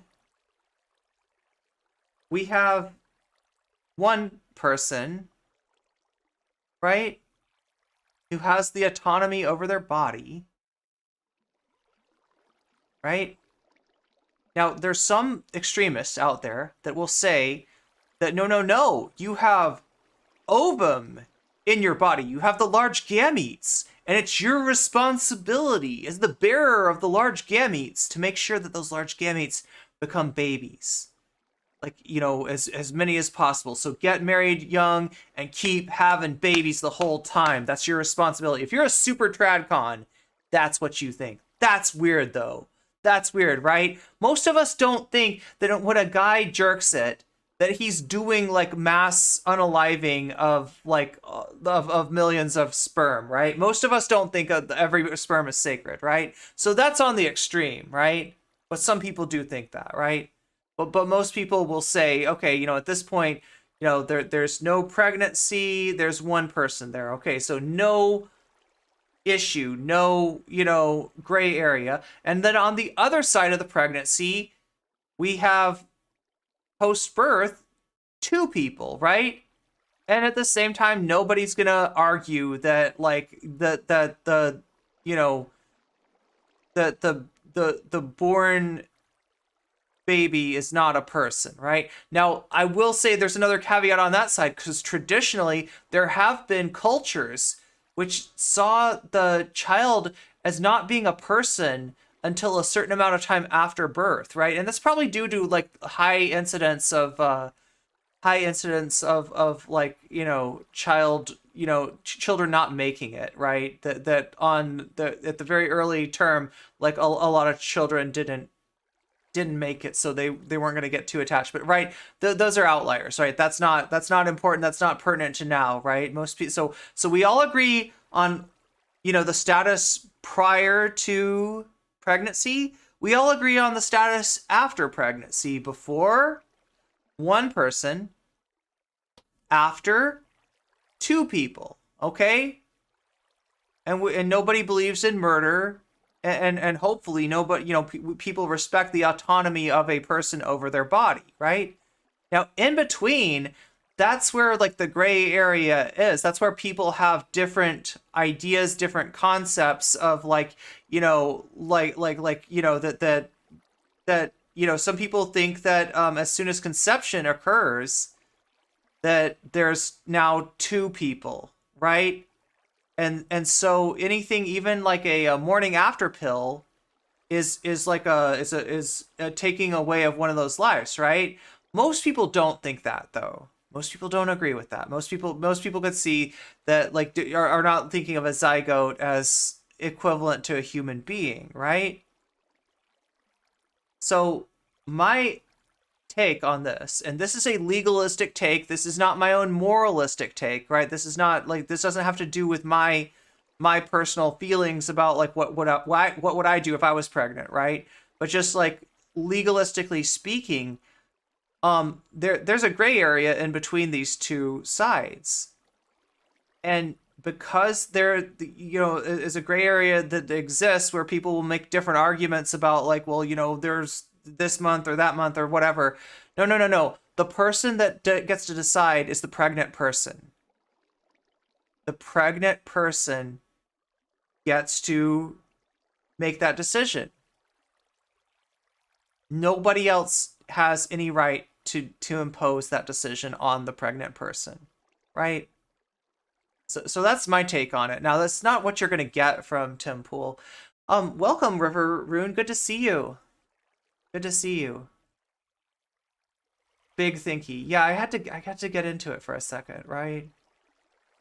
But I mean, that's why I believe that it's the pregnant person's right to decide. And legalistically speaking, you can disagree with their decision. You can say that given that decision, I would make a different decision. That's fine on you. And you when or if you get pregnant, you can make that decision, right? If you're a pregnant person and you believe that like at a certain month that like, that there's a life there, then by all means, do what's right by you. But I don't ever want somebody else coming in, especially not a privileged asshole misogynistic Tim Pool fuck, especially not a Matt Walsh or some weird tradcon coming in and saying, no, at this point it's clearly a child and you have no right to your bodily autonomy again. No. You can't do that. You can't do that, right? There's no way to definitively adjudicate the argument of when does life begin. It's a gray area. And people have different ideas of when life begins. So it's up to the person with the pregnancy to decide what they think is right. That's the only way that you can adjudicate this, is to defer to the person experiencing the pregnancy, right? That's my take anyway. Yeah, like in Judaism, male designated children don't even get names until 8 days after they're born. In Bodily culture, it could be a year before they give the child a name. According to Jewish law, if the life of the mother is at risk, you must, give an abortion. Yeah. I mean, you'd think, right? But they're literally setting up not to give way on the Roe versus Wade reversal, not to give way on some of these red states and their laws that they're going to, like in Florida, for instance, right? They're setting up to make it more restrictive, to take away more rights, to take away more bodily autonomy, to impose restrictions, to impose rules on what a pregnant person can do with their own body, all right? That's what they're setting up for. That's what this stuff is. He just told you he was pro-choice, though. What a weasel! What an absolute weasel!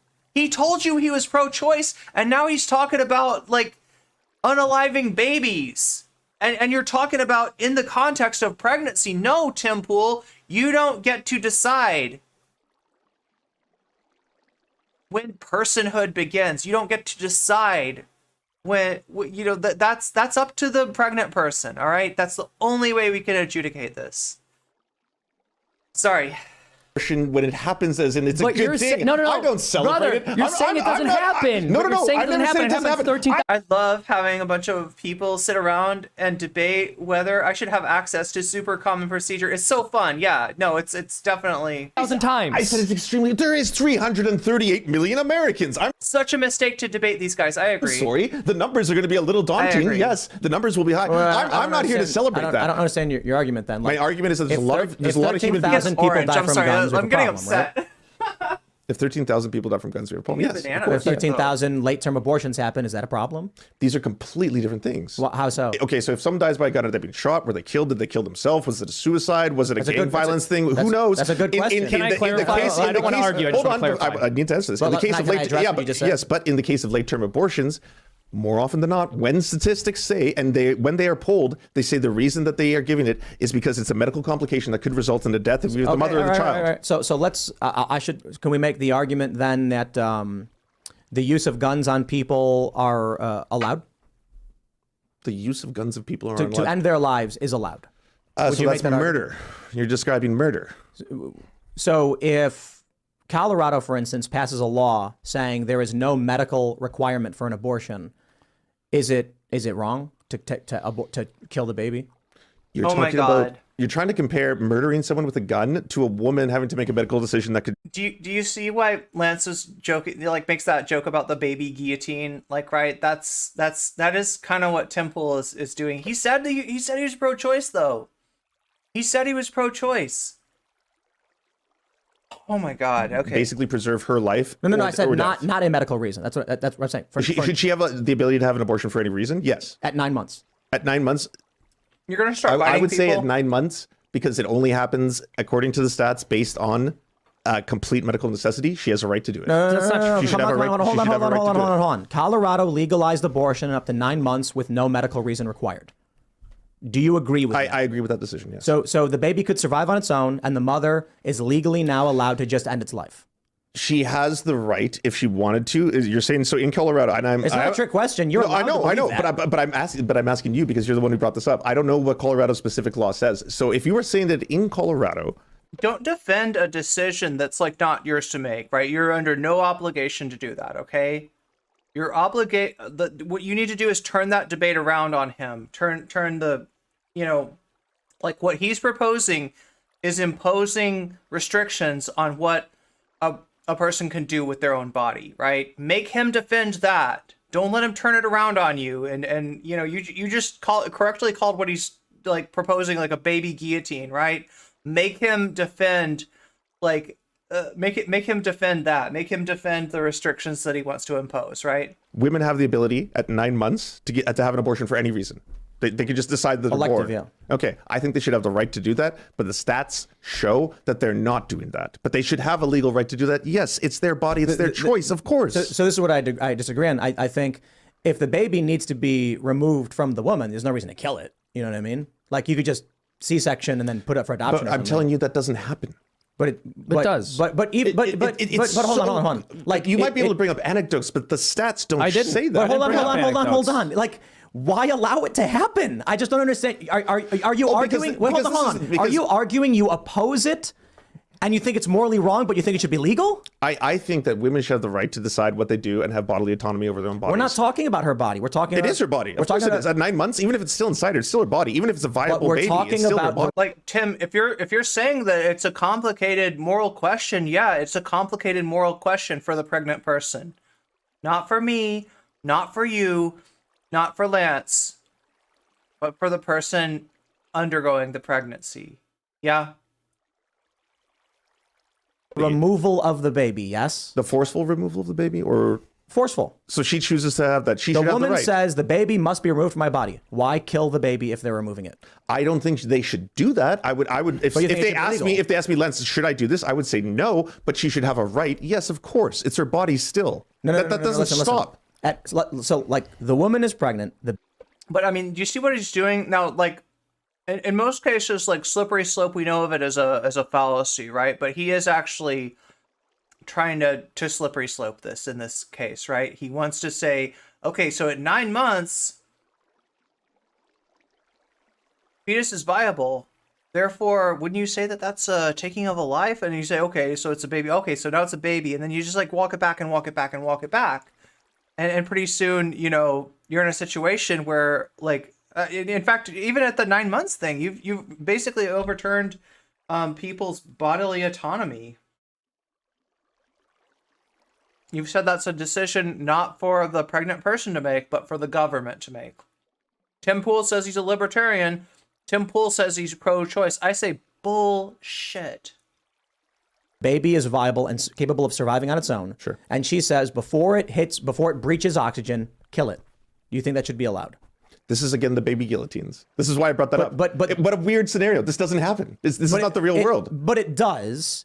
And if the argument is that it doesn't happen enough for you to care, that's fine. You're allowed to believe that. Sure. What I don't understand is it seems like your position is a rather shocked position where you recognize there is something inherently wrong with taking the life of a baby that could survive on its own, but you're also taking the tribal position of women should be allowed to do it anyway. No. If you were to ask me, Tim, hey, Lance, do you think it's a good idea if this woman who's 9 months pregnant, suddenly she got bored with the pregnancy, she doesn't want to have it anymore, but the baby's viable? Do you think that's a good thing to do? I would be like, no, of course not. Then why should it be allowed? Because it's still her right. It's still her body. But bodily autonomy doesn't stop at my morality. Tim, it's not my choice. Right? It's not my, yes, but that's not my choice. Why kill it? Why kill it? That's her choice, not mine. Why kill the baby? Ask her. Ask her. Okay, so my point is simply this. You don't need to be shocked by it. You're allowed to have that moral position.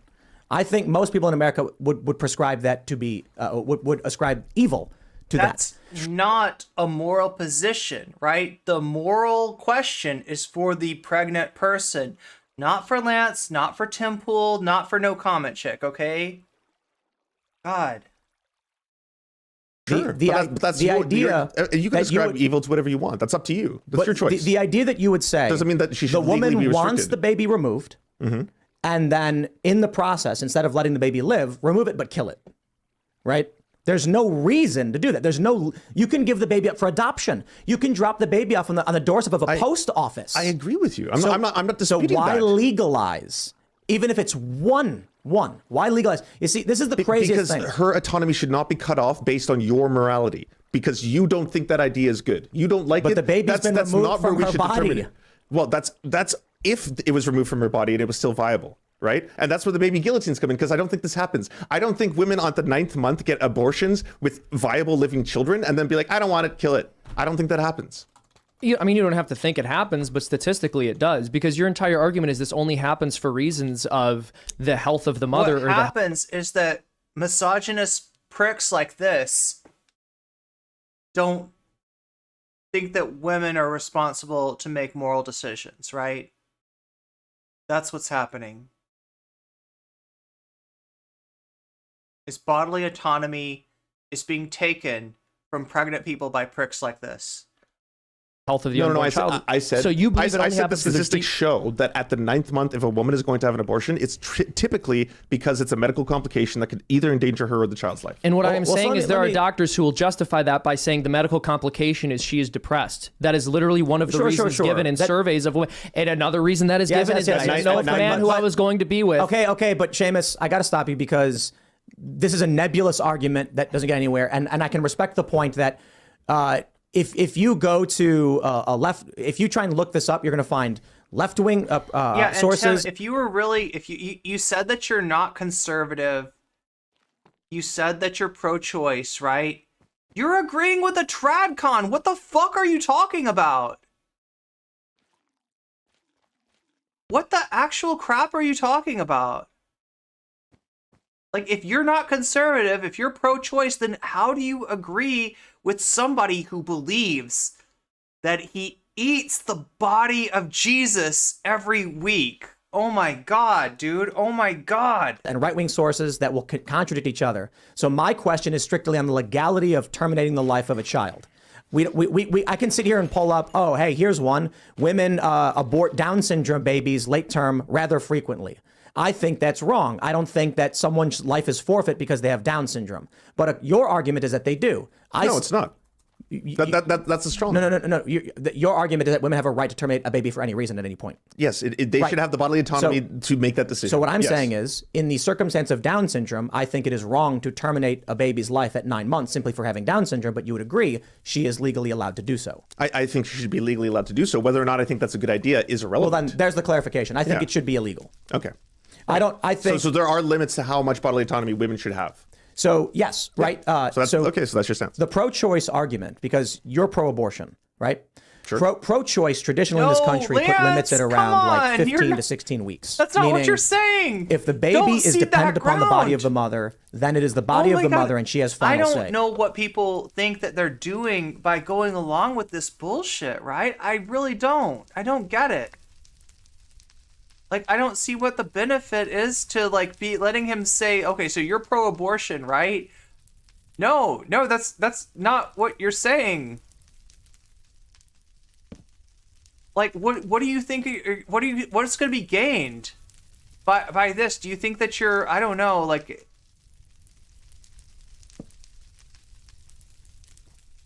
are you gaining credibility with his audience? What's the meta here?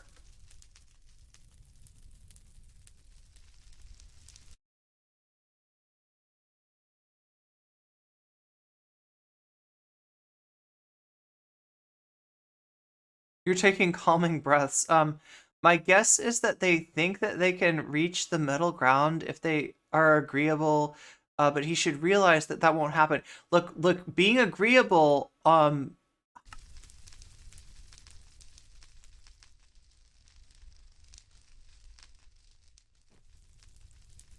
like, on issues of framing, it is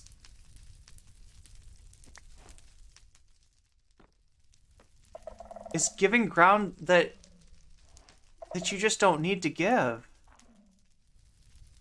and ground that it's harmful to give.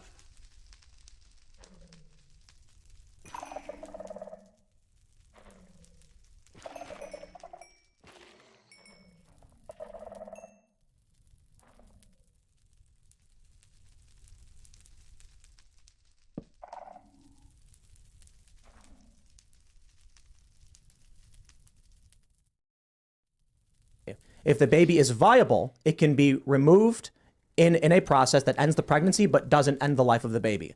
That's kind of like the compromise where the baby... This is a person that can't get pregnant, and Tim Pool prescribing that he thinks that this should just, like, not be a problem, right?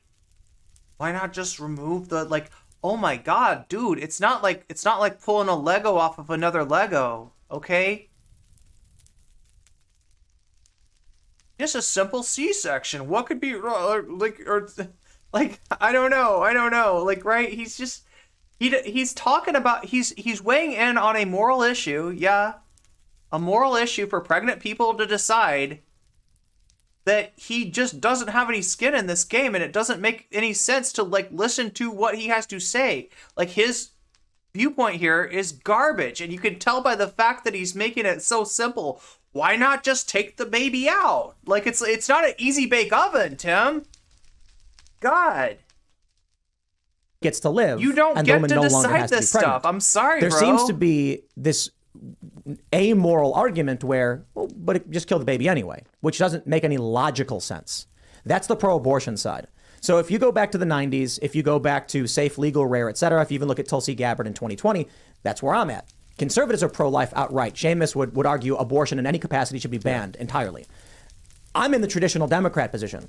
But you see, there is a tribal, amoral, illogical position. You are at the compromised Bill Clinton position where you're kissing people's asses, but trying to kiss ass on both sides. Like, that's not the same.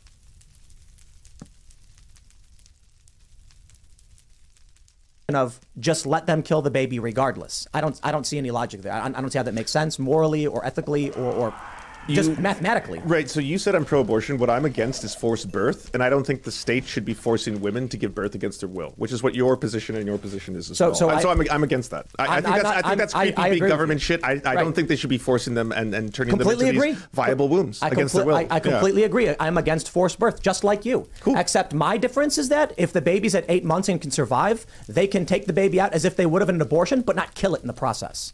If it's a viable at 8 months, is it viable? Yes, it is. Yes, it is viable at 8 months, dude. There have been babies after 20 weeks. Bro, your whole position is that women have a right to kill the baby even if they end the pregnancy, and there's no logic there. The logic is that I don't think you agree with forced birth at a point. How at 8 months? At 8 months, Tim Pool thinks forced birth is fucking cool and poggy. Stop making up stupid bullshit. But No, hold on. That's what this is. bro. This is 100% forced birth. Nonsense. Finally, he's figured it out. Yes, it's forced birth. Yeah. There you go, Lance. This is identical to the way that Bender got wrecked with Tim Pool on abortion. He's given so much ground. And he's only now maybe recognizing that and trying to defend that and trying to realize that in an argument, in a debate like this, you cannot give ground on framing, right? Like you let Tim Pool say, so you think it's okay to kill the baby? Oh, so you're going to kill the baby? Kill the baby? Right? No, you just now said, no, it's not me who's saying kill the baby. It's you who's saying forced birth. I'm glad you got to it, but geez, this is why I'm just don't go on, don't make content with this guy, please.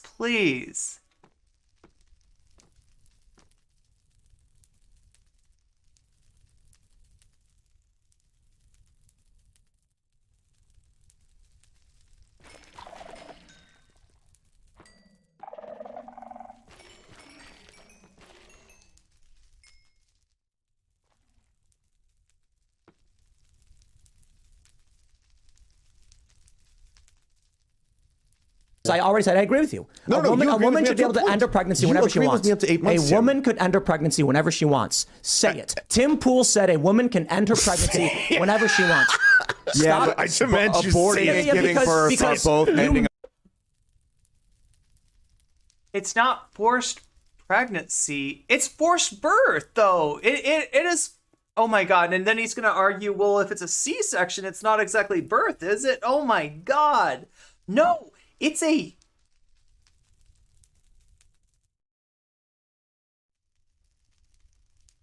an intense medical procedure that involves the abdomen, an incision in the abdomen, and then an incision in the uterus, right? It's cutting through all kinds of tissue, right? But to you, because you don't have to experience it, that's just simple. You want to end the pregnancy? Okay, let's get the scalpel. Yeah, no, Tim. No, C-sections are massively serious procedures that can prevent vaginal birth in the future. Seeding that framing is grossly negligent. Yeah, I agree. Wow. There's a reason it is a fetus until it's born. Right, and that's... And look, I'm not imposing morality on any pregnant person, right? If a pregnant person feels like at any time that it's wrong for them to terminate the pregnancy, that is absolutely their business. But you know whose business it's not? Moon Lords, Tim Pool's, mine, Lance's, right? It's the pregnant person's decision, right? It is a area of moral grayness, because on one side of it you've got definitively one person, and on the other side of it you've got definitively two people, but the in-between part is the gray area that has to be adjudicated by the pregnant person. It doesn't make sense for anyone else to make that decision. You can't make an ironclad argument for when life begins, right? That's a complicated, question. And because of that, you have to defer to the pregnant person on that. I'm not sure why my message got flagged. I don't know, Strodel. Sometimes they just don't come through.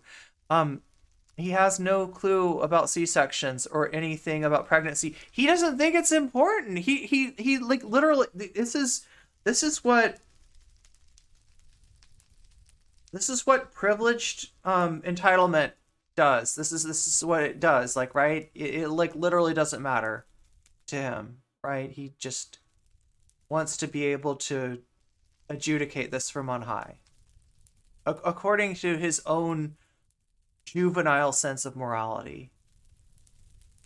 Make up something fake. Tim Pool agrees with forced birth is a false statement. You're lying. I have already said I believe that women have a right to terminate their pregnancy up to a certain amount of time. At 8 months is where you draw the line. No, I didn't. Yes, you just said that. If the baby is viable, that she shouldn't have the right to be able to terminate it. To kill the baby. Yes. I said she can end the pregnancy whenever she wants. And ending the pregnancy can be giving birth or aborting the baby. Or a C-section that keeps the baby alive. She has to be forced to give birth against her will in a C-section, but the baby is viable and they give it off. So how do they remove the baby? So hold on, at 8 either way months? the baby comes out of her. You're saying that it's more... So you literally want forced birth. You literally want to force women to give birth against their will. So Can I just interject here? You're saying they should use the tools to rip apart. So now, like they talked about dogpiling earlier. You know, this was the guy that was like, I didn't want to dogpile you. I didn't want to jump in, right?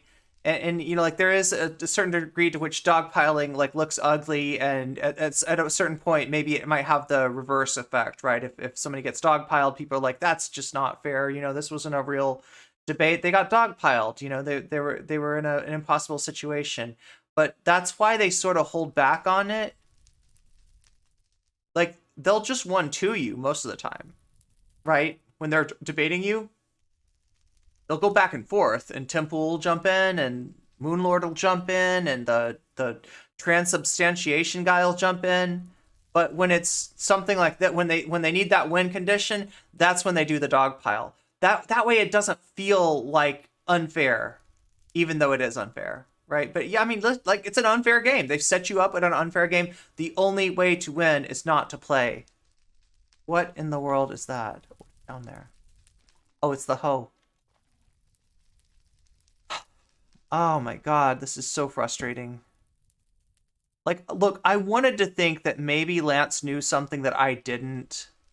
I wanted to think that maybe Lance had, you know, had watched enough Tim Pool. He watches a lot of Tim Pool, right? You know, he's reacted to a lot of Tim Pool. I wanted to think that maybe he had some strategy. It doesn't seem like it. The body and pull that out. Whereas I'm saying they should just take the baby I'm saying out. she should have the right to decide what happens to her body. That's it. Okay, but either way the child is coming out. You're making this argument about forced birth. Either way, what is in her body is going to be outside of it. The question is it okay to shove forceps into the skull of the small person who's inside of her and then tear them apart limb by limb to get them out? Or should we say, no, that's not an acceptable way of delivering a baby. You shouldn't kill that unborn child. How is that for either way it comes out of her body? Either way the child comes out of her body. It's not as... That's not an argument against like terminating the pregnancy at 9 months. That's an argument against terminating the pregnancy at all, right? That's what this is ultimately. That's what the goal is. They want forced pregnancy. They want forced birth, right? They'll say that they don't, but they're lying, desperately trying not to become a hateful person. To be clear, I'm not saying that Lance hates marginalized people at all. Oh, you know, I didn't, I'm sorry, Oglefly, I didn't mean to imply that. I just meant to say that there are debate bros out there that, you know, have some real unpacked, you know, bigotry against marginalized people, right? And Vosh, Xander Hall are my examples. I don't see Lance like that. I don't think that's his intent. I think that look, Lance's tragic flaw is that he's a nice guy. Lance's tragic flaw is that he wants to be friends with everybody. And he can't. And, you know, I've seen him make decisions before where, you know, he cuts somebody off in order to prevent cutting ties with more people, right? When he could have done the right thing and stood up for, you know, somebody that he called his friend, he failed to do that because of there were more people, more of his friends that were against that person, right? And it didn't matter that she was saying the right thing, and it didn't matter that she was standing up for trans rights. And, you know, he made that decision. But I still don't think he's a bad person. Okay? We were friends at one point, right? And I don't think that he's making any of these decisions out of malice or out of ego. I don't class him alongside your Bosches, your Xander Halls, or your Dylan Burnses. But he's made, you know, he's a pretty bad judge of character. I will say that. What's up, Geek Prime? Good to see you. Sorry, this is a little personal for me, and you can kind of see the reason that I'm trying not to impose, you know, my own experience with Lance on the situation, because I do believe at his heart he's a good person, and he wants to do the right thing. I think that for several reasons he's sometimes finds himself incapable of doing the right thing. Lance also attacks Kira chats over the $5. Really? I didn't know that.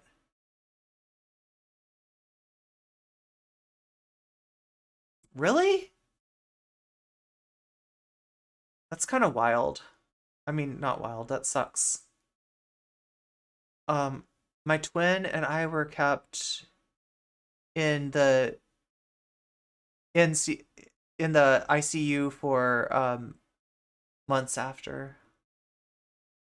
That's what Kira said. I actually wasn't aware of that.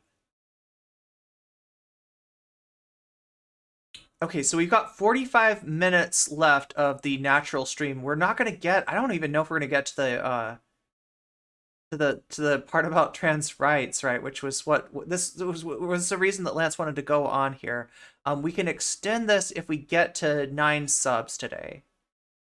But otherwise, we're just gonna have to pick it up somewhere else, I guess. If there's one scenario where the pregnancy magically disappears and doesn't leave the body. Let me add, forced birth is a nonsense politics statement. But in your scenario, she's being forced to give birth against her will. Like she can't. She's decide. already pregnant, dude. I know, but we're not talking about forcing her to do anything. She's pregnant. But then endorse that position. I did. Stick by it. I know. I reject. Yeah, Ubafly, me too. I wish. Yeah, I wish he listened. There's no such thing as forced birth. They're saying you can't kill that baby. Let me tell you how fascinating this is. Because she has the baby inside her. Is so yes, she does. fervent about legalizing the killing of a baby at 9 months that I can sit here and say I think women should be able to terminate their pregnancy whenever they want. But if the baby is viable, there's no reason. It's weird how Tim is like twisted this argument, right?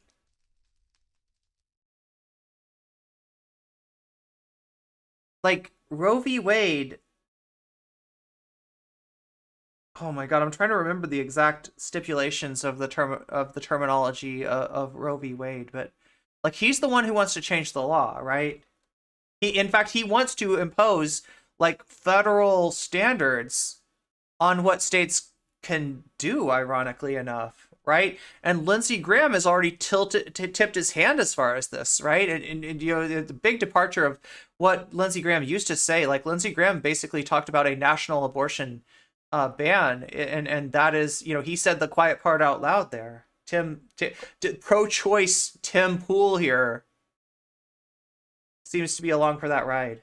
She has to be forced to give it then. She has to be forced to give birth and then give the baby up, is what you're saying. Give birth. Define.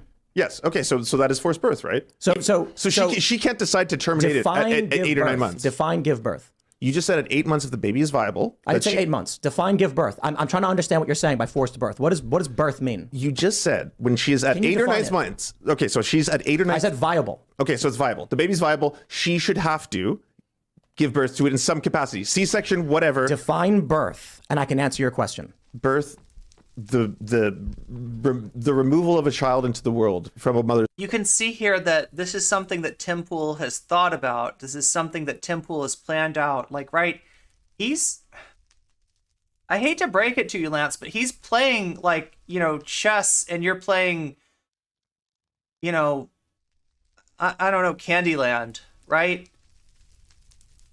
Like this stuff that he's got lined up for you, that he's hitting you with, isn't just like random in the moment he thinks of this, right? He planned to quiz you about what you think birth is. I love it when men debate, or when people that can't experience pregnancy are debating the rights of people who can and questioning their bodily autonomy. Yeah. People who have no stakes, like people don't have skin. I'm not saying that this isn't a complicated moral question. I think it absolutely is, but it's a moral question for those who are experiencing pregnancy, because you can't make like an ironclad argument of like, this is when life begins, right? It's kind of a mystery. So who decides? I say it's the person who's pregnant. This conversation desperately needs the input of a practicing obstetrician on the differences between abortion procedures and delivery. Yeah, that's the other thing that Taverdo, great point. That's the other thing that Tim Pool is conflating. Womb. So how do they do that? The woman pushes the baby out. So then what would you call an abortion at 8 months? Is the woman pushing the baby out? No, it's most likely a medical procedure done by a doctor. And what is that medical procedure? An abortion. But what is that? What is an abortion? Yes, like what? How is it done? Yes. I'm not entirely sure how it's done in 8 months. I know earlier on it's usually done with a series of tools. I don't know how it's done in 8 or 9 months. Okay, so your moral argument is forced birth. I'm trying to understand what your position is. If you don't know how an abortion is done, then are you in favor of forced birth? Am I in favor of forced? No, I'm against forced birth. But you think that women should have to expel the baby, right? It's completely fine for me not to know the medical procedure of how abortion is done to stand up for the rights of a woman's body. I don't need to know how people perform abortions directly. I'm not going to lie here. I'm not going to pretend. Removing a baby from a woman's body is birth. Oh, so you're saying it doesn't count? No, it's birth of a different nature. I don't think you have a definition, and I'm trying to understand what you mean by forced birth. But if you can't define the removal of the baby in a different way, I don't know what you're saying. Birth, Tim, like the birth of a child. So is a C-section a birth? Sure. Yes, it is a form of extracting a living child that is viable to live in the real world. That's how you define birth: extracting a living child to live in the real world. Just a second. Did you hear that?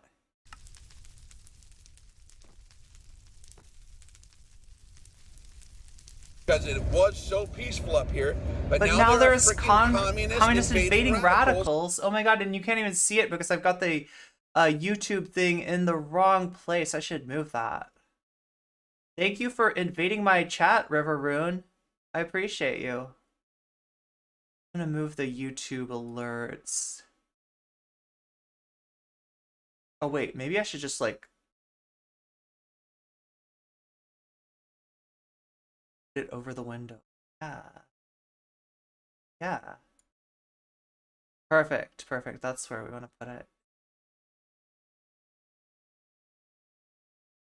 I need a break because I'm getting heated. Yeah, no, I totally understand, Ken. I totally understand. What is this Voshism?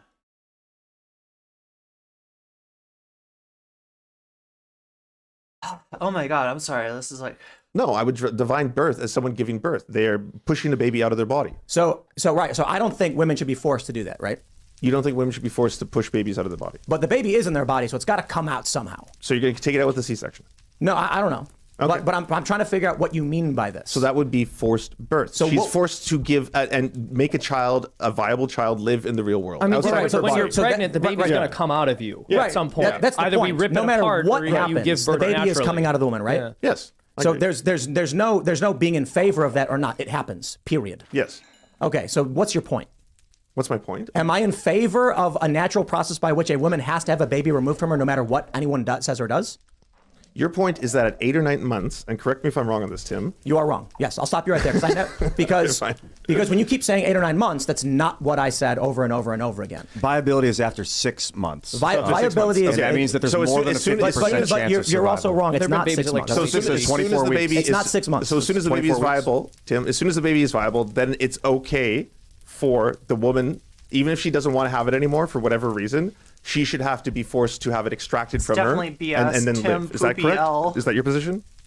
Well, it's not forcing the woman to have a baby live if the baby's already alive. You see what I'm saying? Like, you Right, can, so There we go. There we go. There we go. So Like, so this, do you see why maybe you shouldn't have seeded that ground earlier, right? When he said it's a baby, when he said it's a living being, right? You gotta say that, like, prove it, right? When do you think that life begins, Tim? And he's not gonna have an answer for that because nobody has an ironclad answer for that. That's a mystery, okay? That's the reason that it needs to be left up to the decision of the pregnant person. Because, like, nobody can, like, be like, it's like this many months, or it's like this time, or, like, you know, like, we got some ridiculous answers, right? You know, like, if every sperm is sacred, you think that, like, life begins before conception, right? That's pretty wild, right? So every time somebody, ejaculates, like, right, that's a mass unaliving event, right? That's pretty ridiculous. Most of us don't agree with that, right? And then you could say that, well, like, I mean, yeah, there's cultures that don't look at life as beginning until after the fact. Most people don't see it that way either, right? So who decides, right? Who could say? And, like, I think that the only possible answer, not morally speaking, because everybody has to answer that for themselves, but, like, legalistically speaking, is that the pregnant person, the person experiencing the pregnancy, has to be the person to decide that, has to be the person, and like, anybody else weighing in on that is just completely inappropriate.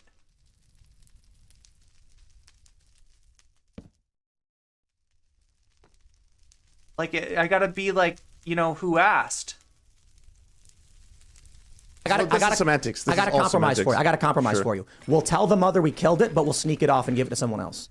Does that work for you? No, because I still think she should have autonomy. She should have the right to do it if she wants to. Of course. She should kill the baby after it's already born? I don't want her to kill a baby. I want her to have. Why do you keep saying it? Because I want her to have the ability to choose. That's different, and that is a fundamental part of this. The baby's out of her body, right? Forcibly. In your scenario. No. Let's say 24 weeks.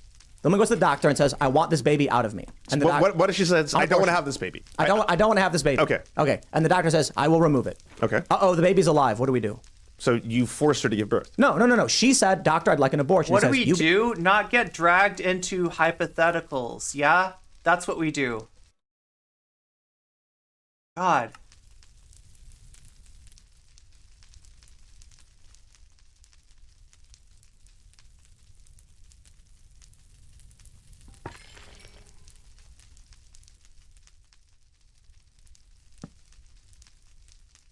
No one is delivering a baby in this scenario.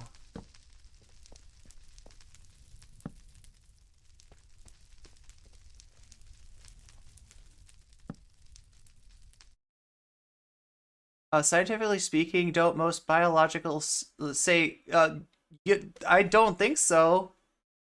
That's a pretty wild, that's an outlier of an opinion that life starts at conception. If it isn't a human life in the womb, then you aren't pregnant. So you're telling me that if I were to get pregnant,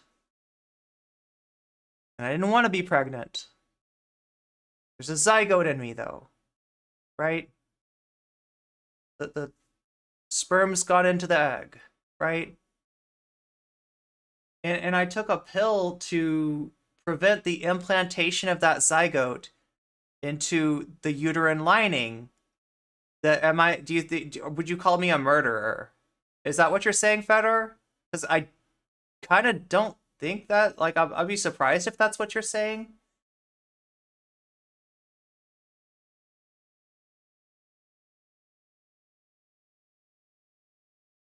Like, it's a philosophical question. It's a moral question, because on one side of the pregnancy, you've got, definitively speaking, like, one person. Now, like I said, there's outliers. There's people that think that that people that can give birth should be baby making factories from the moment that they're fertile, right? And that, like, even letting the ovum get sloughed off, is like a horrible act. There's people that think maybe that like every sperm is sacred, and that a person, gratifying themselves and experiencing ejaculation is doing like a mass unaliving of individuals. But those viewpoints aren't really taken that seriously. Like, right? I mean, if you want to talk about like biologically, yeah, both gametes are like living cells. Like, do you want to call that a life? I doubt you do, right? And the whole, life begins at conception thing is pretty much like an evangelical, like, you're if you're believing that, you're like a hardcore evangelical there, right? But because of this indeterminacy between conception and birth, the most consistent moral position I've seen is to allow the pregnant person to make that decision, because it is a gray area, right? It's a famous like philosophical question. I didn't say anything like that. I'm simply speaking about what is a human life. So in that case, you'd say that I had... Well, I mean, do you think a zygote's a human life? That's what I'm asking.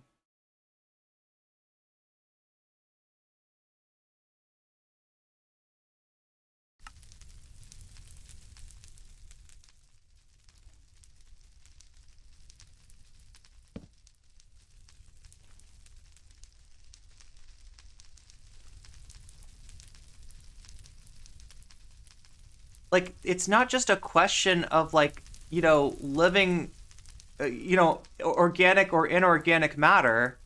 It's not just a question of living or not living. It's like a question of autonomy. It's a question of personhood. It's a question of moral value. Question of individuality, right? This is,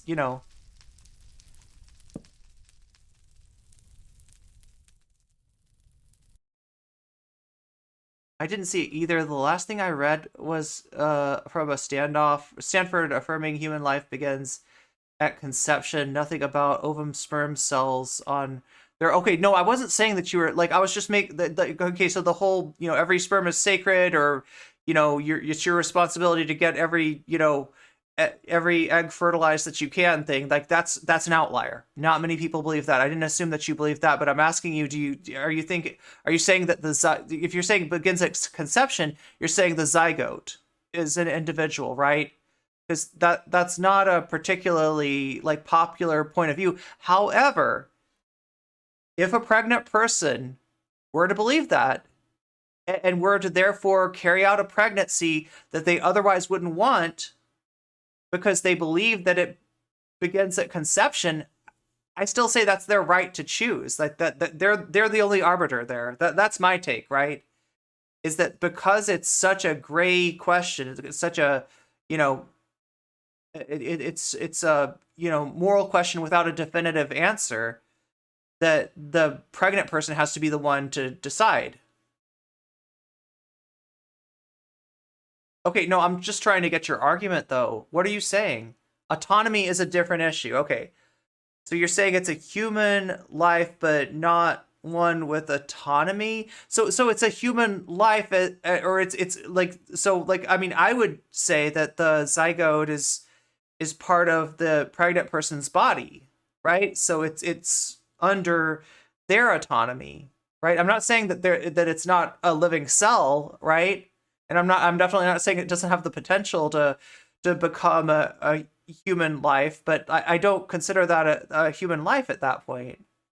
But I mean, that's just me. That really has nothing to do, because I'm not I'm not pregnant. I'm not going to get pregnant. So it's not really about me. It's about as far as I'm concerned, it's a decision for a pregnant person to make.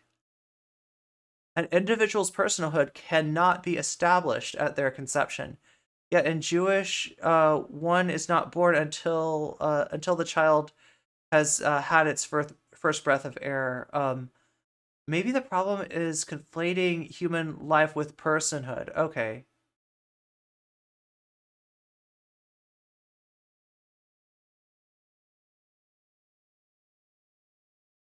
Okay, then the question, if that's how you're if that's the semantics of it, then when does personhood begin? I guess is the question. And since we don't have a definitive answer for that, it only makes sense to leave it up to the pregnant person. That's what I was taught in Catholic church too. My used tissues have the potential for life, yeah.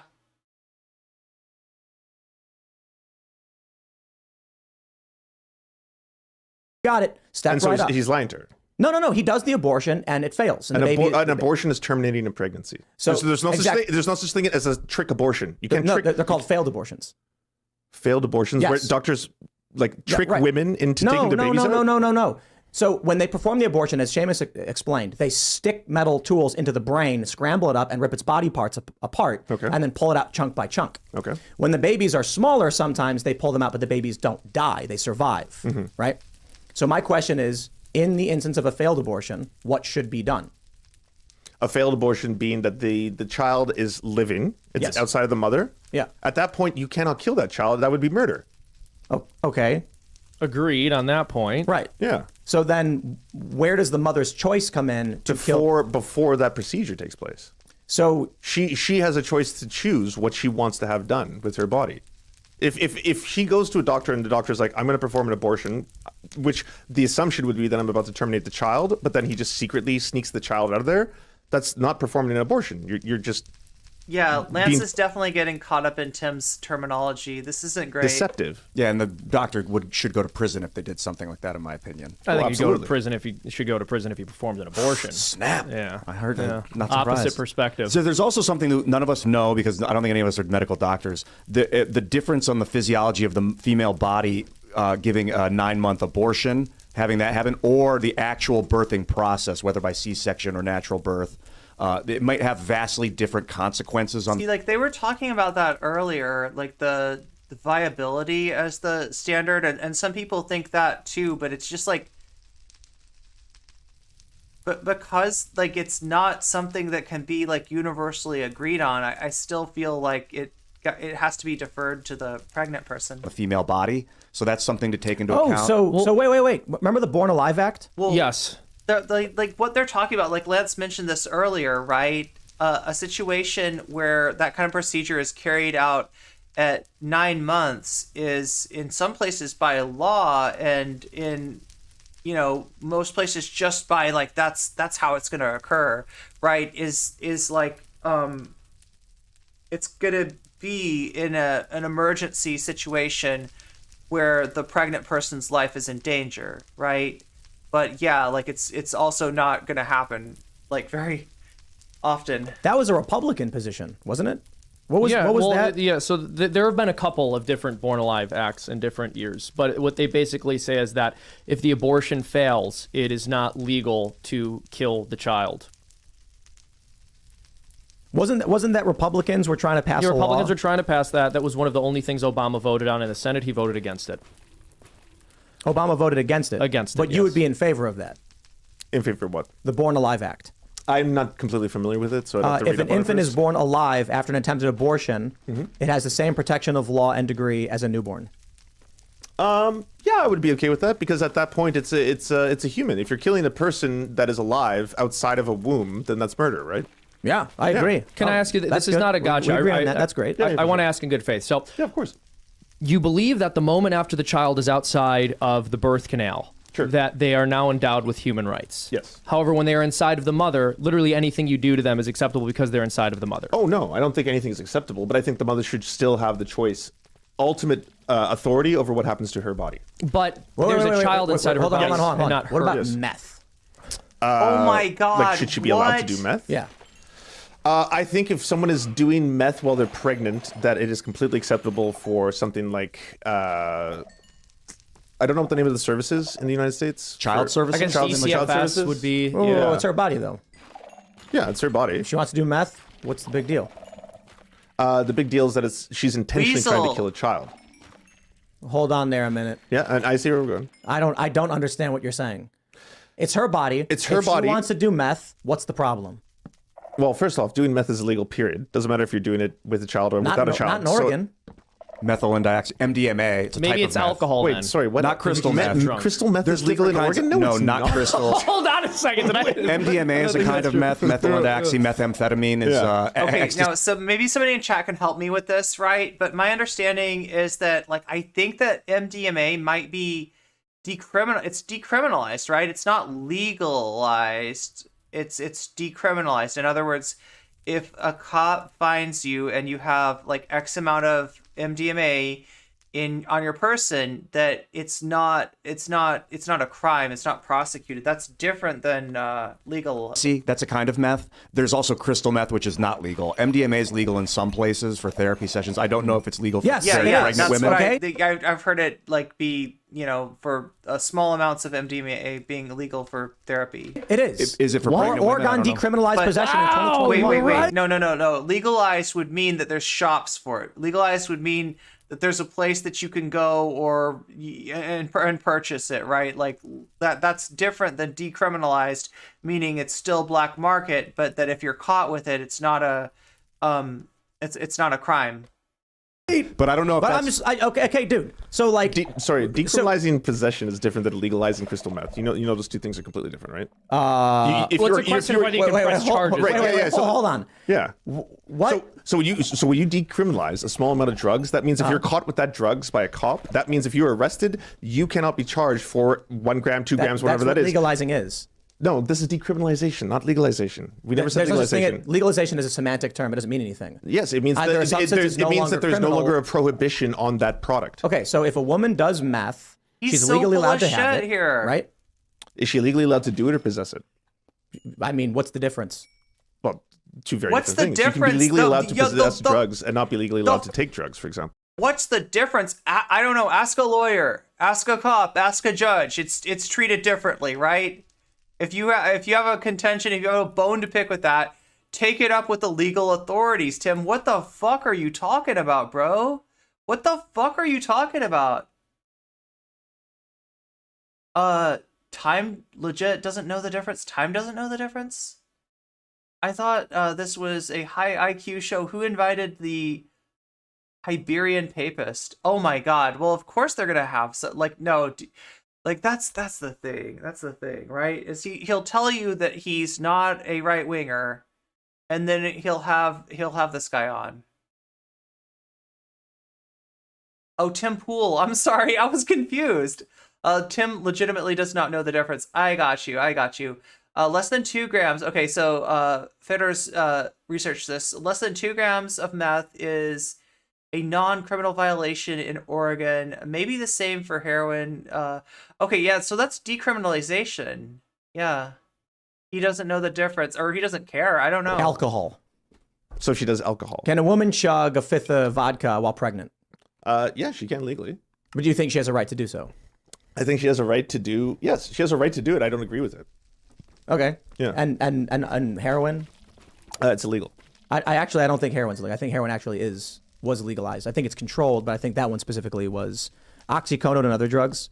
So like she has a right. No, that's like saying that no, methamphetamines are legal. Look at Adderall. Look at, you know what I mean? That's the kind of argument he's making, isn't it? Whether or not I agree with her doing it, that's completely Ignore different. me, I don't agree with a woman say... who would have an elective abortion at 9 months. I think that is like, why the fuck would you have done that? Are we having issues with Automod? I don't know what's going on. Sometimes it just yeets your comments. I'm sorry. I think she has the right to do it, right? But do you think it's ethical that she Oh, I don't think it's ethical. No, of course not. Because some things are made legal that are unethical, in my opinion. True. And should those be made illegal?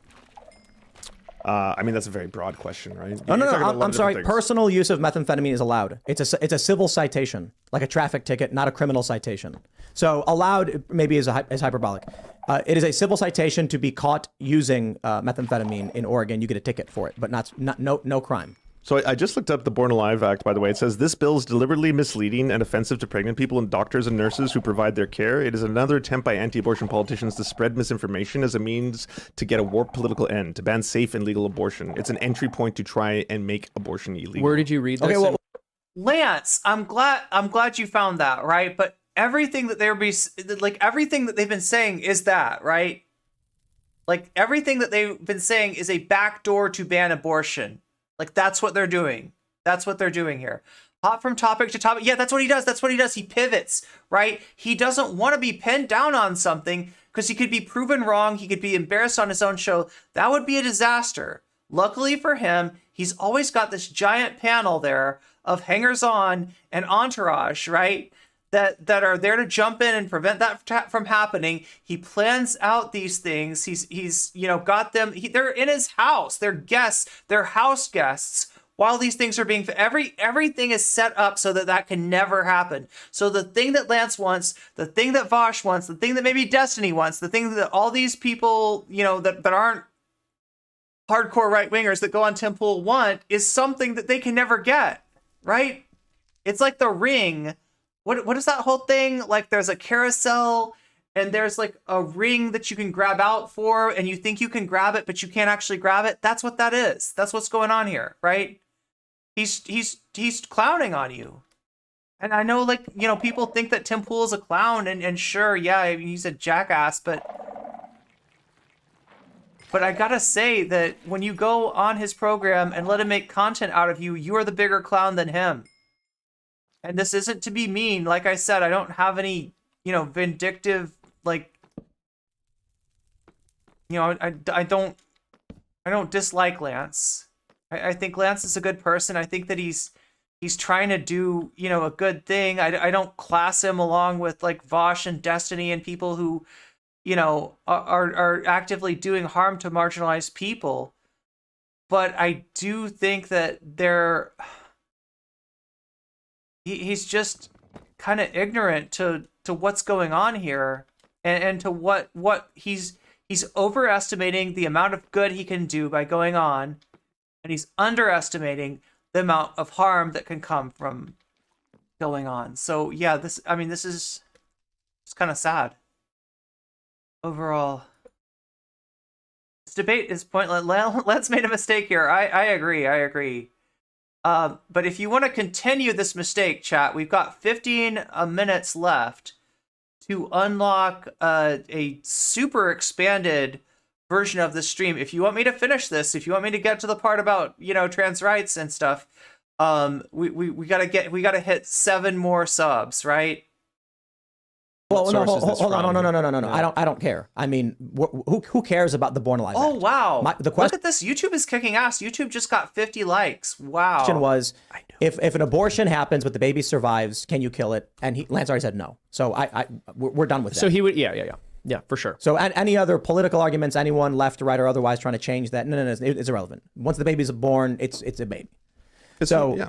So it has the same rights as every other human at that point, right? It's an American. So you do hear right wingers saying that like there these scenarios where like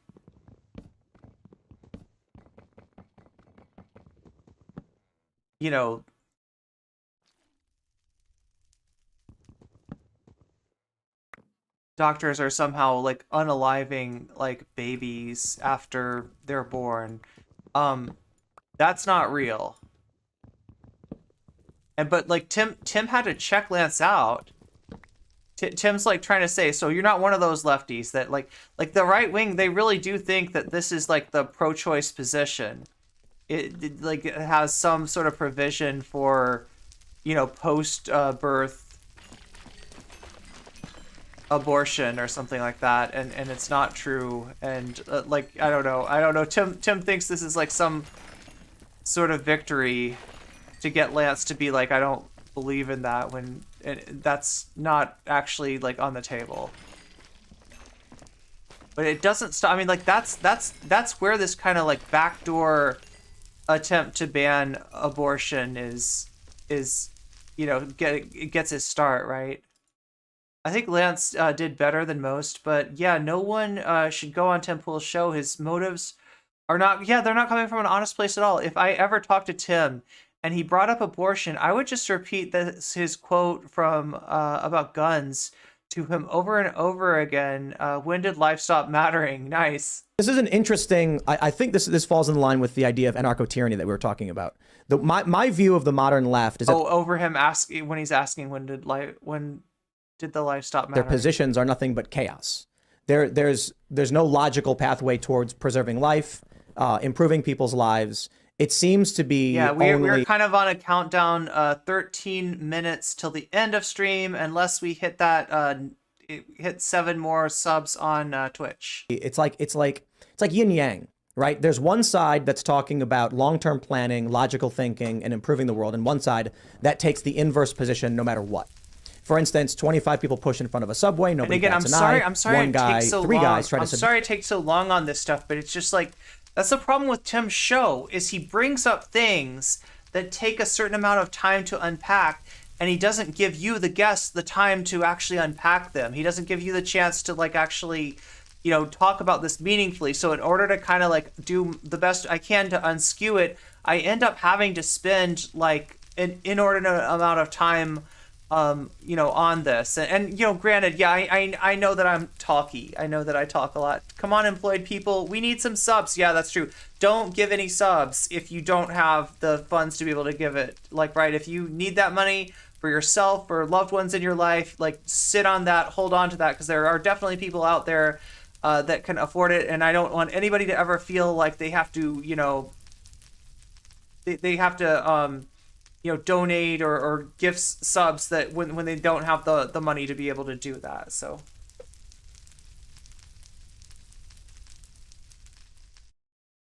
do a man, and now they want prison.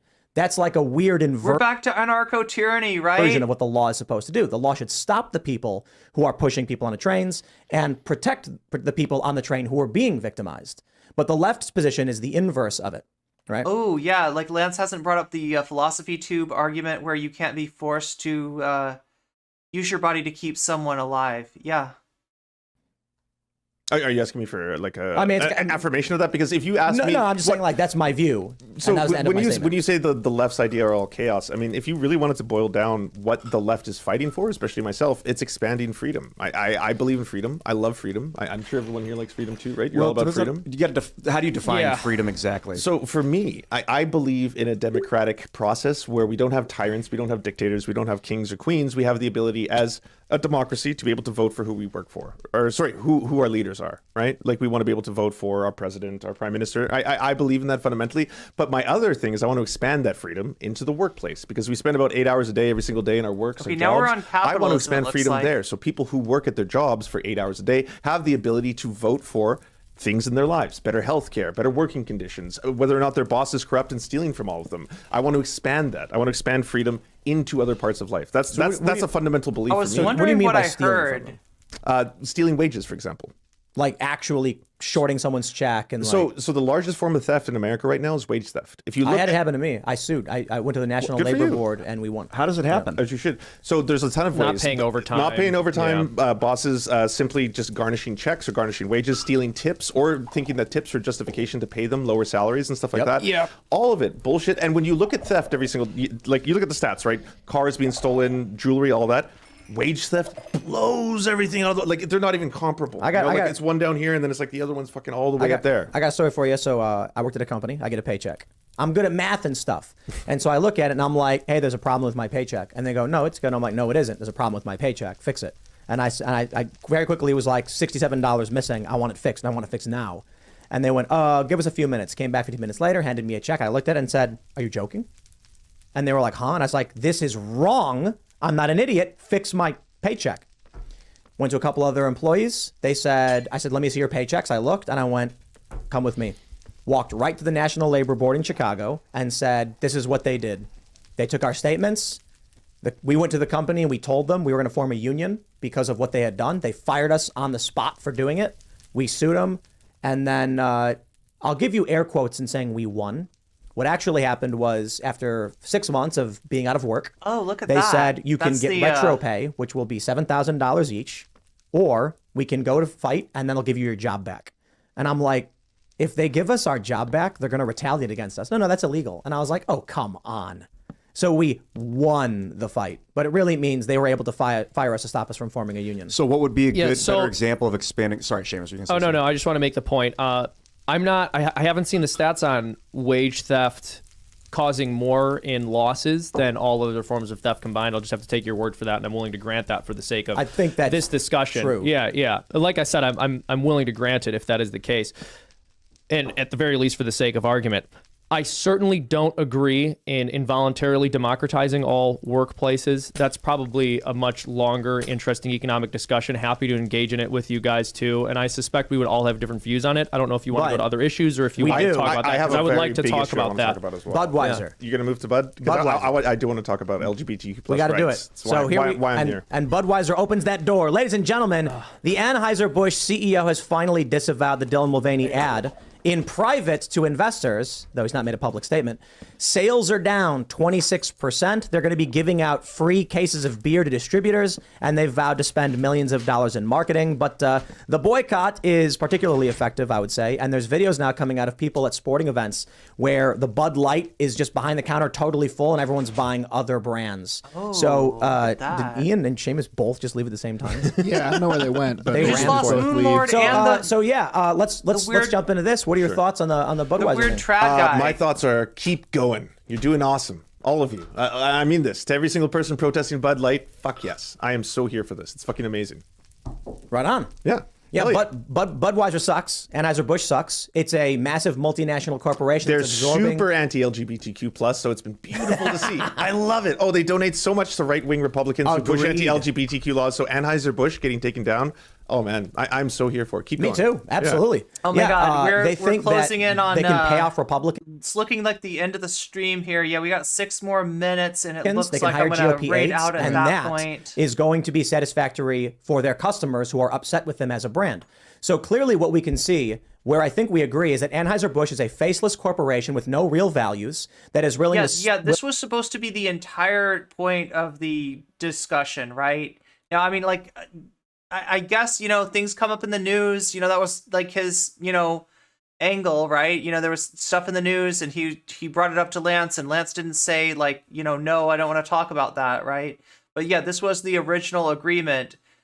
Involuntary democratizing. Yeah, the involuntary. Well, I don't know. What's he saying? Like, that he doesn't want a union. He wants, it's the whole thing where you vote on a union, right? So he doesn't want involuntary. In other words, don't just have a union available. Make it so people have to vote on the union, and that the owners can come in and say, you don't really want a union. If you get a union, everything's going to be bad. You're going to have to pay too much money in your union dues. It's going to be really bad. It's going to be, we're not going to have our good relationship. We like to help you out with healthcare. We'd like to help you out with all this. And we're really kind to you and good to you. But if you do that union thing, it's all up in the air and they want to scare you. And a lot of times this works, right? Your company has you there as a captive audience. They're paying you to be there. You have to be there, right? And so they'll bring you into a room and fucking just twist your arm, right? That's what he's saying when he doesn't want an involuntary. He doesn't want the union to just be an option. He wants he wants to keep it so that the bosses can talk you out of it. I don't know. He gave this story where he said they wanted to unionize their workplace. I again, X'd it out, right? He wants it to be as hard as possible to form a union. That's what I think. Yeah.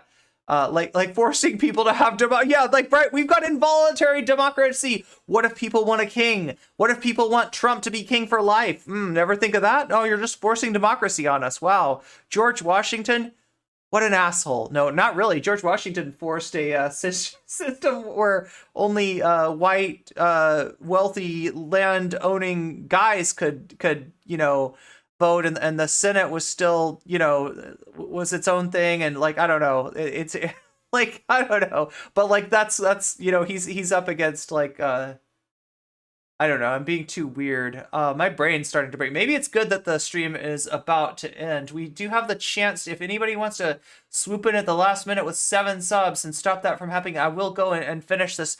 Otherwise, I guess we're gonna have to finish this on Sunday. I don't know. That's when I'm supposed to stream next. George Washington gamed anti-slavery laws. He was a piece of shit. He was a piece of shit. Yeah, it's a 3-minute warning. Oh my god, looks like we're gonna have to. Looks like we're gonna have to bail. All right. Well, thank you everybody for being here. I have enjoyed. Well, I've enjoyed your company. I'll say that, right? I don't know, like the stream of all is Computer streaming? Oh hell yeah! Thanks for giving me that that tip, Zara. Let's raid into Computer. Ooh, look, there's a oh god, I can't play that though. I saw somebody playing a Ruby game. You know the show the show Ruby. Oh, and Computer's doing science and technology, so this will be a welcome break. All right, well, chat. I'm gonna have to get back to this when I can get back to it. I'm saying Sunday. I mean, I know it's. The other thing would be doing a special impromptu stream tomorrow. I probably should work on content though tomorrow, so I'm gonna say Sunday. I'll do what I can. We'll try to get back to this. Like, we didn't even get to the important part. Yeah, we have half of this interview left, but I gotta raid out while the stream is still under 6 hours. I am gonna wait until I'm gonna give people a chance. If anybody wants me to finish this stream, I can, but it's looking like we're gonna have to wait till another day to cover that. Thank you everybody for being here. Make sure to check me again. I will definitely be streaming on Sunday. Definitely streaming Sunday, Monday, Thursday. Wait, today's Thursday. Today's Friday. I've been doing Friday too, haven't I? Yeah. Maybe that's a permanent thing now. I don't know. I stream when I can. Until then, have some fun with Computer. Much love, everybody. I will see you on Sunday. Oh wait, I just started the raid. Okay, so we got like literally 1 minute to finish the raid. But God, I mean, that was hard to watch. Okay, well, I mean, I haven't really changed my mind. I still think this was a bad idea for Lance to do. Like I said, I don't have anything against Lance. I don't think Lance is a bad guy. I don't class him with the debate bozos like Xander Hall and Vosh. His takes are usually pretty good. I don't always agree with him. His strategy, though, and his ability to judge character, I have to take some exception to. But yeah, I like Lance.